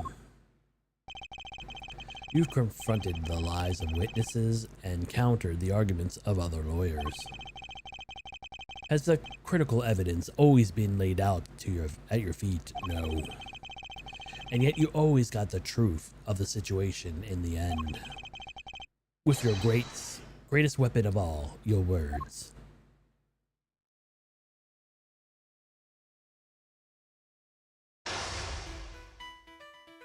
Oh no, one of these. Oh shit.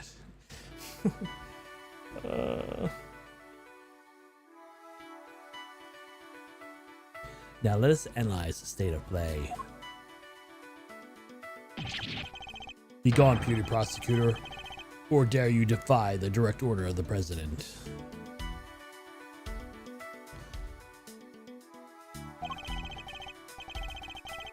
He's not going to listen. He clearly means to drown out any objection by means to pure theoretical, rhetorical force.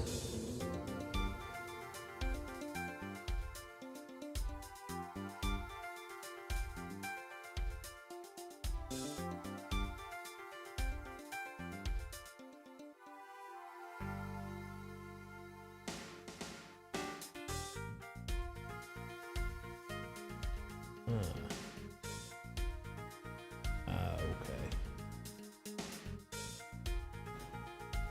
Oopsies, I forgot something. Hold on.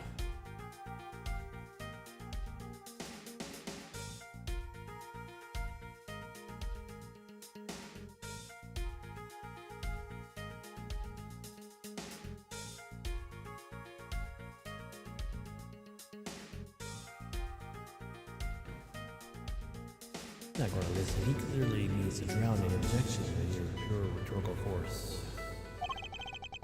When an opponent is on the offensive, the best thing I can do is bide my time and wait for an opening. As he said himself, in a head-to-head state, a seasoned politician, he won't open himself up to an attack easily. I can't let him bully me into submission. I'll have to stay calm and alert. If I can read his movements and expressions correctly, I may be able to find my moment. My first aim should be to find out why he's insisting on Zhang Fa taking over the case. The board is set. Time for me to make my opening gambit. Punches. Commence.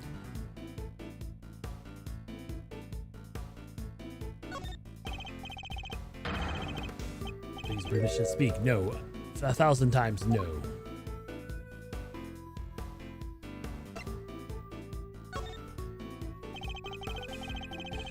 You must have realized by now the massive corner you've talked yourself into. Worthless, meaningless buster. No pathetic boy to buy time, perhaps. Yeah, it was so pathetic to chime in like that here. Oh, come on. I can't leave me back foot. I have to stay calm and alert. If you read his movements and expression correctly... Could you at least explain to me why I'm off the case? Imbecile, cease your absolute jabbering. You need to explain yourself. I need not explain myself to you. My reasons are my own, and that none of your concern. If you want to take it any further, then I need a clue of some kind. Let me try another tact for now. Please, speak 1,000 times no. By my time. I'm the leader of Zhang Fa. I have no time for your insolent backchat. I was simply hoping to confirm one basic fact. You say that investigation will now be assigned to your national police force. I do. Now enough pointless questions.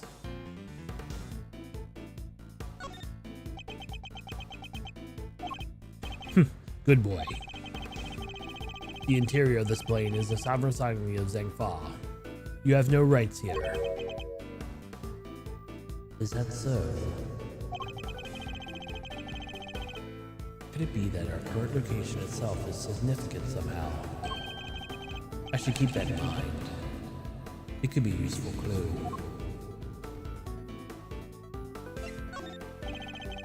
Could you at least explain to me why I'm off the case? Imbecile. Caesar clamoring. You next to me myself, my reasons are reminded. Perhaps my time to avoid my coup.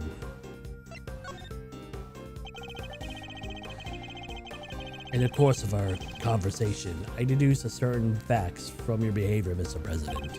For example, you seem particularly aggressive when discussing our current location.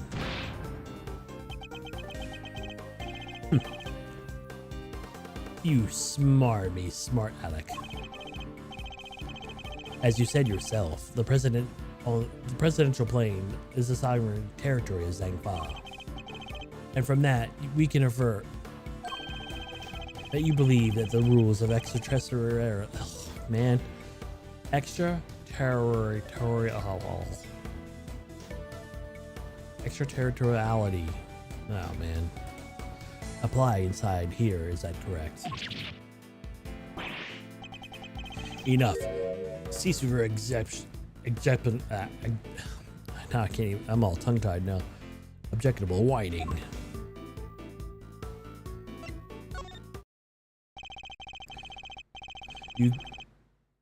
Why did the music stop? Is this a good one or a bad one? Oh no. You can rant and roar all you like, but I won't escape my scrutiny. It was unmistakable the moment I mentioned extraterritorially. You became visibly agitated.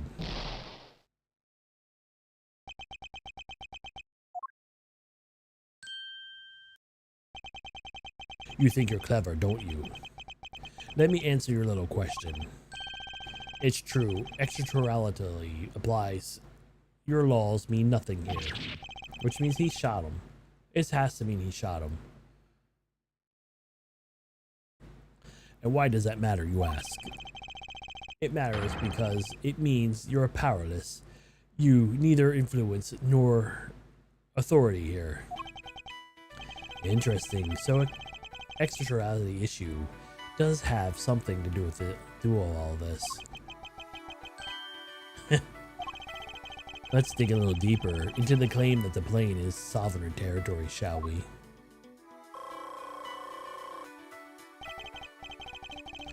This next move will surely decide the victor. He may be the president, but nobody is untouchable. I just have to find the right angle to attack.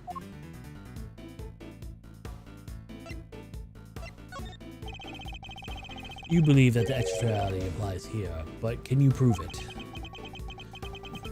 Do you even understand what you're asking? Of course. If I didn't, I wouldn't have asked it. Have you no shame? Called into question is good word. One of such myself.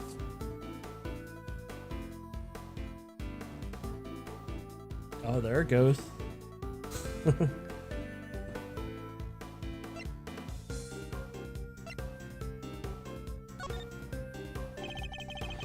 You must have realized by now what a massive corner you've talked yourself into. Oh, come on.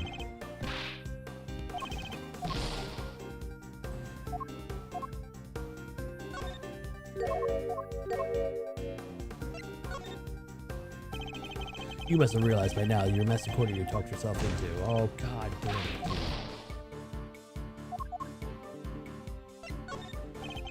it. Surely you're overplayed your hand. Nobody asked you for your opinion. You need to obey me, nothing else.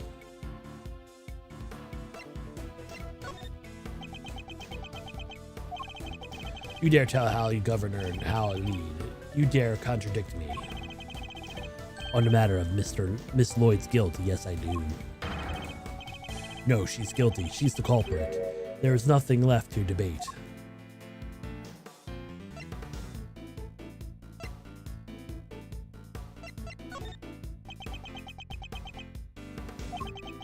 Who else could have fired it from the outside of the plane? There's no other viable suspect. Fascinating. So he's claiming that Miss Lloyd fired at him from outside the plane. This could be a vital clue.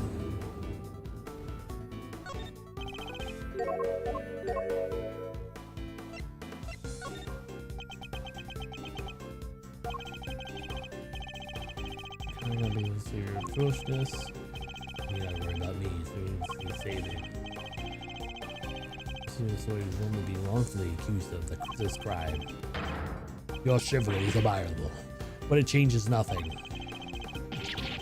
The right to extraterritoriality cannot be denied. This is Sang Fa. The time is boy my clue. This is tougher than it should be.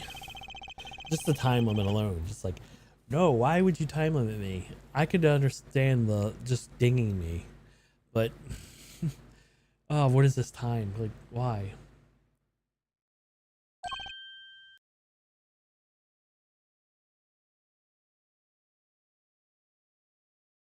Hold on.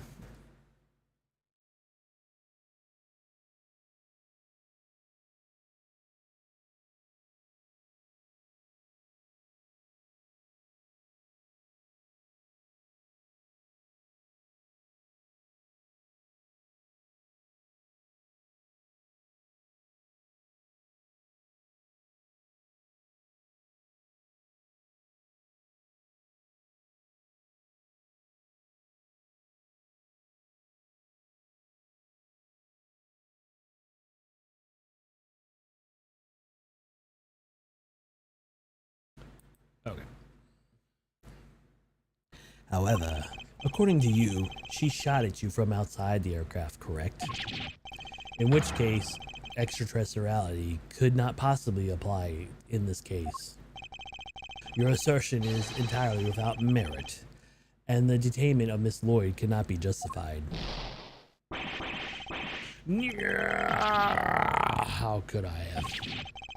Bested by a mere prosecutor. I am the president. The president! Checkmate.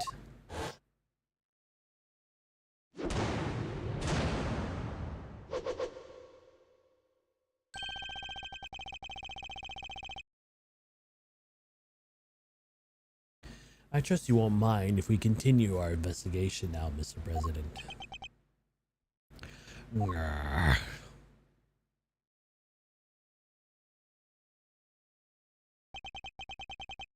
I hereby officially and unreservedly confer my approval, considering it a gesture of my magnanimity and generosity of which my good office is known. Oh, it went without unremarkably or fruitably, by which reason we hereby. Therefore, no other outcome. Our goals and lawfully in our hearts. People of Sang Fa, I swear you are here and now. The investigation will continue. All that, we could just said, okay, you got me. Mr. Knight, if you would care, return the evidence. Take it.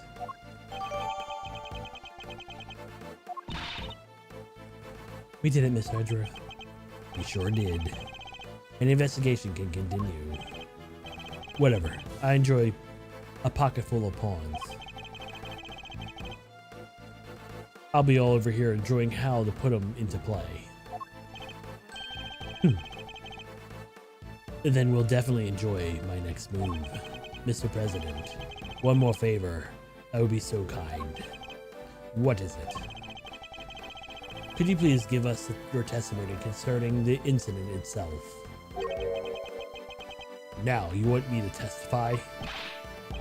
Whoa, that's your next move?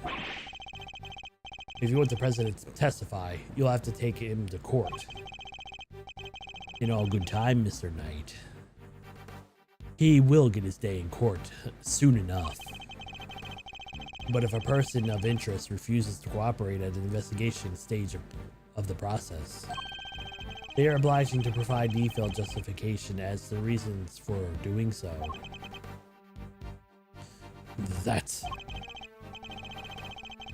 What's the matter? Is there something you'd rather we didn't know? Stand down, Knight. I'll do as the prosecutor asks.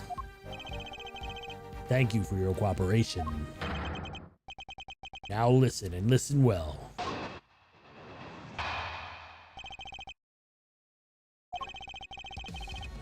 Where was I when the incident occurred? The stage, of course.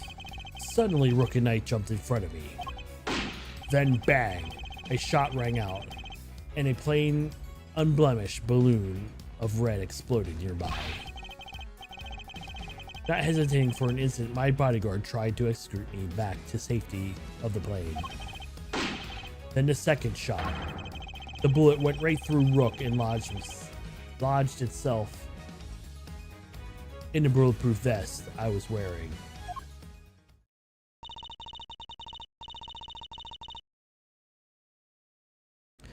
I guess the way you look at it, one way, the president is also a victim here. Yes, the victim of an attempted assassination. Rook was simply wrong place at the wrong time. But it makes it even weirder. Why would the target of the crime try to obstruct the investigation? I guess that there's something behind all of this, that he doesn't want to be made public. A cover-up, huh? I knew there was more to this case than meets the eye. And the president is the only one who knows the truth. Isn't that right, Missing Knight? Time to get to the bottom of this once and for all.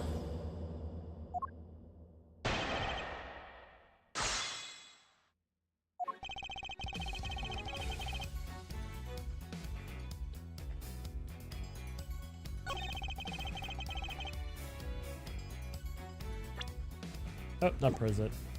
Hold it! When they stepped in to protect you, were they aware of the fact that they were being targeted?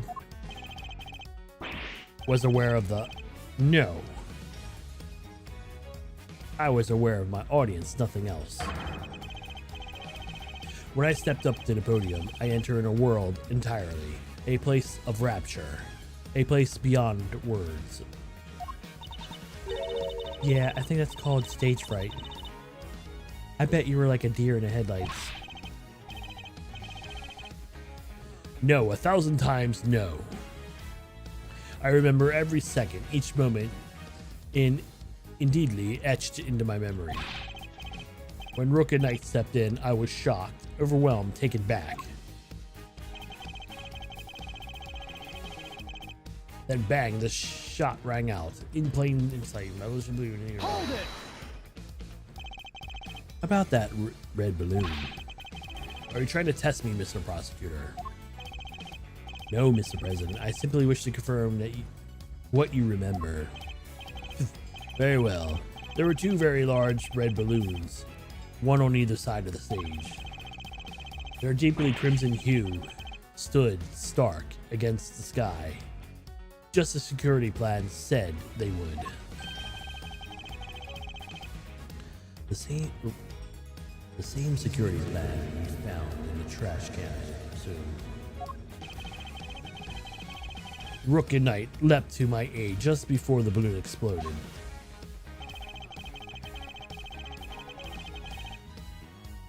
Hold it! You said they tried to execute you back into the plane? Yes, that's exactly what I said. They threw their attaché cases.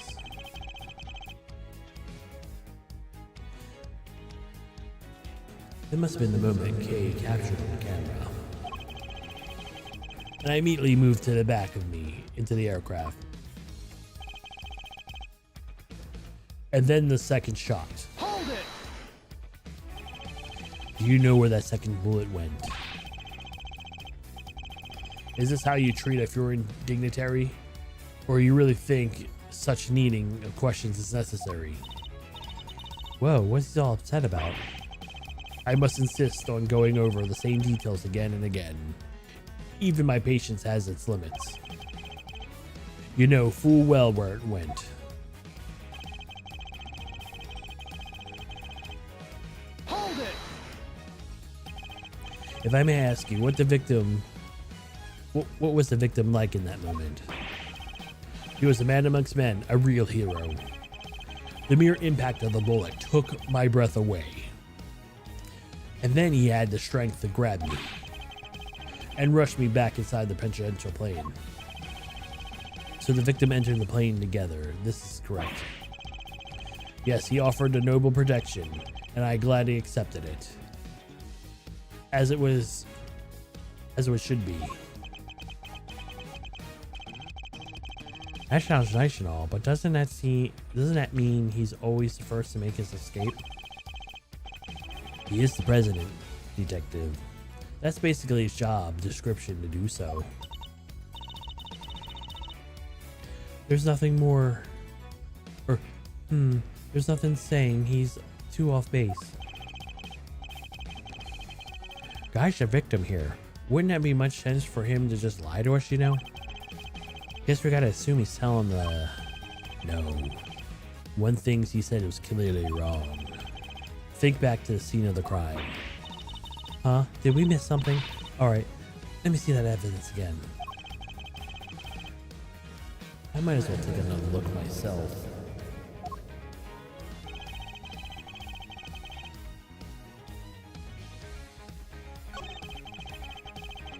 I didn't press this one. I'm just gonna press one just in case. Hold it! And how would you describe the incident exactly? Oh, how you naive little man. Do you really think your silly, simple questions will shake me? I was involved in a craven attempt to silence me with a cold steel. And while I was speaking with my adorned public, no less.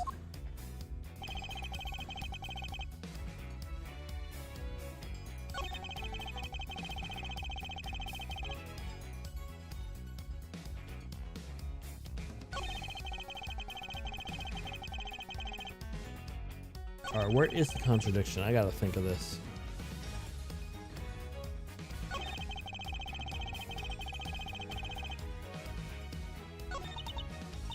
Oh, I didn't mean to go all the way. Shoot.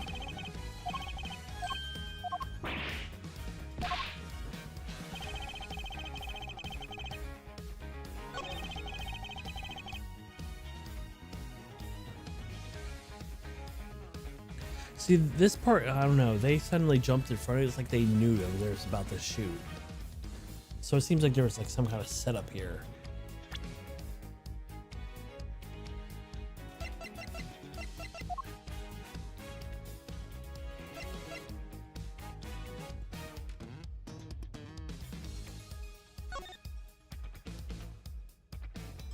You can't oh man.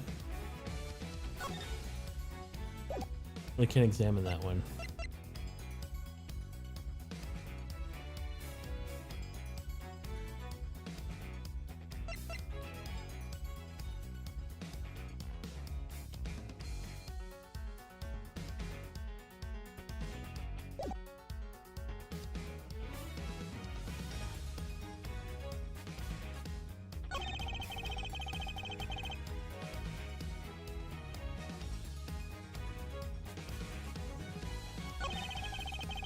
Suddenly Rook jumped right in front of me.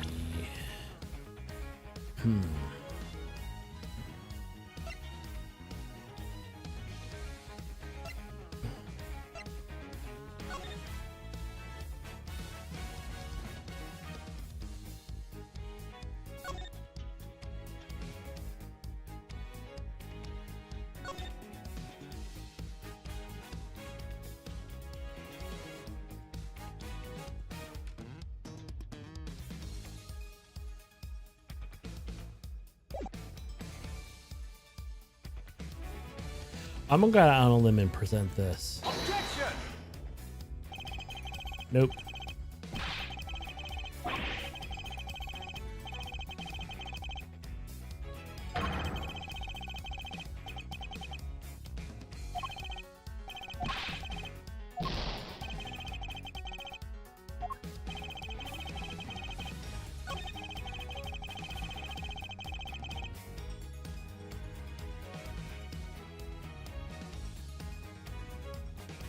And bang, the shot rang out as plain embellished varnish balloon exploded nearby.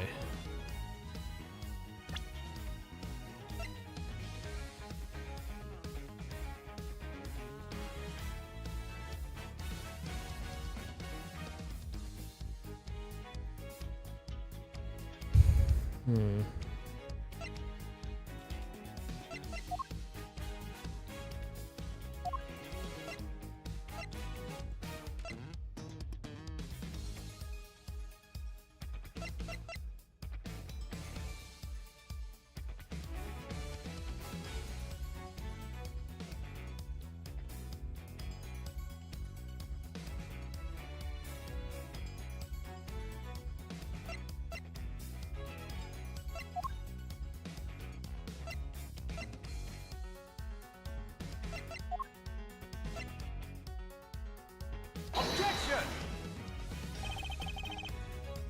Okay, it's not this. All right.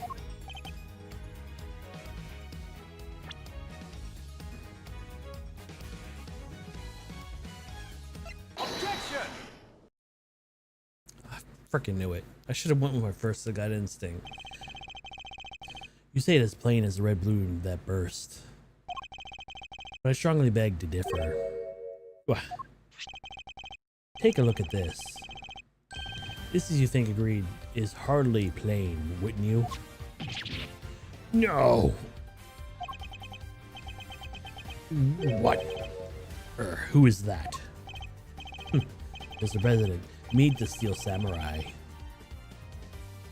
I would have hoped you might recognize him, especially if you were the one to integrate yourself with the people of this country. Yeah, you need to watch the Damn Ninja too. He's amazing. So you see, the balloon was struck by the bullet. Was anything but plain. But in fact, the Steel Samurai. But the briefing mentioned 2 plain red balloons.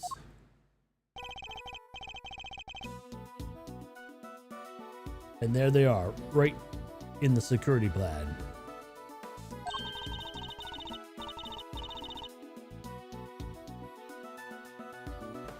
They do look pretty plain, don't they? Just 2 round balloons. Knight, what is the meaning of this? Explain yourself. Yes, Mr. President. It seems the Steel Samurai balloon was borrowed at the last minute, sir. Borrowed? That's what we were told. I guess they only reported the incident to us bodyguards, though. Seems there was little trouble here on the site last night. One of the original balloons burst somehow. So they swapped in emergency replacement. Yeah, one of the stall holders happened to have it. From what I hear, he was more than willing to lend it out. A very happy-go-lucky kind of guy, they said. A happy-go-lucky stall holder with a Steel Samurai balloon to spare? Huh? Is this still Larry? Did he come back? They filled just the bottom part of the air balloon to make it look like the other ornamental balloon.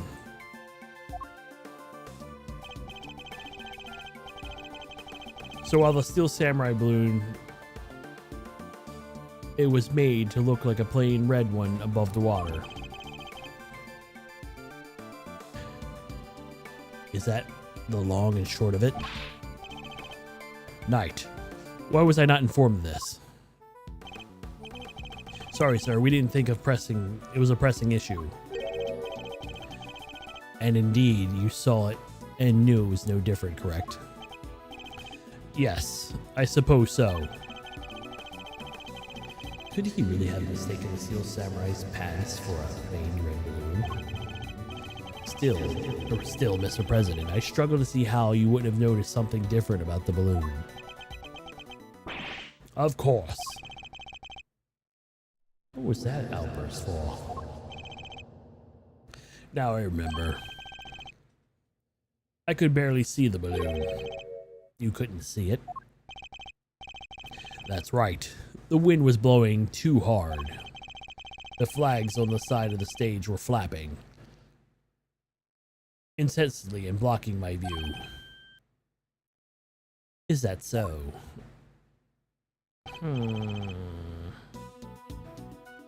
Yes, those 2 flags. They were blowing backwards towards me. So then that means the shooter wouldn't have been in the audience if that's true. The PS, it says, we'll be back shortly.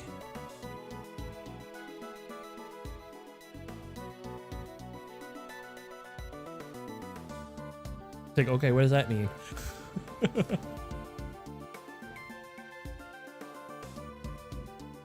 There would have been a strong wind blowing right around the time of that incident. Strong enough to blow the flags, such a fashion.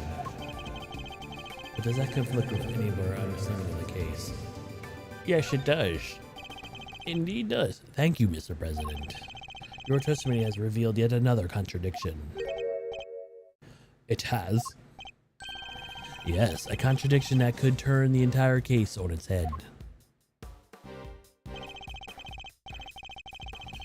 When I arrived on the scene, the wind had died down, and the flags were resting calmly, for the most part. But then the wind had previously been blowing the flags, as the President describes. A certain piece of evidence suddenly takes a very different meaning.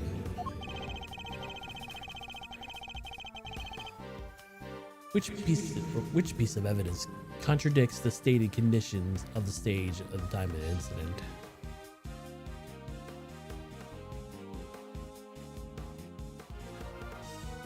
Maybe, I don't know. Alright, see ya. I don't know, try it out. But I didn't see a thing going offline, so yeah, I don't know.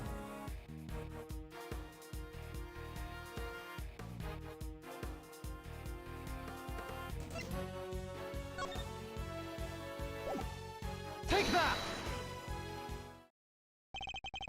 Bye. Earlier, we deduced that the bullet had struck the Steel Samurai balloon. And the bullet that passed through the flag were one and the same. From these two things to further deduce that the trajectory of the bullet must have been taken.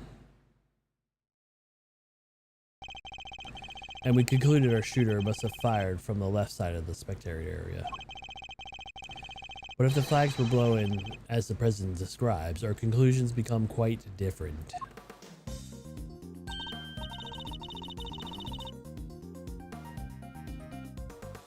No way, if the flags were pointing in the other direction. Exactly, our trajectory changes completely. And if we trace the trajectory back to the source, we can ascertain, that's the address. And if we trace the trajectory back to the source, we can ascertain who really fired that shot. Wait, but Mr. Edgeworth, that would mean... Yes, I know. We have not yet understand the reason why. It can only have been one person who did it.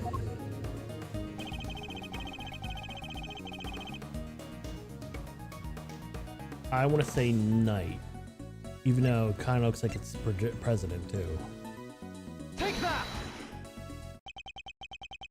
The person who fired that shot was none other than you, Mr. Knight. What? The path from the balloon back through the flag leads directly to the spot that you were standing.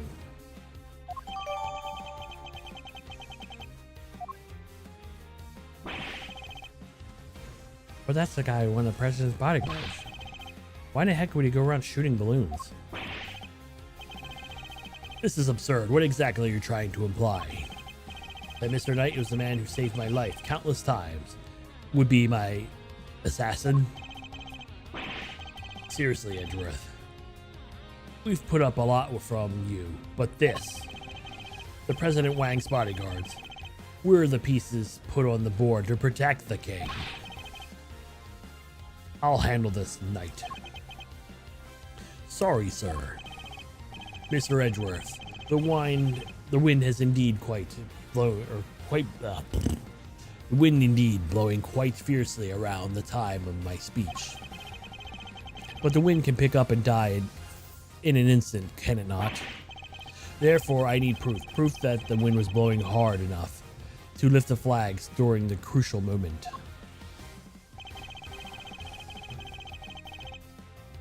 The first shot was fired around the time the president raised his fist.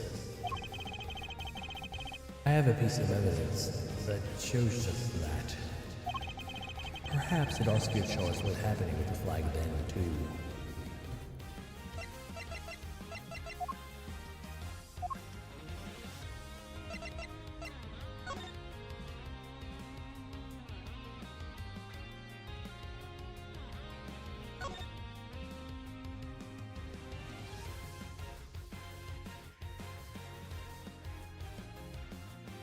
Yeah, you shot it, because look at your hand.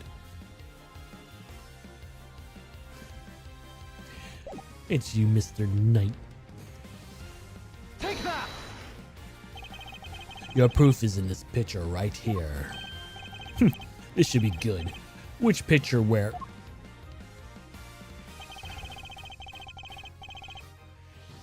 We can see the flag really blowing right here. Please don't be, Take that! super... Well, do you deny it clear shows the flag? Aye. There we have it, proof that it was blowing towards you at the moment of the shooting. So that means our pal over there did shoot the balloon, making him the assassin? Mr. Knight.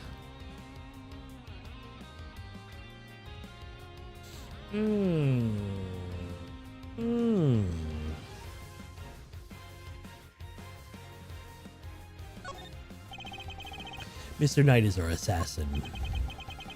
A shocking accusation. You'll be intrigued to learn how that would be to his advantage. Huh? What do you mean? He means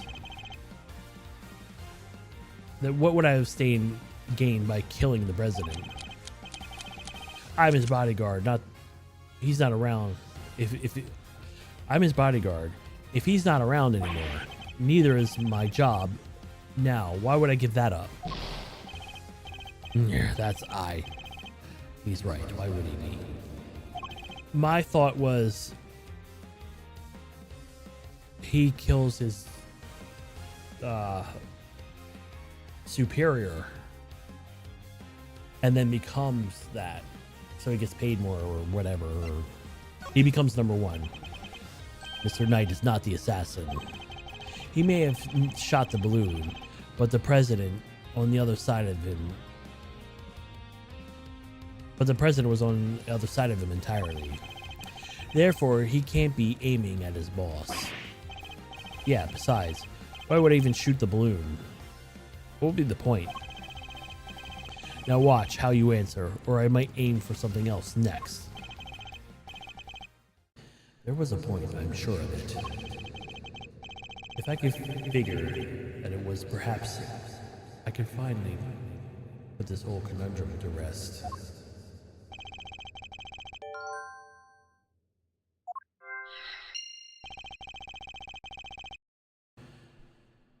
The fact that it alone changes everything about the case.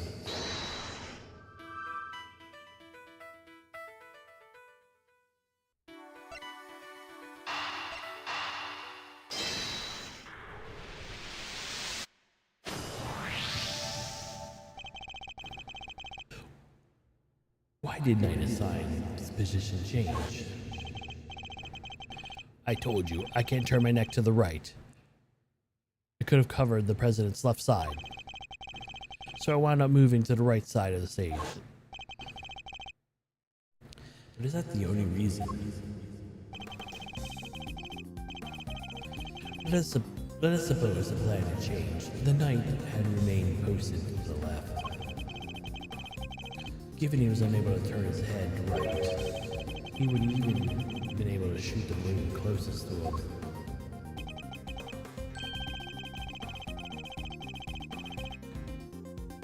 Could it be that the security plan was changed for the express purpose of popping one of the balloons?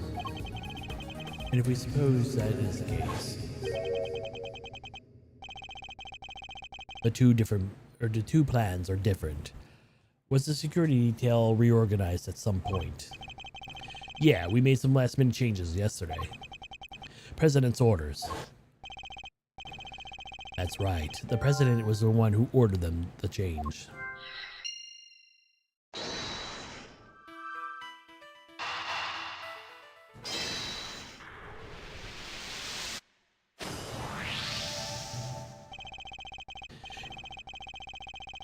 If I'm reading things right, the president knew in advance that there was a shooting, which means he must have had the foreknowledge he would be someone's crosshairs today as well. And if that's true, then everything else has been bothering me falls neatly into place.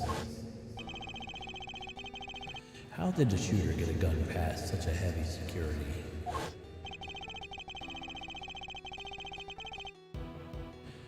And why would they then carry out a shooting wearing such a conspicuous item of clothing?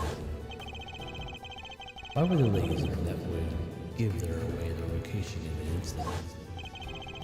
And how did the president suffer no injuries at all despite a direct hit into his vest? Did you see that man's body? He looks like a freaking Street Fighter. These are the questions that Knight and the president don't want us to consider.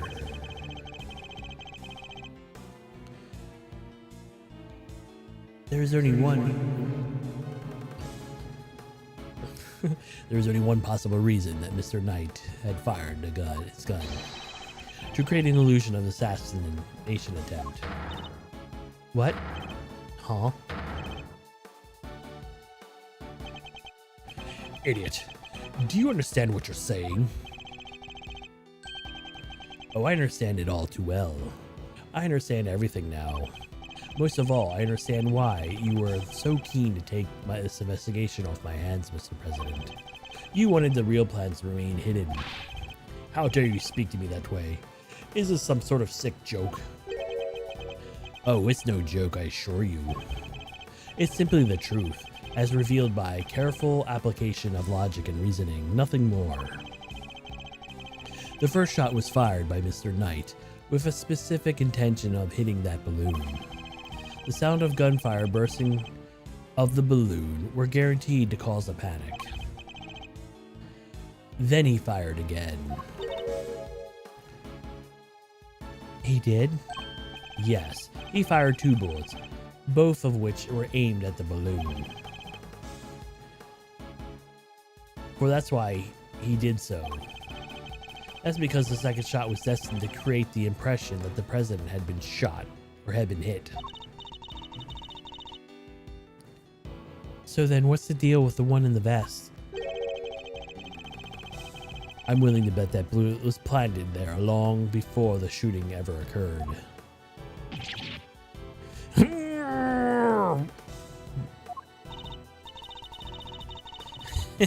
So Mr. Heroic President didn't take the bullet after all. That's not true. I was shot, I tell you. We'll be able to verify that for ourselves once we take a closer look at the bullet.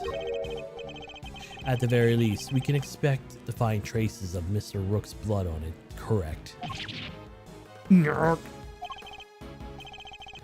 But you said yourself, you found the shooter in a photograph, and the person with the red hood. I thought I made myself clear. The trajectory points to only one possible shooter, Mr. Knight.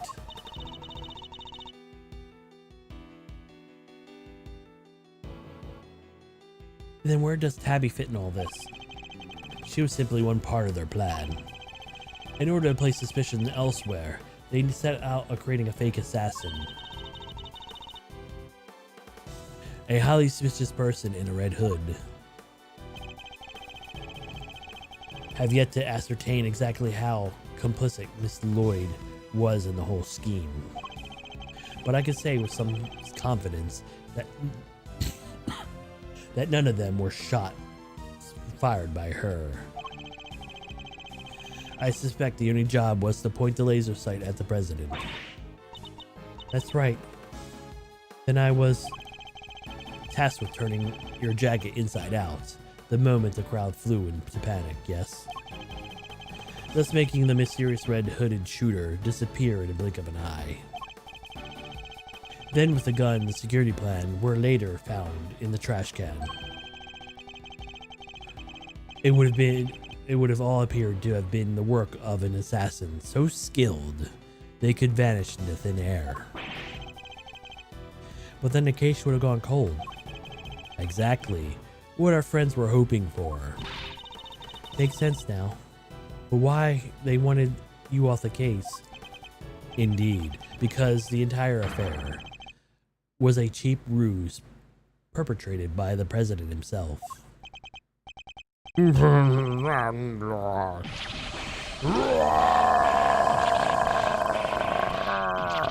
that mouth Kamehamehas?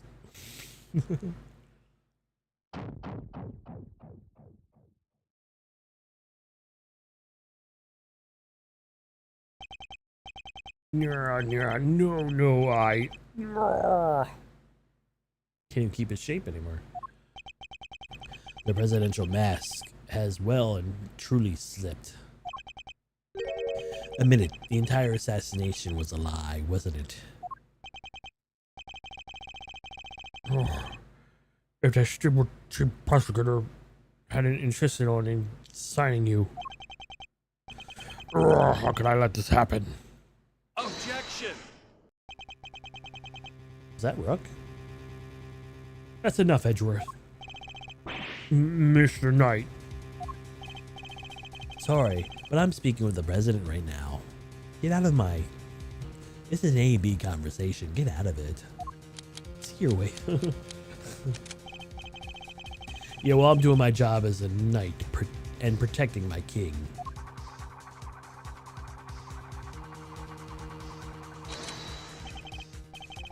So go ahead, keep running your mouth. Perhaps it would be better if you stuck to threatening each other with your words. He wouldn't, would he? Nah, I don't need this thing to shut you up. Alright, my move. Question. If you claimed I fired my gun on stage, how would you figure I did that in front of a crowd of thousands? An excellent point. Time for my counter move, I suppose. You had a certain something that allowed you to conceal your actions. A certain something, huh? Mighty specific. Come on, really, dude? What did my knight use to hide his actions from the crowd? Is it a thing? It's his own thing. Take that! Douche. My attaché case? Why are you in a picture like this, or in like this? You clearly look like you're doing something. Yes, take a look at Kay's photograph.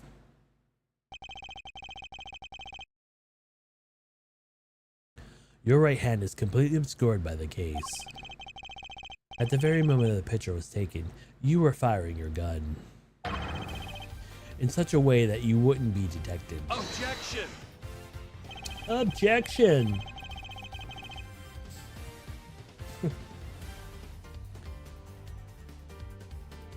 Sorry to the voice actor for that. I didn't mean to make fun or anything. It was just like a... Eh.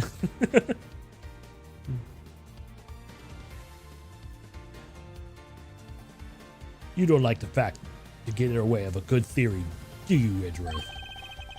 Shame you don't seem to have noticed. Noticed what? That theories are all you have, conjectures, nothing more. The flag blowing in the wind precisely at the right moment. I hid my gun with my attaché case. And changed the security plans because I couldn't turn my head. It's all speculation, circumstantial evidence. At best, you can't prove any of it. Yeah. At least you had a bullet burst the balloon. You might scrap of credibility. Imagine you could have run forensics to see that matched my gun. But no, that bullet is from the bottom of the lake. You gonna dredge it up? I hate to say it, but he's right. I don't have anything concrete. I thought not. Maybe now you can shut your mouth.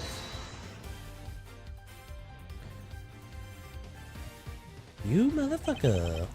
Miss Lloyd. Of course, she could shed some light on this whole situation. I just need to talk to her. What's the matter? Something you want to say, Miss Journalist? Nah, never mind. That's what I thought. Miss Lloyd. I need you to be brave. If you don't speak up, the truth will be lost forever. You are a journalist after all, are you not? Dang it. I can't stay quiet any longer. Hey, you understand what you're doing, right? I'd think carefully before opening that mouth of yours. I was so focused on bagging me a scoop, I forgot the most important thing of all. Real journalists don't lie.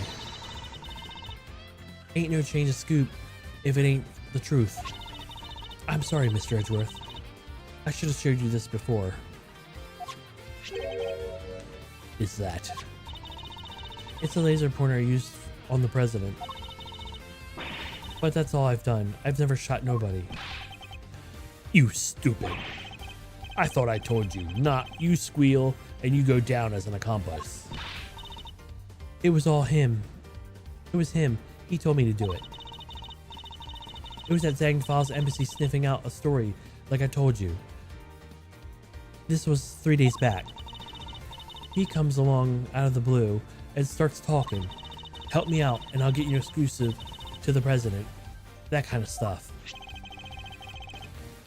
But what about the gun in the trash can? That I don't know nothing about, I swear it. All he told me was to wear the jacket with a red hood and point that pointer at the president. I never thought for a minute that I'd blow up my face so bad. I'm sorry, truly I am. Thank you, Miss Lloyd.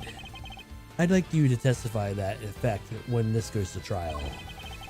I ought to go a long way towards providing the assassination was a sham. What's wrong with you people? Don't you know what's good for you? My sympathies, Mr. Knight. Had you successfully moved this case as you intended, perhaps then you could have kept the pawn quiet. You almost shot yourself, sir. Now let me guess this straight. You told Tabby, if you let it slip about our fake assassination plot, we'll have you convicted for murder. Or something like that. All the dirty... I said no such thing.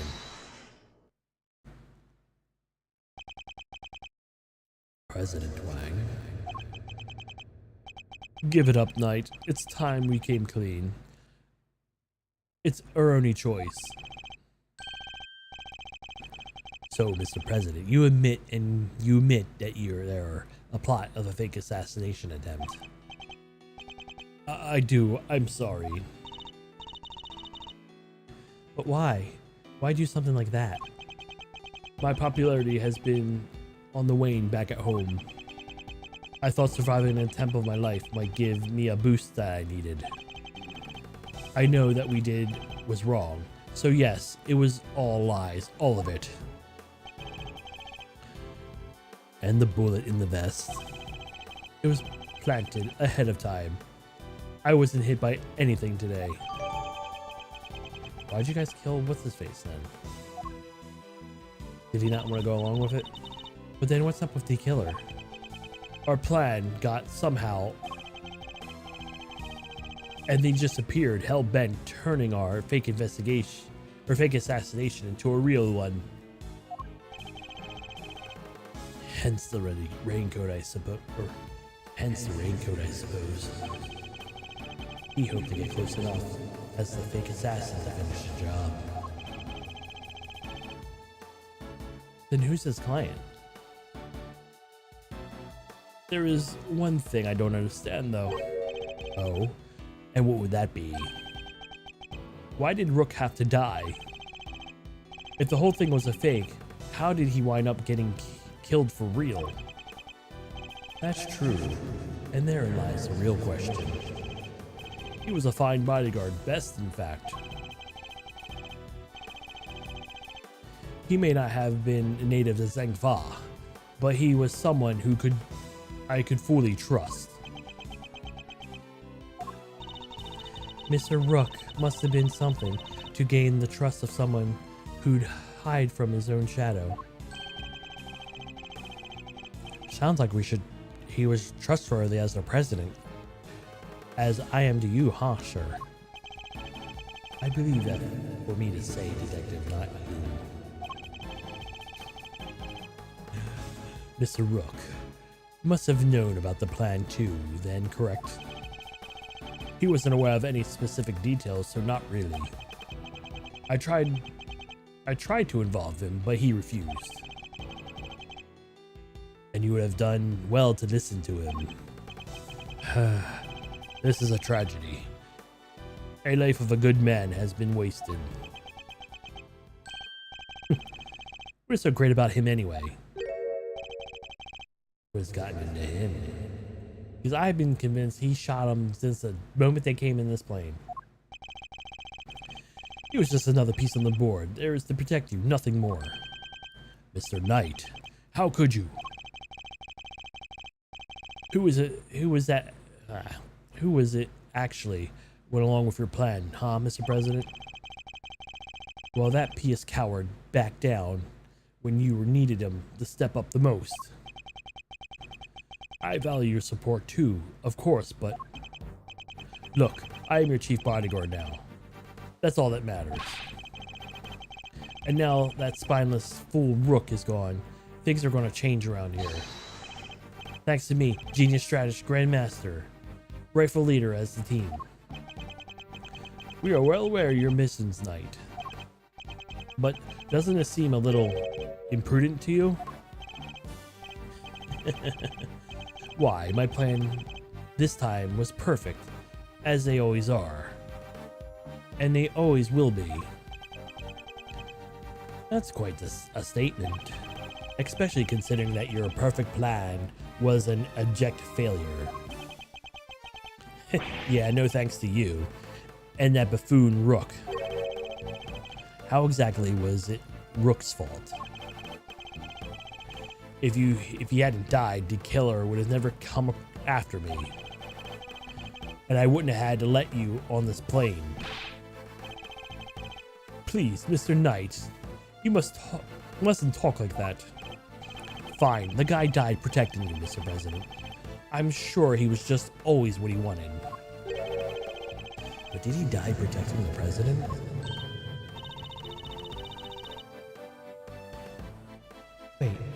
Wait, I thought the whole assassination thing was a fake. Oh, come on. You don't have to say everything twice. We planned a fake assassination, but somebody else came along and tried to make it real. 2 shots were fired, remember? Like I said, Mr. Edgeworth, one of them was the bullet that shot through that balloon. But the second, that wasn't me. Oh, really? Then who fired it? Who did fire it? The real assassin, but not the killer.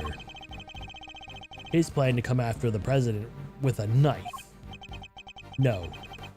The most likely suspect here is the piece of cowering quiet in the corner. Our lily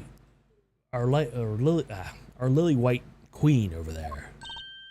What? Mrs. Lloyd?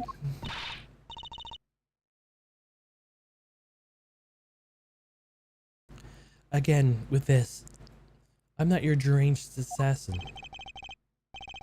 But is it really true? I, the one, don't believe it. The gun in the trash can, it can only belong to you.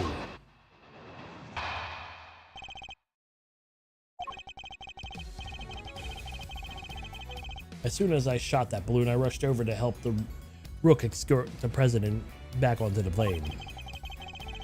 I left Rook in here in the room while I secured the president in the safe room. Then when I came back out, Rook was lying on the floor on the ground. Miss Journalist must have shot Rook when we're escorting the president off stage. That single killer shot was fired the gun you found in the trash can. But she had a laser pointer. So you don't actually know when the victim was struck by the bullet, do you? The knight doesn't protect the Rook, Edgeworth. He protects the king. You want to translate? That means he keeps only concerned with protecting the president. Lose the king, you lose the game. Isn't that the first rule of chess? But a win is a key piece. Sacrifice is hollow victory indeed.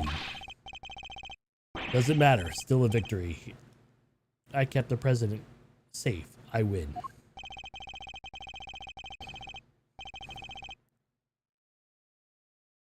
Well, it's a bit early calling for a little match in any case, for this is where our battle really begins.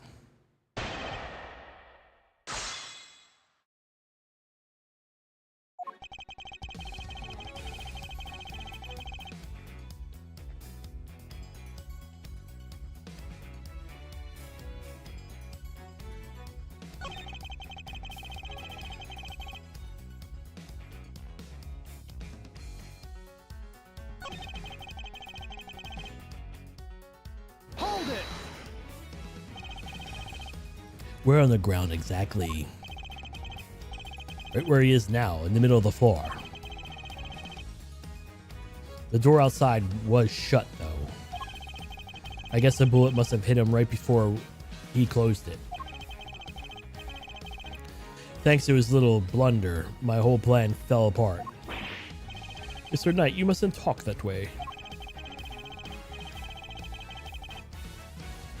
He may have kept you safe, Mr. President, but he isn't here now to save your good name.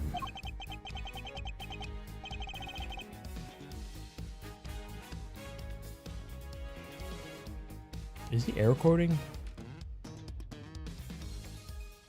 I call it a declaration of duty. What would you call it? An honorable try, which is more than what you would give, I'd say. Sorry, but that just now. How is it?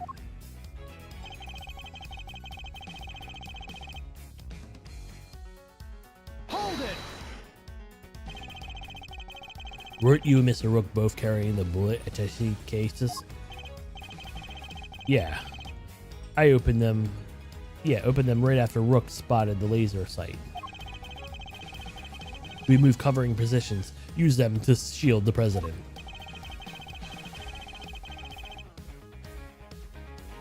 So the bullet that hit Mr. Rook traveled through the gap in a defensive shield. Do you really believe that Miss Lloyd would be as skilled as a marks person? No, she was aiming for the president, which makes her a lousy shot. So it's a pure coincidence that Mr. Rook was hit. And the bullet that happened to find its way past your attaché case and through the gap of his vest. Yeah, it's pretty freaking good though. Yeah. It seems crazy to me too. But the facts are the facts. I was shot in a million. Or it was shot in a it was a shot in a million. There we go. But the shooter hit the bullseye, and the proof is in your hands.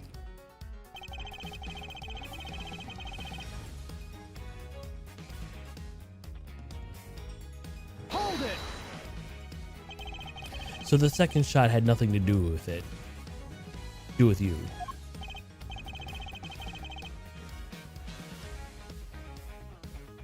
Right, that one was fired by your little friend.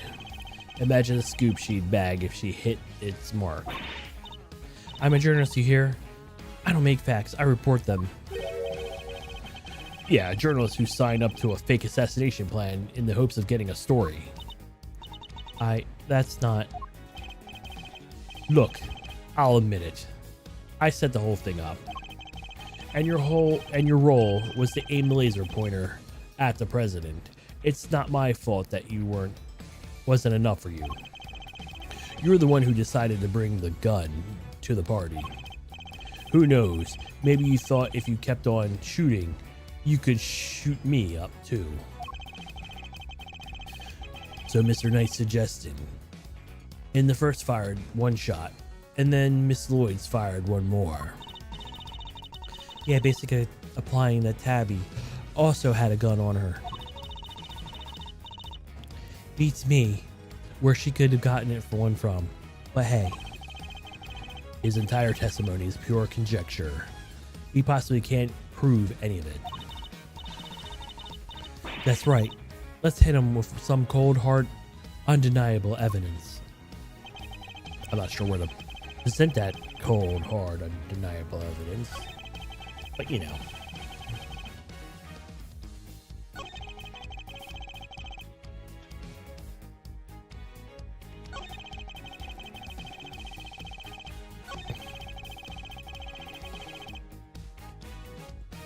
I'm going to go on a limb. I'm going to present that gun. It did fire 2 shots. Or 2... Objection! Okay. So you contend that it was you who shot the balloon Miss Lloyd shot, and Miss Lloyd shot Mr. Rook. Are you sure about that? I'm sure. Well, you propose that you can indeed match up with the total number of shots heard. The gun from the trash itself has also been fired twice.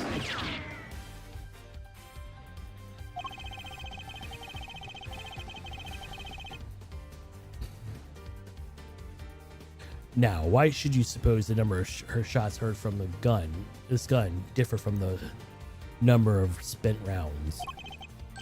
It's simple, because it was planted by the real perpetrator of the crime.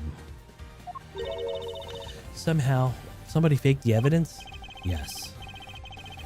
And think about it, the reason for doing so is obvious. To ensure whoever found the gun could conclude that the shooter had been in the spectator area. And in order to do that, they had to make it seem like both shots had come from this one weapon.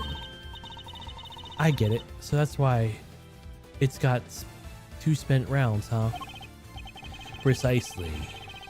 As we already proven that the bullet burst from the balloon came from a different weapon. Which makes it entirely possible that the bullet which Mr. Rook didn't come from this gun either. Nice work, Edgeworth. That's some high-grade sleuthing. But why don't you get to the point? You've come this far, spit it out. Oh, I intend to. Don't worry. The person who really shot Mr. Rook was...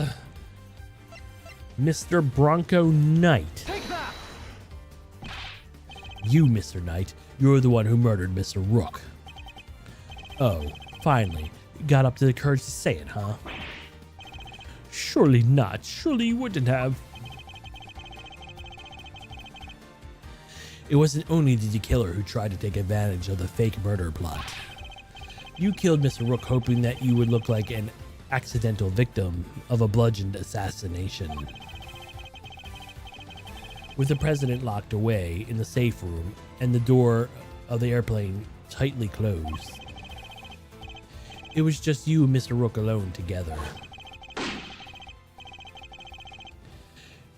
And that's when the third bullet was fired right into your colleague's body.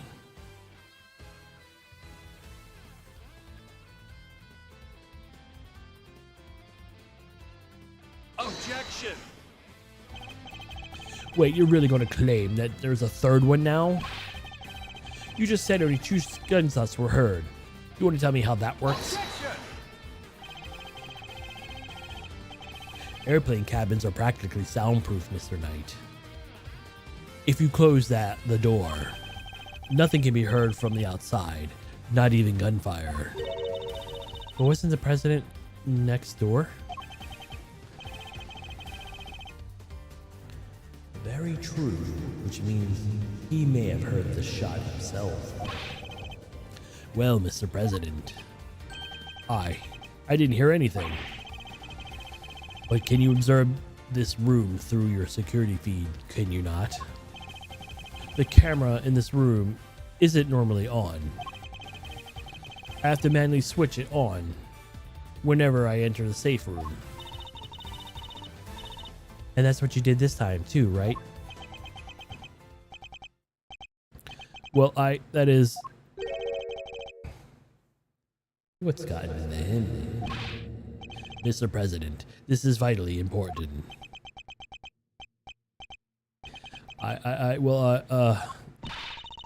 Please, President Wang.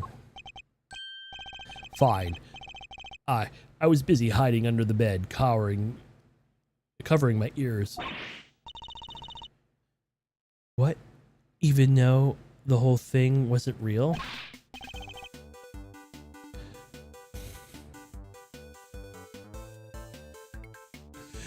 Yes, because I hate the sound of guns. There's the slightest hint of that awful noise, and oh, it's too much. As there's a sadder plot of overcooked crawfish. Ahem. Mr. Knight, you saw that President Wang was cowering beneath his bed. And what's more, you knew that the monitor bank from the security camera for this room hadn't been switched on. Which means you knew that the circumstances were perfect for you to fire the third shot straight into Mr. Rook. Knight, how could you? Could you really have betrayed my trust so horribly? You think I killed that old halfwit? You don't trust me much, huh? This is the thanks I get for putting my life on the line for you day after day. I want to believe you, but I don't get it. I just don't get it.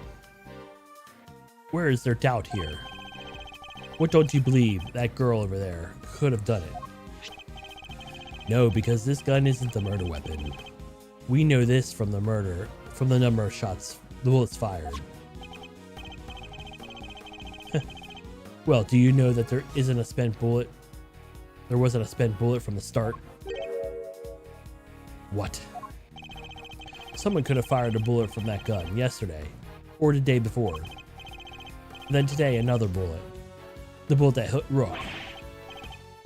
That's pure speculation, pal, and you know it. Maybe. But can you prove it's not true? Not with any certainty, no. You're nothing without conclusive proof, so come on. A single piece of evidence straight through my heart. I dare you. Well, what are you waiting for?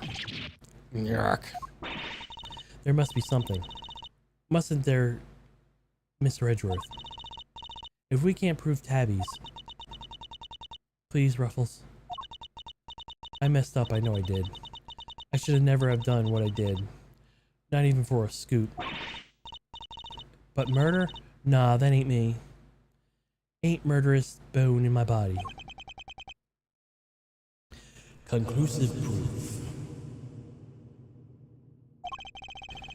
If only I could prove that Knight's gun is the murder weapon. Wait, perhaps I can.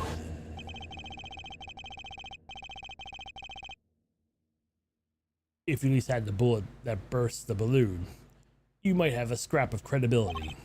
Imagine, you could have run for forensics to see it match my gun.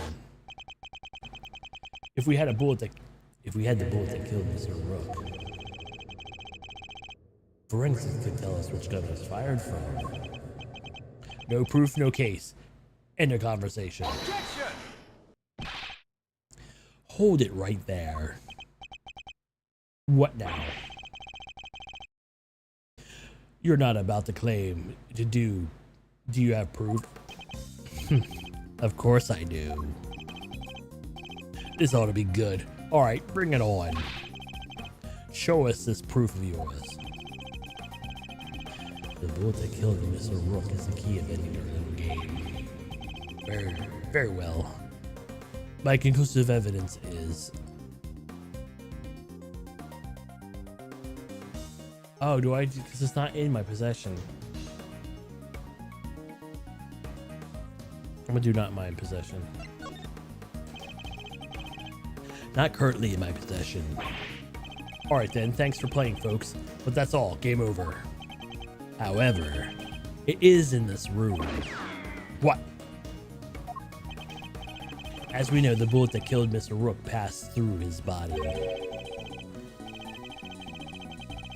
But did it end its journey? Perhaps we should cast our minds back on the earlier conversation. As they're passing through his body, the bullet that took Mr. Rook's life then found itself lodged in the vest. He's right. If the president hadn't been wearing that vest, things could have been a lot worse. But now, of course, we know its so-called assassination attempt was complete fabrication. The vest was prepared in advance, made it look like it has been hit by a bullet, which begs the question, where is the real bullet? I like it. A twist. This is good stuff, Edgeworth. Come on now then. Don't keep us in suspense. Is any of the evidence of the point where the bullet that killed Mr. Rook might have ended up?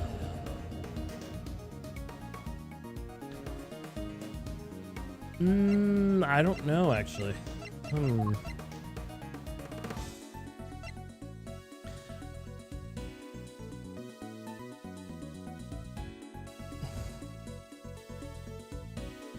Shut up. Take that! There's something very killery missing in this room.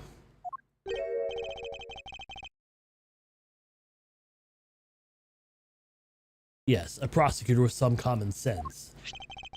Take a look at this blank security this bank of security monitors. Oh, I see you've caught on, Mr. President. Splendid. There are screens showing views from all around this plane, inside and out. And only an external angle not covered right-hand side of the aircraft. That's because of one of its monitors is missing. There was a monitor in that space previously. Wasn't there, Mr. President? If there was, I had no idea why my plushie is doing there now, though. It appears someone in a vain attempt to hide what is obviously lacking. But did it go, and why? The why is easy enough to answer, because it was struck by the bullet. For the where, I believe the bullet in the vest was the real deal. Then anything that hinted the existence of another bullet had to be removed. So where did the Mr. Monitor go? Where indeed? I believe it must be hidden somewhere on this plane. After all, there wouldn't have been time to dispose of it outside the aircraft. Detective Gumshoe, conduct a search, if you would. Right away, Sheriff. Mr. President, extraterritorials, remember? I have no objection to the search. Please go ahead. If it would help us discover the truth of what happened to Rook, I will not stand in your way. What are you? I don't believe this. Rook this, Rook that. Don't you ever think about anybody else? The search has been authorized, Detective, if you wouldn't mind. Rook was his bro. Sure, found the monitor. Excellent work. Now go ahead and extract the bullet. Let's see, if I put my hand in there and just... Come on, got it. Well, would you look at that, blood.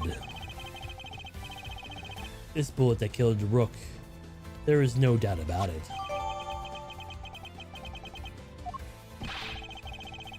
And there you have it, Mr. Knight. A single piece of evidence you requested straight through your heart.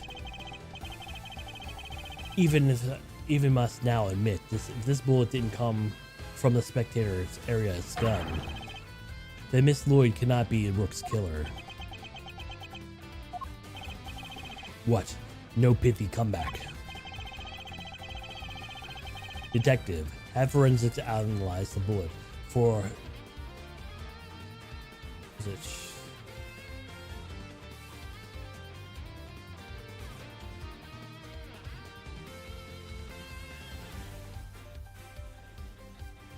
Considerations? And compare them with the gun we found. Yes, sure. We've got the evidence you need. You can get it. We can count on it. I'm already back, sure. That was fast. Alright, let's hear what forensics has to say. Our findings are follow, sir. Firstly, the blood on the bullet is indeed that of the victim, proving it was the bullet that killed Mr. Rook. Secondly, we found Mr. Knight's fingerprints on the gun, probably from when I handed the evidence over to him. Now for the key part. If they do not match Mr. Lloyd's, then it's clear.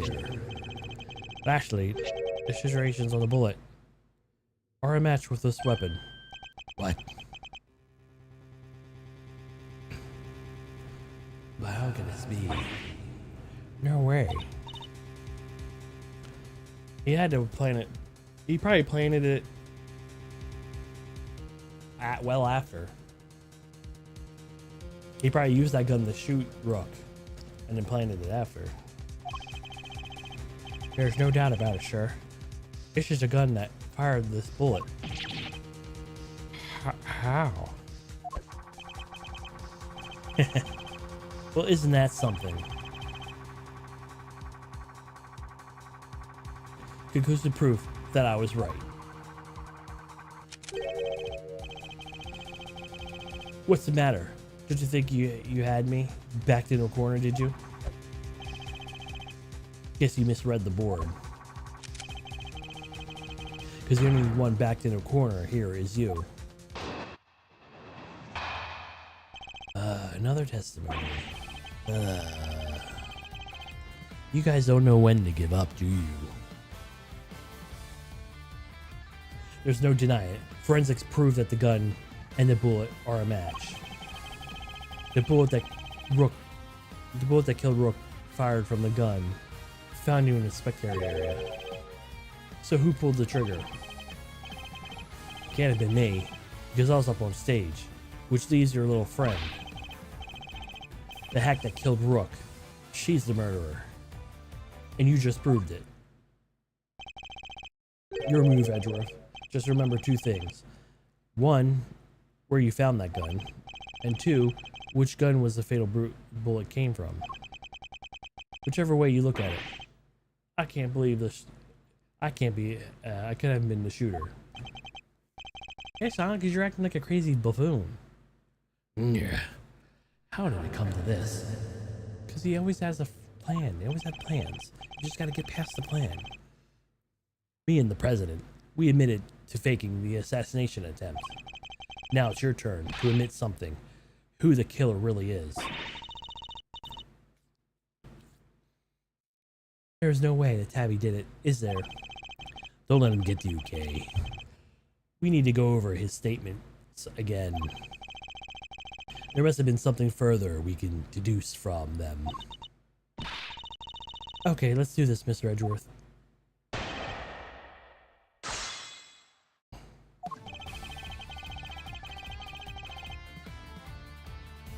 Hold it! There might not be a contradiction here, so let's just... No, that's... Objection!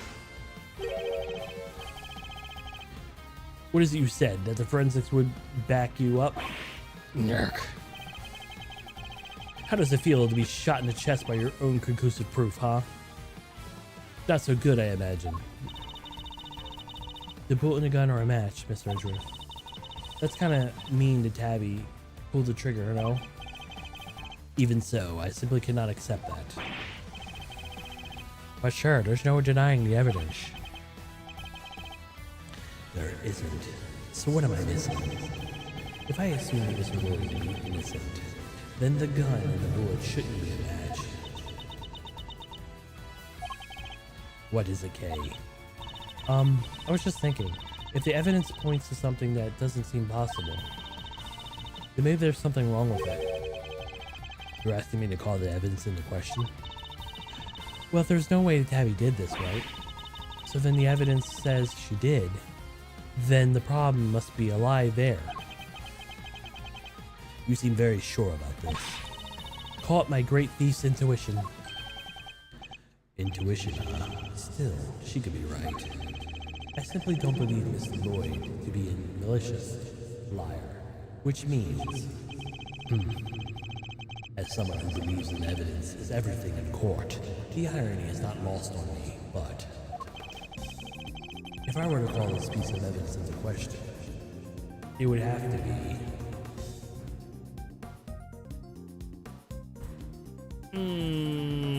damn it, 3 choices. Triple choices. Holy crap.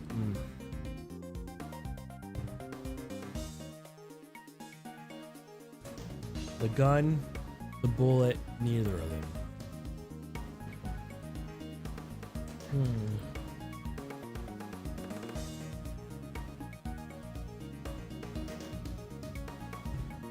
I gotta think about this. If I were to call the piece of evidence into question, it would have to be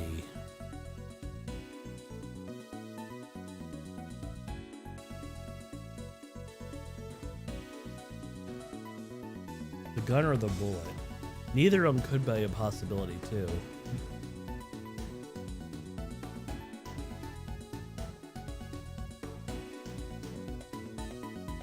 But when was Rook killed? Because if it was before Edgeworth even got there,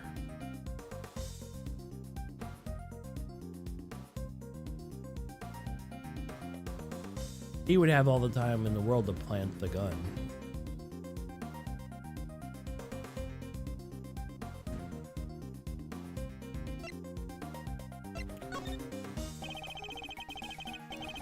If something untoward is going to be here, it would have to involve the weapon, not the bullet. After all, we've only recovered the bullet a little while ago. Furthermore, we knew that Mr. Knight had an opportunity to handle the gun.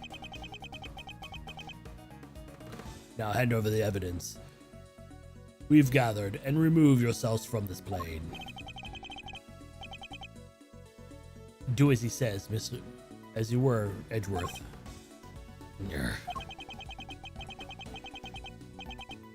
Or you could have switched it now, yeah. This really can't be the end of the line, can it? Indeed, you had ample opportunity. There's no doubt that this gun is the weapon that was used in the crime. Which means it must belong to... Take that! The gun belongs to Mr. Knight. He switched them around. That has to be it.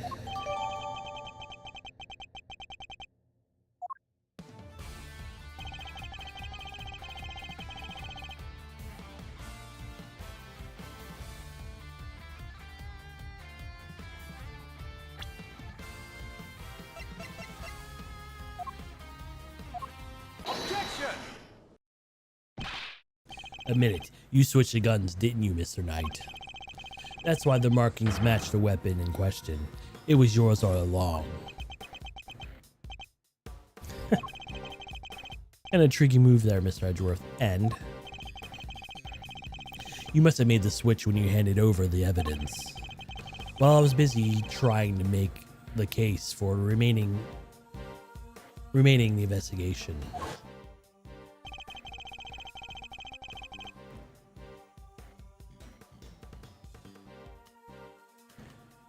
You took the laser sight from the gun found in the trash can and put it on your own. Then when not long after, you handed that gun back to me instead of the one we found. I did, huh? You think someone somehow knew you'd find, let alone run forensics on the bullet sometime in the future? Is that so strange? You're a chess player after all. A man well used to thinking several moves ahead.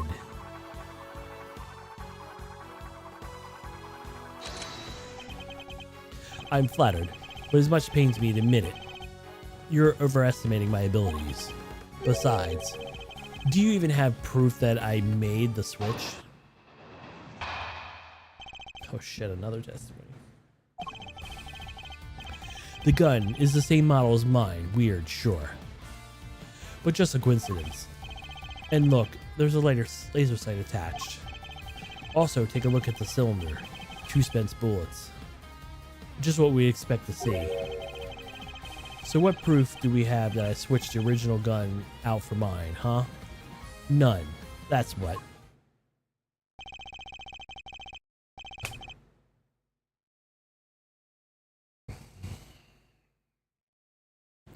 You ever say I'm overestimating your abilities? You surprise me. What can I say? I'm a modest guy. More modest than you, that's for sure. Everywhere except the chessboard. That's it. Well, I don't see a chessboard here, do you? Shame, still. Guess that gives us a nice excuse. I didn't mess up. I just didn't have the right evidence. I don't think that would be the one making excuses. Rather, I didn't mess up. They just got lucky with the evidence. Will be your excuse, I imagine.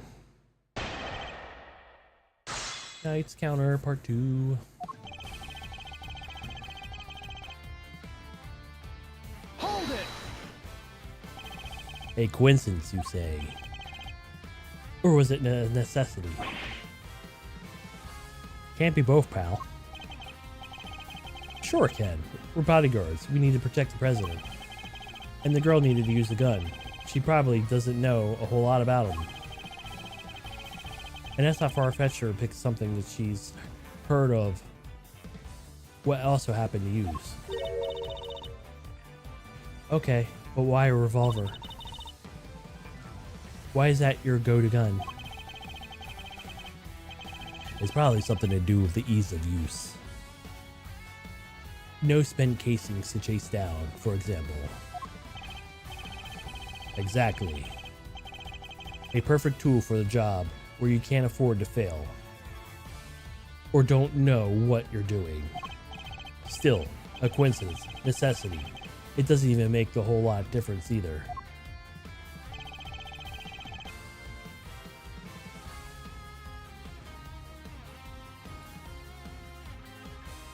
Hold it! Because you swapped it on there. Put up or shut up, Edgeworth. Where's your evidence?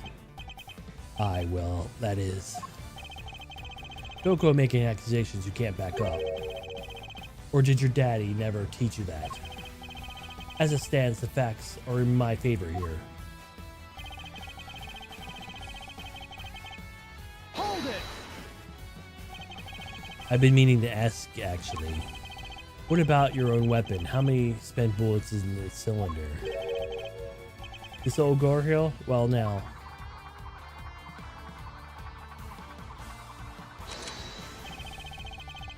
I let us loose a few rounds earlier, as you saw.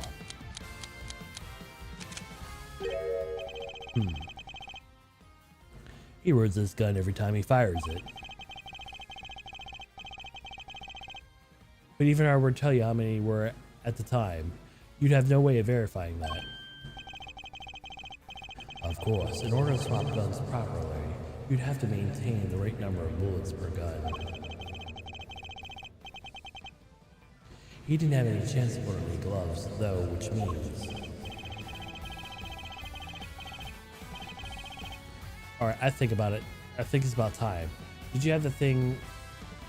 Did you have the right thing and resign? Don't you? Game's all about done. See.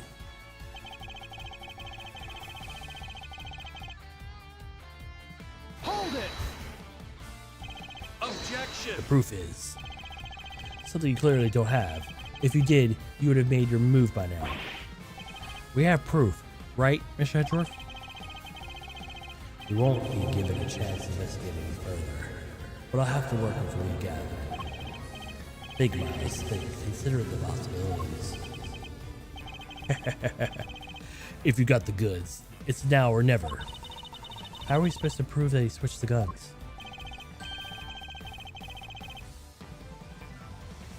Unfortunately, we don't have any direct evidence of his wrongdoing, but that in itself is kind of a proof of kind, because otherwise this situations couldn't have lined up like that. Do they, sir? They keep switching people on me. Right. We must carefully consider it, and for what we can from the evidence he bring up his testimony. The truth is there somewhere.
This is probably gonna be wrong, but I'm gonna present the gun. Objection!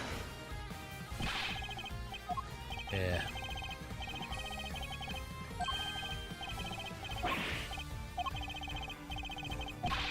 Sometimes you present the obvious to them. It's like, oh, that actually worked.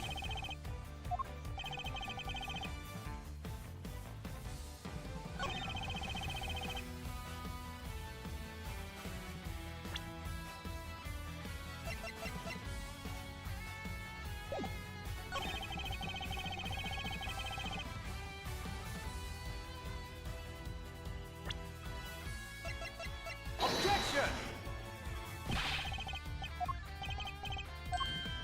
I guess this is probably not it.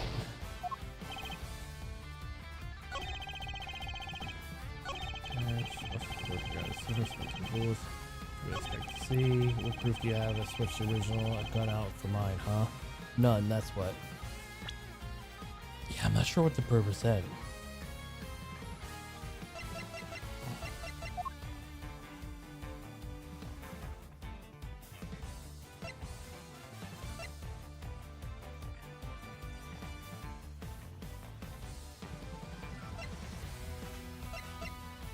Objection!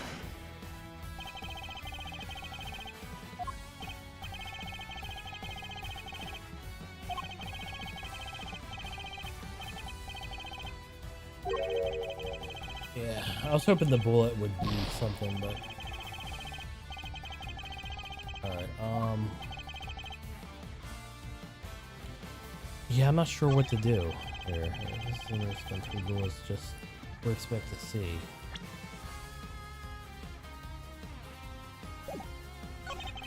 So what proof do you have that I switched the original gun off mine? That's what. Objection!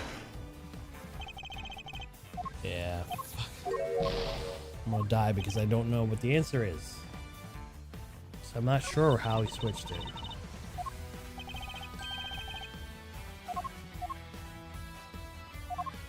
I don't know how he switched it. It shows it from behind his back, but I don't have a thing that says you did it behind your back.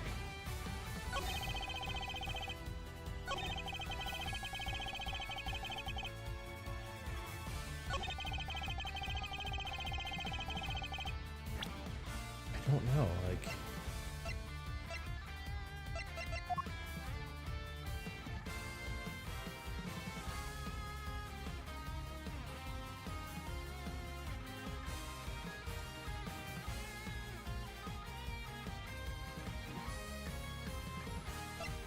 Objection!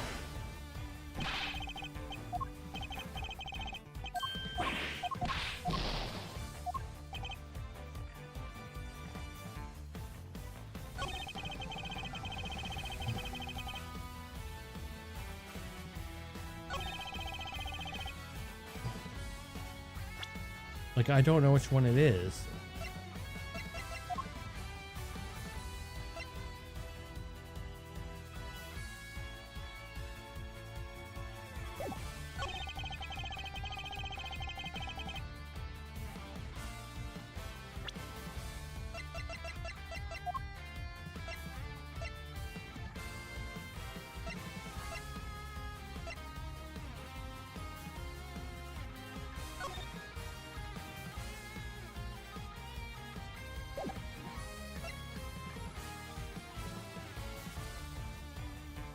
Objection! I'm grasping at straws now. I don't know what one it is. I clearly cannot. I don't know this contradiction. I really don't know what it is.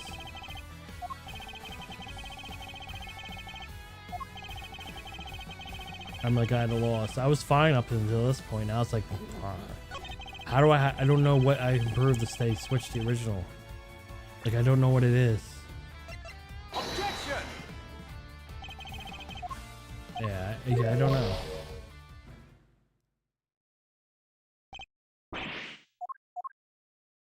I have no clue.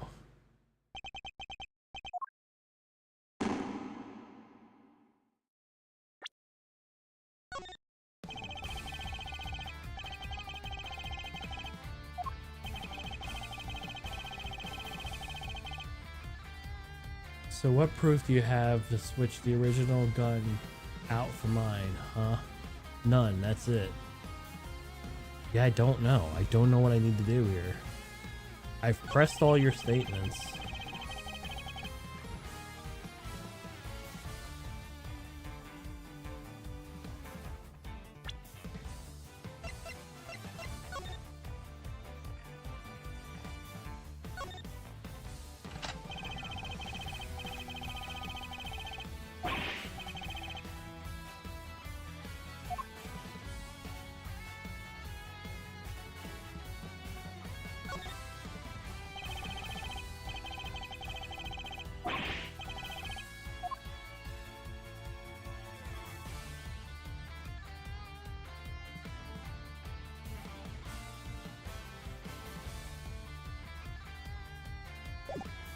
I don't know. I don't know.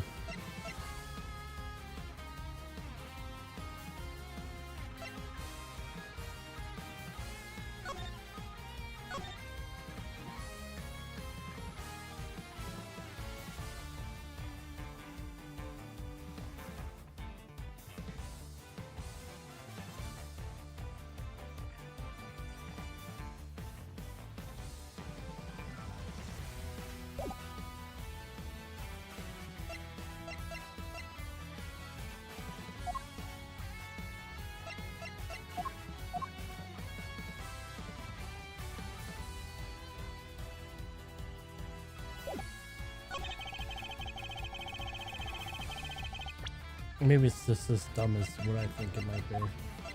Objection! Nope. Everything I present seems to be fucking wrong. I'm getting a little irritated.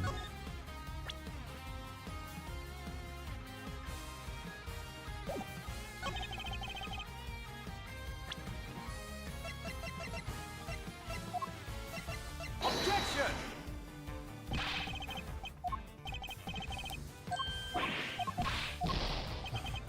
God, what the hell is the right thing? I obviously don't know. I've tried like almost everything except for the right thing because everything seems to be wrong.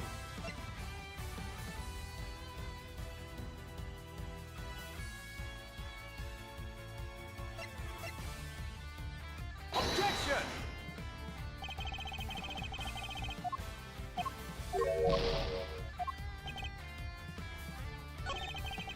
I guess I could just keep presenting until I fucking get it right because this is getting a little.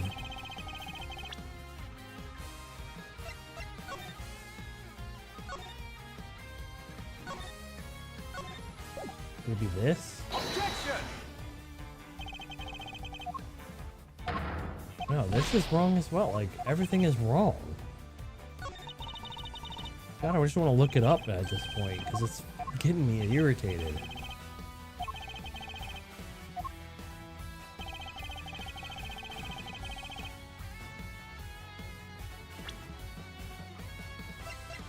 Did I present the gun here already? I don't remember. Nope.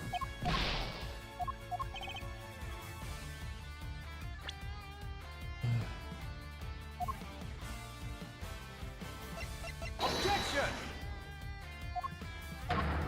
Nope, wrong here too.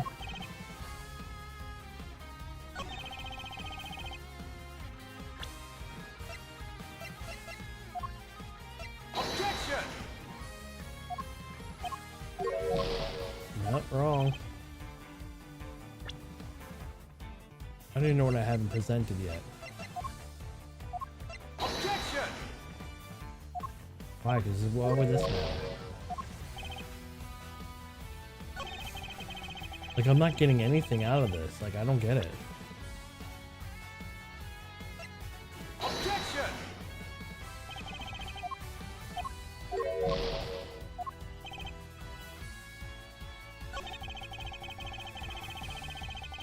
Might as well get defeated here too.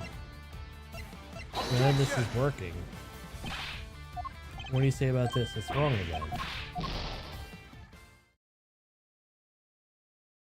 What is going? I don't know what the thing is.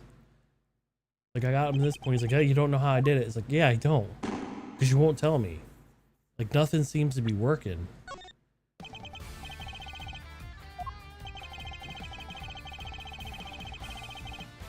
Hold it! Objection!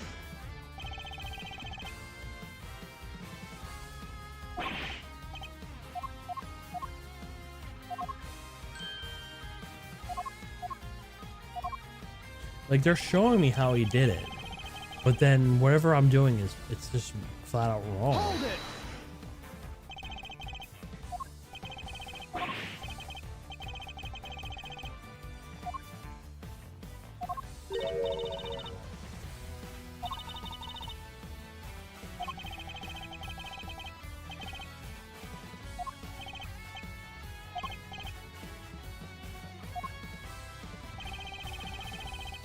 Hold it!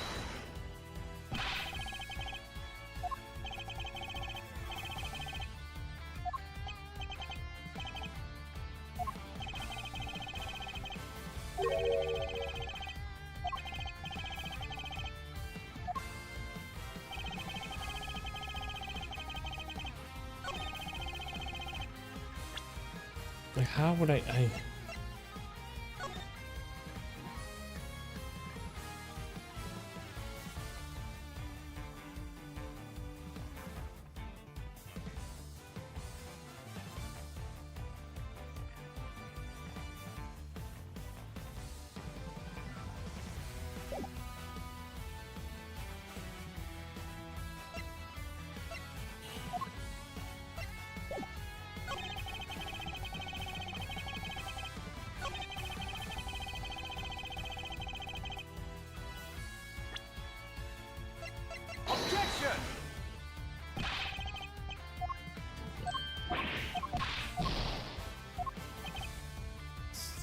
don't know.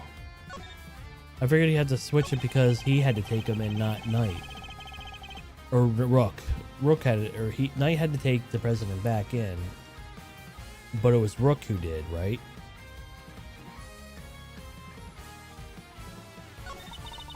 Like, I don't know what's, like, they won't tell me what it exactly is. Like, I'm not figuring it out. I'm obviously stupid to find out the final piece. Hold it!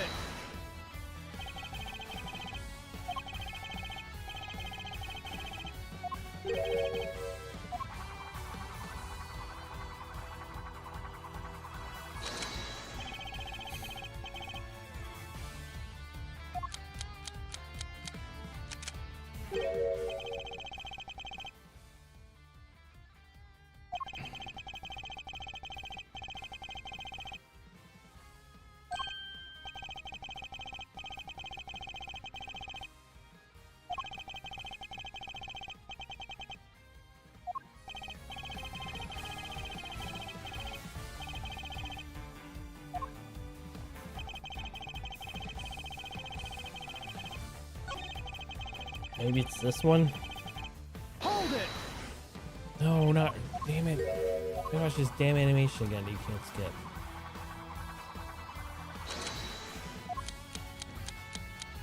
If I knew which one it was, we'd be fine, but it's like every statement seems to be wrong. No matter what I do, I'll present the gun here and watch it be wrong.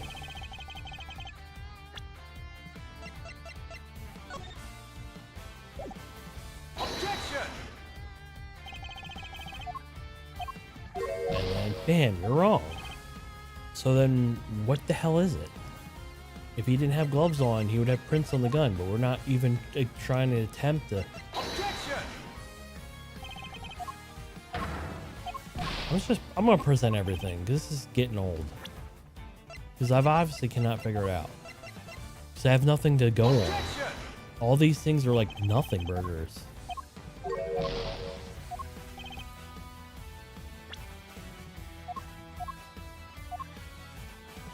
Objection! I didn't use this for anything.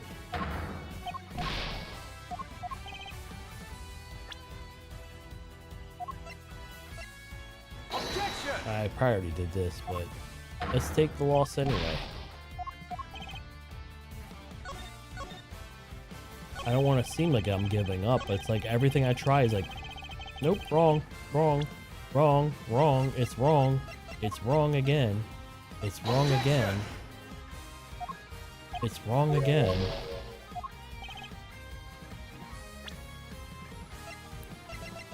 I don't even remember what I've used at this point.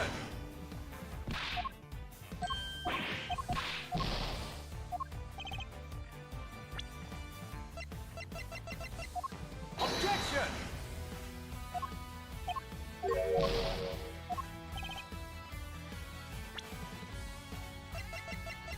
I've had it up to here, like perfectly fine, but then it's like, well, you don't have any evidence, so you ain't getting through this. It's like, what? Why is nothing working?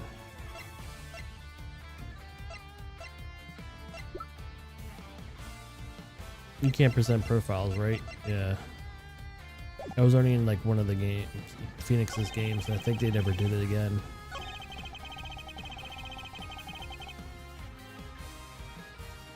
Also, look at the cylinder. Spend 2 bullets, just as we expect to see.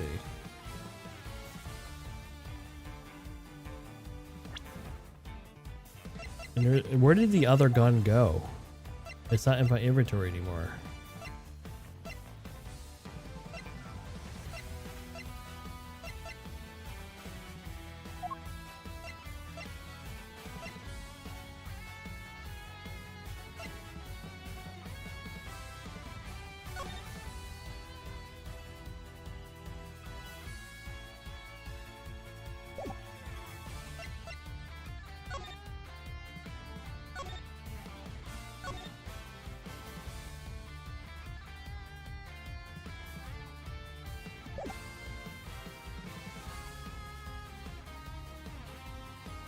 Objection! every evidence I present is wrong.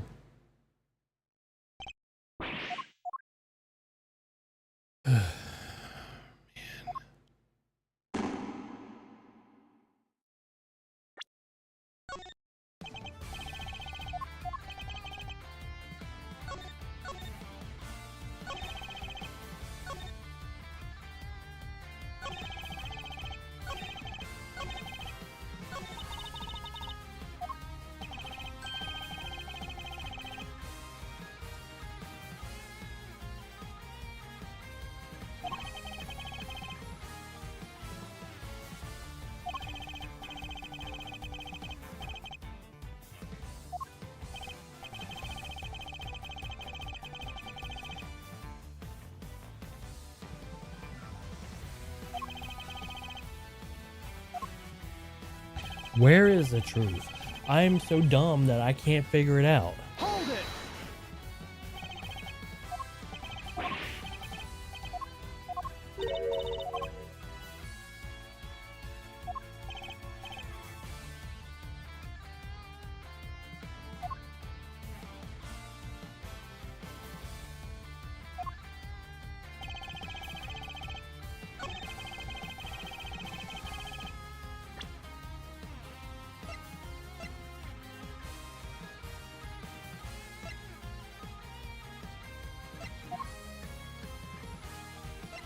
Objection! I don't know. I'm just trying to show it because he had the gun in his hand. I don't know. Like, I'm really grasping at straws now. Okay, and yeah, here's the gun. Boss.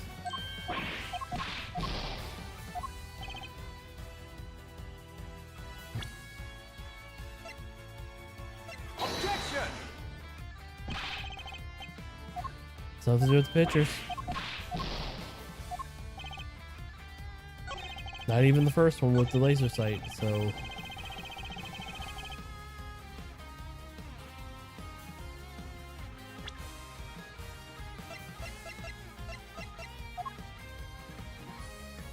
Objection!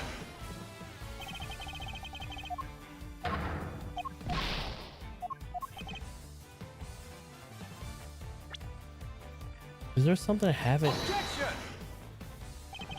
used yet?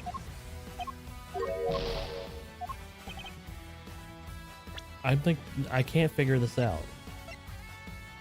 I'm literally the dumbest person in the world now. Objection!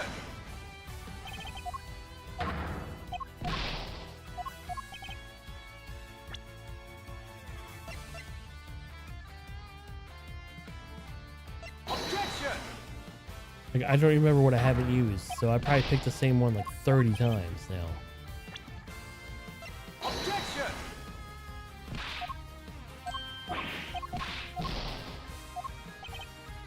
I don't know if he has proof that he switched to guns. Objection!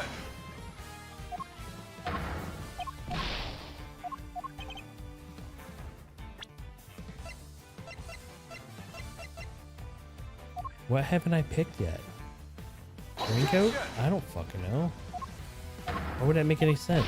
It doesn't.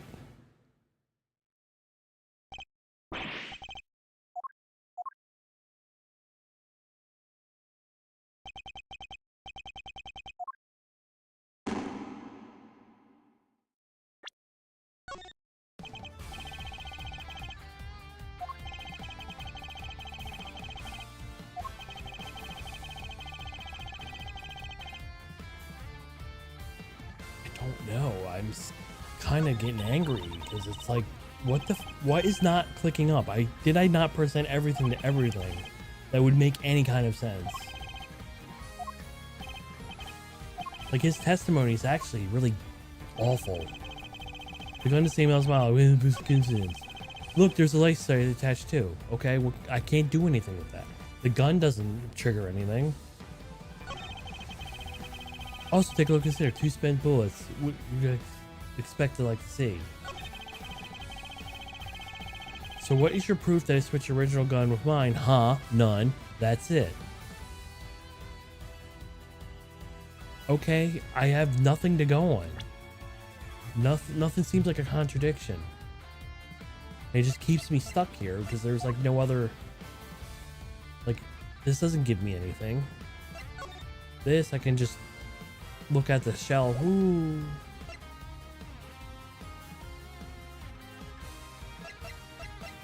This I can't look at. This I can look at. Nothing much. Just his dead body. This I can't look at. This I can look at.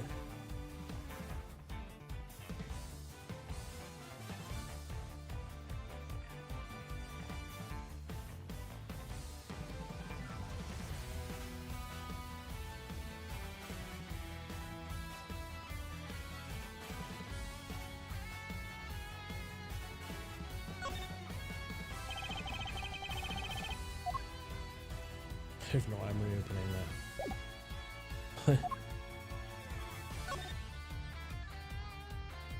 And this has all been checked out.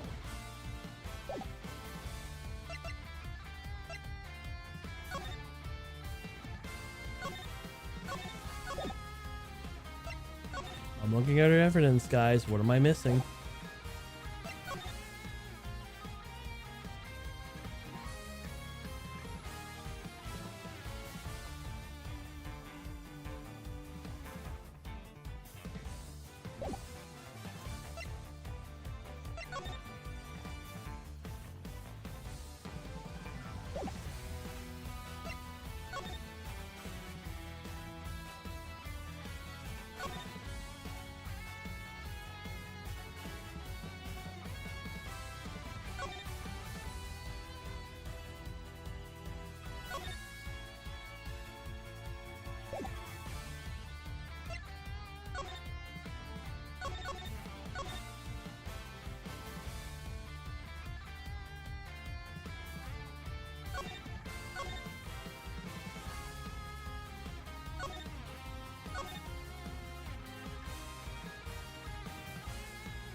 I don't know.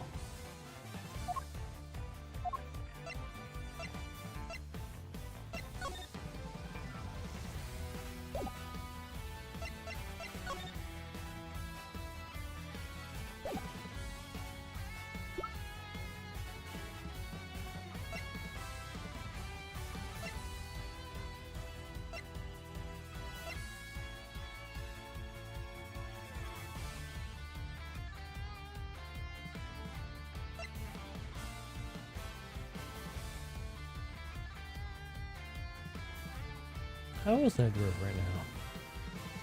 They're not the same age, are they?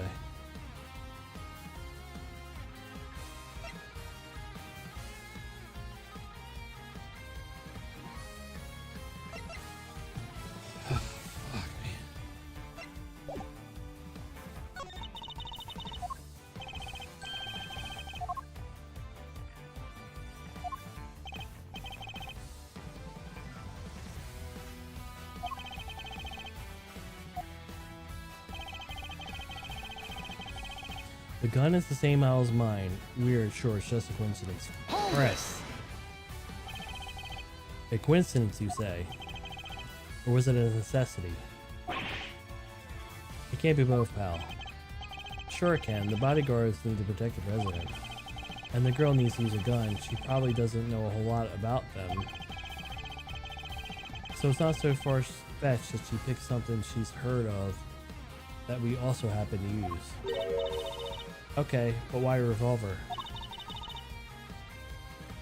Why is that your go-to gun? Probably because it's something to do with ease of use. No spent casings to chase down, for example. Exactly, the perfect tool for the job we can't afford to fail. Or you don't know what you're doing. Still a coincidence necessity. It doesn't make a whole lot of difference either way. Look, there's a laser sight attached. Hold it! Hold it. Because you swapped it on there. Put up or shut up, Edgeworth. Where is your evidence? I don't know, because I can't figure it out. Well, that is... You don't go making accusations you can't back up. Or did Daddy never teach you that? As it stands, the facts are my favor here. Yeah, clearly, because everything I put, you're like, nope, that's wrong. That's wrong. This is wrong. That's wrong. That's wrong. I almost put almost every statement, I almost used every single evidence. Obviously, I can't find the right one because I'm a dumb idiot.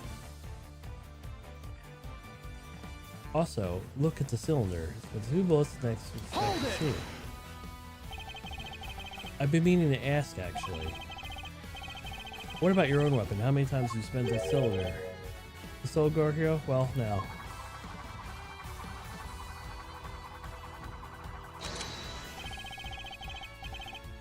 So there's a few rounds earlier, as you saw.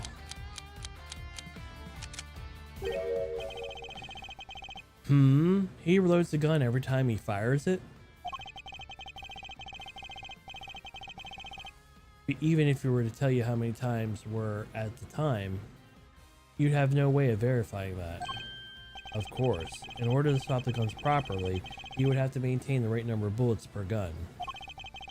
He didn't have a chance to put on any gloves, though, which means... What?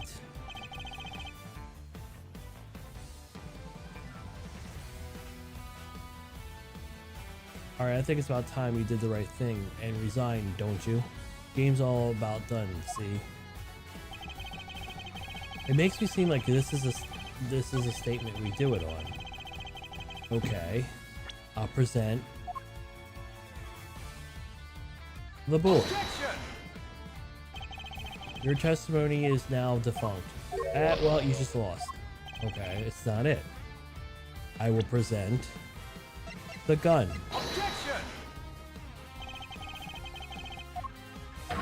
They don't acknowledge it. Okay, I will present the crime scene. That has nothing to do with it. I will present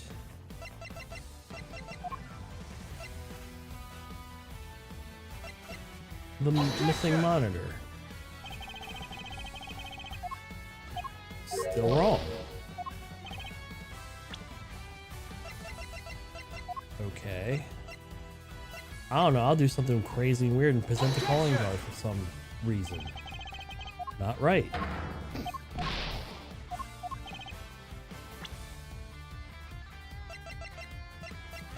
Okay. How about the vest? Still wrong. Okay, that's not it either. How about the bulletproof attaché case? Nothing.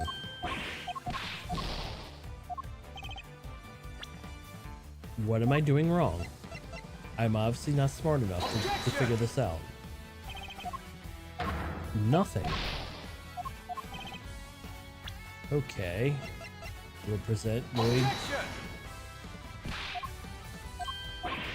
Not the videotape.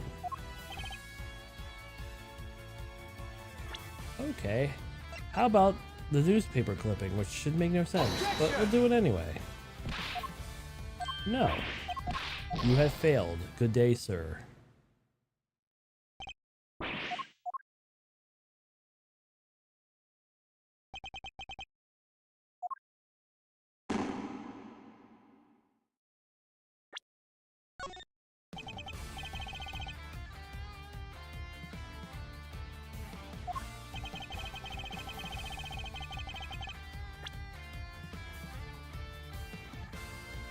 Okay,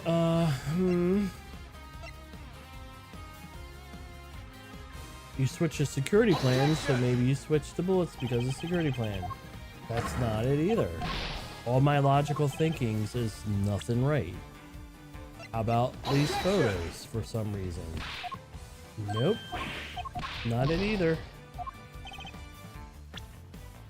How about this balloon? You shot it for some reason. Nope. How about where you shot it from? No. Nope. Not it. I'll do you one better. How about we do something really unexpected and present my badge for some reason? Like, I don't know what's going on. Like, what have I not presented to this? Is there something I missed? Have I not gone through all these? Am I just crazy? Okay, we'll pick this statement and we'll try to go through them all here. How about the bullet? Yeah. Nope. Okay. How about this? Nope. I can't believe this is what I'm resorting to.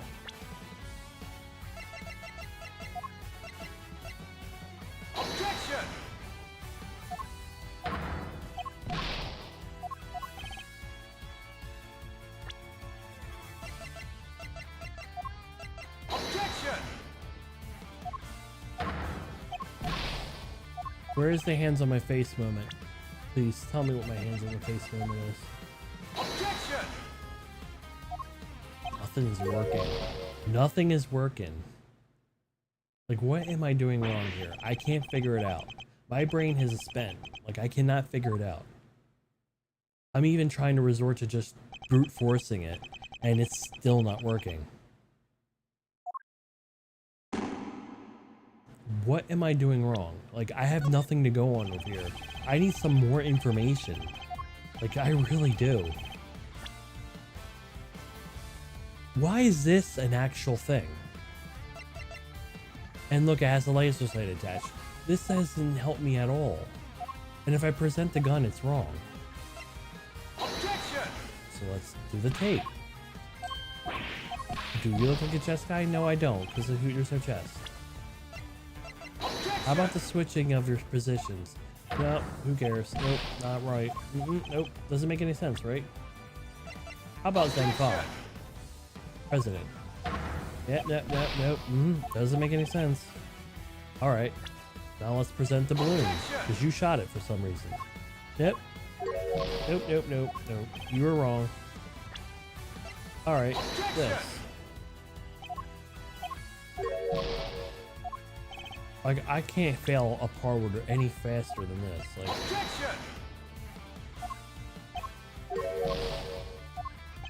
nothing is working. What am I supposed to do when nothing works? I'm even using my badge.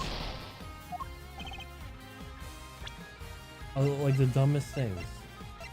Alright, what have I not tried on this one? Did I try everything on this one? I think I did. Alright. Start with bullet.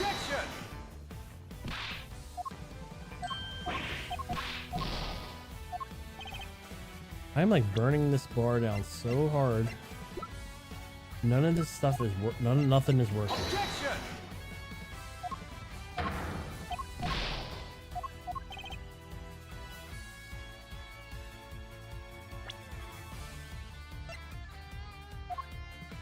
I feel like I'm getting held here against my will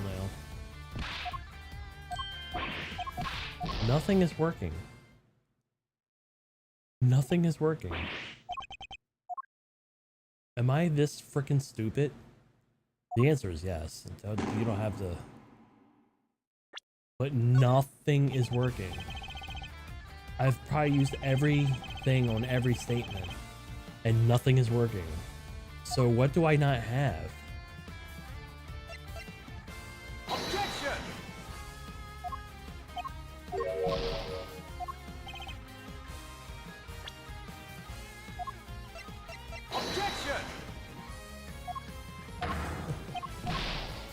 All right. This is what's gonna happen.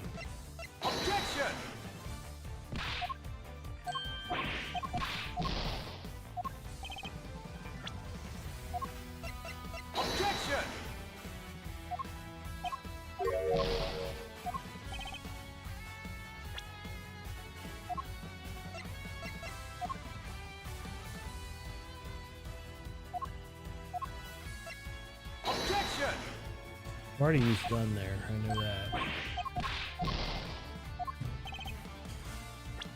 What the hell is the answer? Like, I'll take anyone just to tell me at this point, because this is getting really terribly annoying. Like, nothing is actually working. Objection! I cannot figure out. They give me almost nothing to go on. And pressing does absolutely nothing. I don't get a raise in objection or anything like that. Like, you know, the normal things that help. Objection!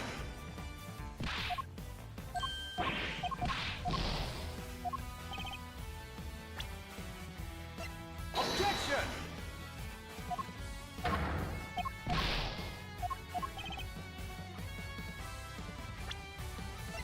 Objection!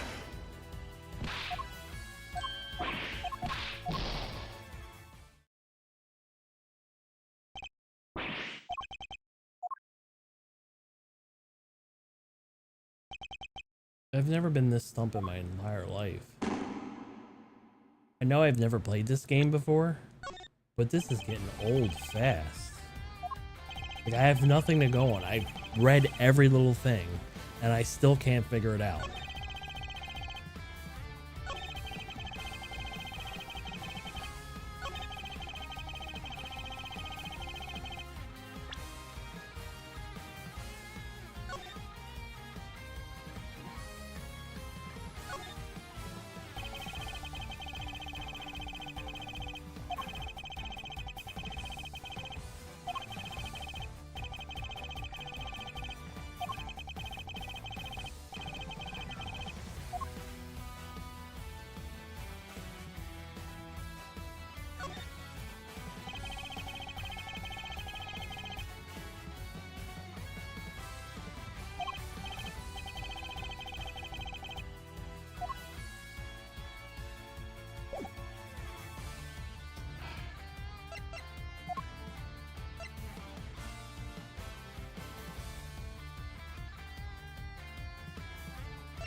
What proof do I have? I have nothing.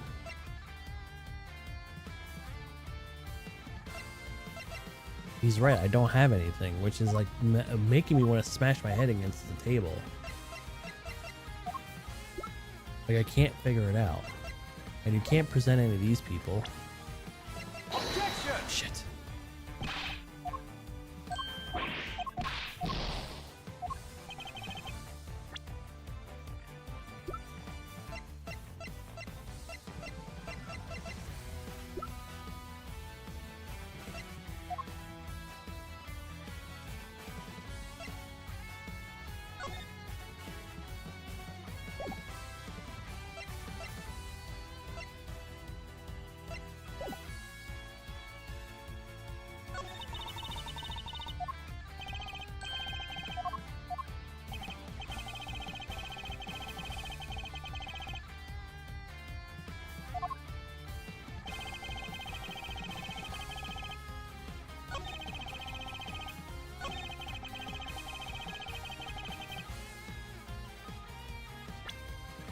You would think it'd be the gun here, Objection! and it's not. Then what is it? The only thing I can refer to is the gun. Do I present the gun on every freaking statement? 'Cause what else do I have anything to do? The other gun's missing. Oh, fuck you.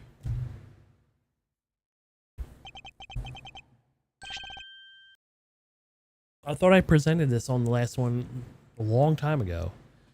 I have your proof right here. That's your proof? I think you've been working too hard, Edgeworth. Not the gun itself, the evidence it carries. The evidence that will prove once and for all that it does, in fact, belong to you. I'm looking forward to this. Go ahead, make your move. Where does it come into play? The rook, the bishop? Not the pawn, surely.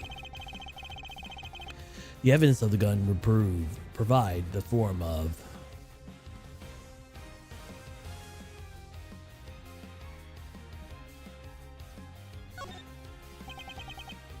fingerprints, namely your fingerprints, Mr. Knight. Objection! My prints? Of course my prints are on the gun. You handed it right to me after you gave the evidence. How could they not be on there? Objection! What if I told you the prints are part of the gun that should have not touched at any point? What? Where? You can't prove that. Oh, but I can. There is a place where your fingerprints could never have been left if the things happened as you say. Allow me to present the final piece of evidence that will bring our game to a rightful conclusion.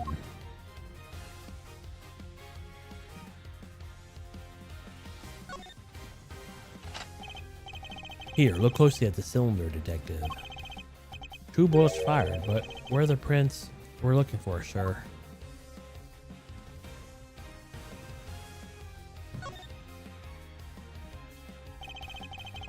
You indeed switched the guns when you handed you the evidence.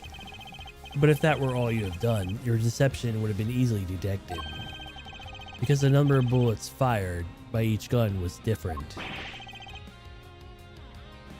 There were 2 spent bullets in the gun we found. What about Mr. Knight's gun? We know that he fired 2 bullets from the stage into the balloon.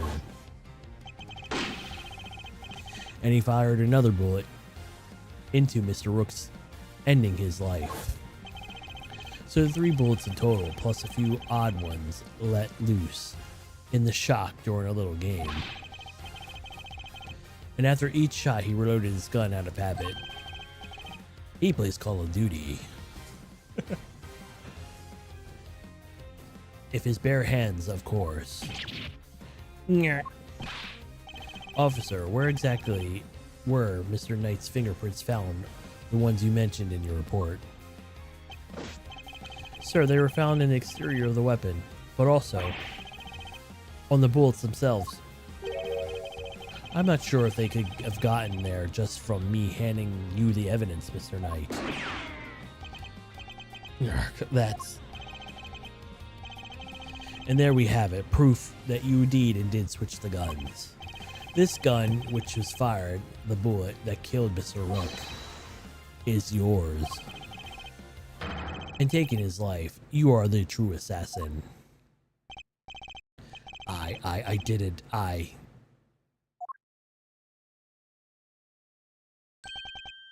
Checkmate.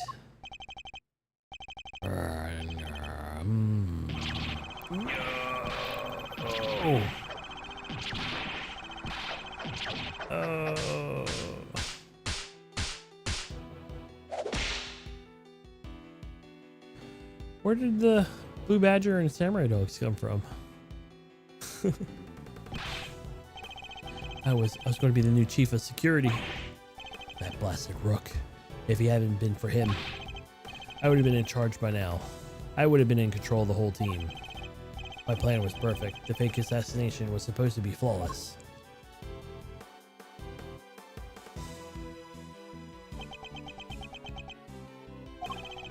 Detective Gumshoe. Right away, sure.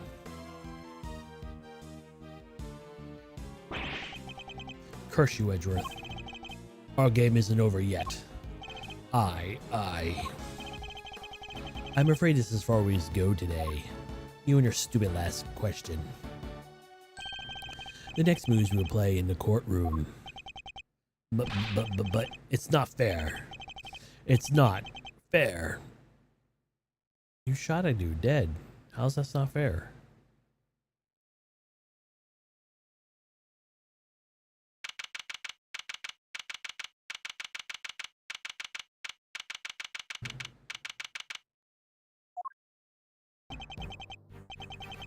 Mr. Edgeworth, I owe you a debt of gratitude. You exposed a murder within my ranks, my own personal guard. I would not soon forget that. He's suddenly very presidential again. Now, nearness outside of the plane. I saw it, you know. When I first proposed the fake assassination to him. You want me to handle it, not Rook? Rook confused. But I can rely on you, can I? Of course, sir. You can count on me. I'll put together a plan that can possibly fail. And he'll play his part. Like the pawn he is. That hatred in his eyes. It was plain to see. He despised poor Rook. I was not entirely comfortable about moving forward with Knights in charge of our little deception. And to look back to think of sense my discomfort. I can't be thinking it played a part in his decision to end Rook's life.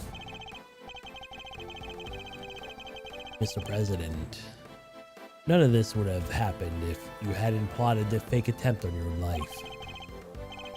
That was your crime, and it was a crime you will have to live with. You're right. I can only apologize for the part I played. And I would doubt it will be made in my accusations, one way or another. But I thank you nonetheless. You solved the riddle of the Rook's demise, and for that I shall be eternally grateful. I will be here in your country for a little while longer yet. But when I have returned home, perhaps you will visit us in Zangfa. You will always be welcome.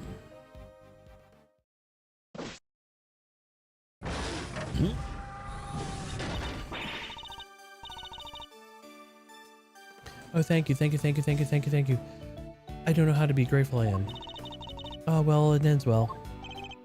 Miss Lloyd, the accusation of murder made against you was, of course, entirely groundless.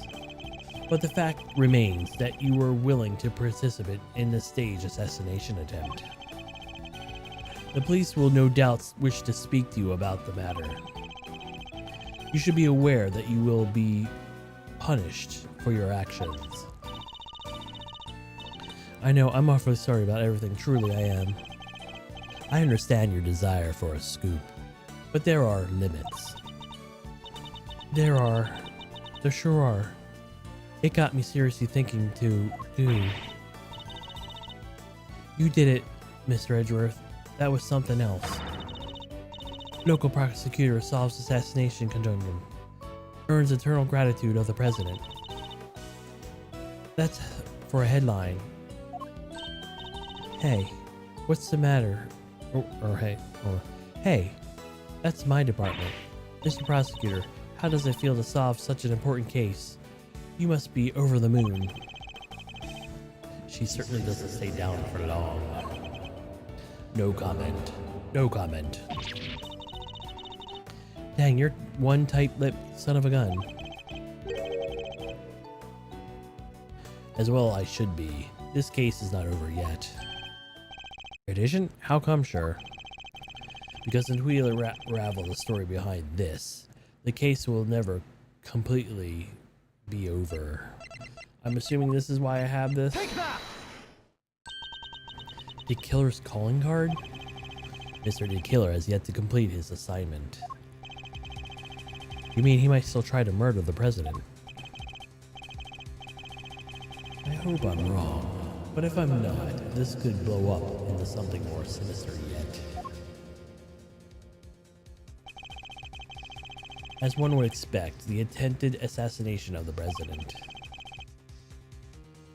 The case was all over the news, and my preparations for Mr. Knight's trial were consistently interrupted by the requests from the press. There wasn't a person in the land who didn't know about the case. Everybody was talking about it. But in the midst of the frenzy that followed, nobody noticed that this was the first move in a game far bigger than any of us could imagine.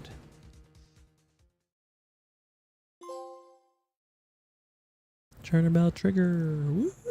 The end. We did it. All right. We can save episode 2 for next Friday. Thank you all for watching, and we will do episode 2 on Friday. I hope to see you guys there, and see you then.